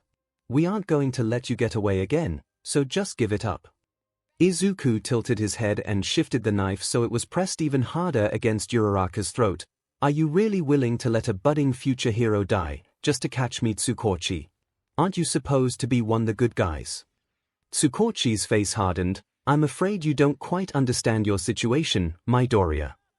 He shifted his gun minutely so he was aiming at Izuku's head. I am prepared to take the shot, and these are hero students who all have the necessary first aid training to keep Uraraka alive long enough to get her to a hospital. You are leaving here in HNDCFFS or a body bag, but those are your only options, so choose wisely. Izuku tightened his grip on the knife, but he could tell by the look in 𝐒𝐭𝐴's eyes that he wasn't lying. If he got arrested, there was no question he'd be going to Tartarus, but if he died then it was over. No second chances, no saying goodbye, nothing. He couldn't do that to his friends, he couldn't do that to his mom. He couldn't do that to 𝐵𝐻𝑜. Izuku sighed and dropped the knife, raising his hands above his head. Uraraka ran over to her friends, crying, as 𝐒𝐭𝐴 kicked the knife away from him, forced him onto the ground, and wrenched his hands behind his back. Izuku Midoriya, you are under arrest for being the villain known as Mastermind. Nezu handed 𝐒𝐭𝐴 the results of the test. Midoriya's IQ is 205, which is on par with mine. We had already assumed he was a genius, but this simply confirms it. 𝐒𝐭𝐴 sighed in relief. I can't believe it's finally over. We've been trying to catch him for so long. You did a good job, detective. Nezu said. It's because of your hard work that Midoriya is behind bars now. He can't hurt anyone else. The two looked through the glass into Midoriya's cell. The walls were lined with a quirk suppressant to take sure none of his allies could try to rescue him, but Midoriya himself was free to roam around inside. He was currently laying on the bed staring at the ceiling. Are you sure you want to do this? Nezu asked gently. Tartarus does have psychologists who could have this conversation. 𝐒𝐭𝐴 shook his head. I have to know. Nezu nodded. All right. We're ready. The guard nodded and Midoriya sat up and moved to a chair facing the window as the glass cleared. Well, detective, to what do I owe the pleasure? We want to know why. 𝐒𝐭𝐴 said. You're going to have to be more specific, detective. Why what? Why did I become a villain? Why did I get caught? Midoriya smiled. Or are you more interested in why I killed your best friend? 𝐒𝐭𝐴₂ jumped to his feet. You be a city. Calm down, 𝐒𝐭𝐴₂, 𝐁𝐬 said, laying a hand on 𝐒𝐭𝐴₂'s arm. And Midoriya, we're honestly interested in all of them, but let's start with why you became a villain. Your mother told us you had your heart set on becoming a hero at one point. With your intelligence, you could have done well. Midoriya's face twisted in grief momentarily, but he quickly schooled his expression into one of disdain. I don't know if anyone's ever told you, Principal, but the quirkless can't be heroes. In fact, the quirkless can't be anything. According to society, the only thing we can be is forgotten. You could have proved them wrong. Midoriya smiled. I think I already did that. So that's what this is all about. 𝐒𝐭𝐴₂ growled. All those people you killed. Just to prove a point about the quirkless. I wasn't trying to prove anything, detective. Midoriya glared at him. I just wanted people to see me for who I was and give me a fair chance. Was that too much to ask? Villains don't care too much if you've got a great quirk as long as you've got the skills to back it up. You want to know why I became a villain? It's because it was the villains who gave me the chance to shine while the heroes were too busy making sure I knew my place. I'm sure not everyone was so bad. 𝐁𝐬 said. Surely there must have been someone willing to give you a chance. Midoriya chuckled humorlessly. You'd think so, wouldn't you? But no. My best friend became my bully, and even after he told me to jump off a roof, he was welcomed into UA with open arms. I was abused by my peers for years while the teachers watched, so it should come as no surprise that I bear more scars from my childhood than I do from my villainy. I didn't want to become a villain at first, you know, but the world didn't really care about what I wanted. If you think I'm lying, why don't you look up the stats on quirkless unemployment? The world doesn't give kids like me a chance. They don't give people like 𝐿𝐴𝐽 or Hawks a chance either. I'm honestly surprised more of us don't turn villain. The world hurt you, 𝐒𝐭𝐴₂ said. But that doesn't give you an excuse to hurt it back. Maybe not. Midoriya shrugged and smiled. But it sure is a lot of fun. Maybe you were right, 𝐁𝐬. 𝐒𝐭𝐴₂ stood and turned his back to the glass. It's probably best to leave this conversation to the professionals. But don't you want to know why I killed All Might? 𝐒𝐭𝐴₂ whipped back around to see Midoriya smirking at him, and he charged up to him. Detective, please step away from the glass. The guard said. 𝐒𝐭𝐴₂ forced himself to take a deep breath and took a few steps back. 𝐁𝐬 looked at him with concern, but 𝐒𝐭𝐴₂ shook his head and stared Midoriya in the eye. I met him once, you know, All Might. Yes, we're aware. 𝐒𝐭𝐴₂ snapped. You stabbed him through the heart, remember? No, I meant before that. Midoriya said. I was just a little kid who dreamed about being a hero. My life was hell. Bullied at school, beaten down at every turn for the crime of dreaming too big. All Might was the only thing keeping me going most days. The symbol of peace. What a joke, but even his existence gave me hope that things would get better. He used to say in interviews that anyone could be a hero, which meant that my dream wasn't so impossible after all. Midoriya shook his head, a sad look on his face. It all came crashing down when I actually met him though. He saved me from a villain, just like he was supposed to do. But then I asked him if I could be a hero. Midoriya looked up and 𝐒𝐭𝐴₂ had to resist taking a step back at the sheer rage in his eyes. He didn't even care about what other skills I had to offer. Just said it was too dangerous for a quirkless kid. Your system, detective, creates people like me. You put people into these little cages based on their quirk. You did it to me. You did it to 𝐿𝐴𝐽. You did it to Hawks. So what else are we supposed to do when this is the only way for us to be free? What are you trying to say? 𝐒𝐭𝐴₂ asked. Midoriya smiled. I'm saying that All Might may have been the symbol of peace, but I am the symbol of freedom. The glass darkened as their conversation time ran out and Izuku was left staring at his own reflection. He waited a few minutes for 𝐒𝐭𝐴₂ and 𝐁𝐬 to leave, then walked over to lay on the bed again. It's not like he had a lot of options for entertainment in this place besides thinking. He wondered how 𝐿𝐴𝐽 was doing. What had he been doing to pass the time since Izuku had been arrested? Had he managed to find the box Izuku had left for him? Izuku stared at the ceiling that didn't even have cracks to count. Locked up in Tartarus, the highest security prison in the world, no hope of escape. Good thing he'd planned for this. The end.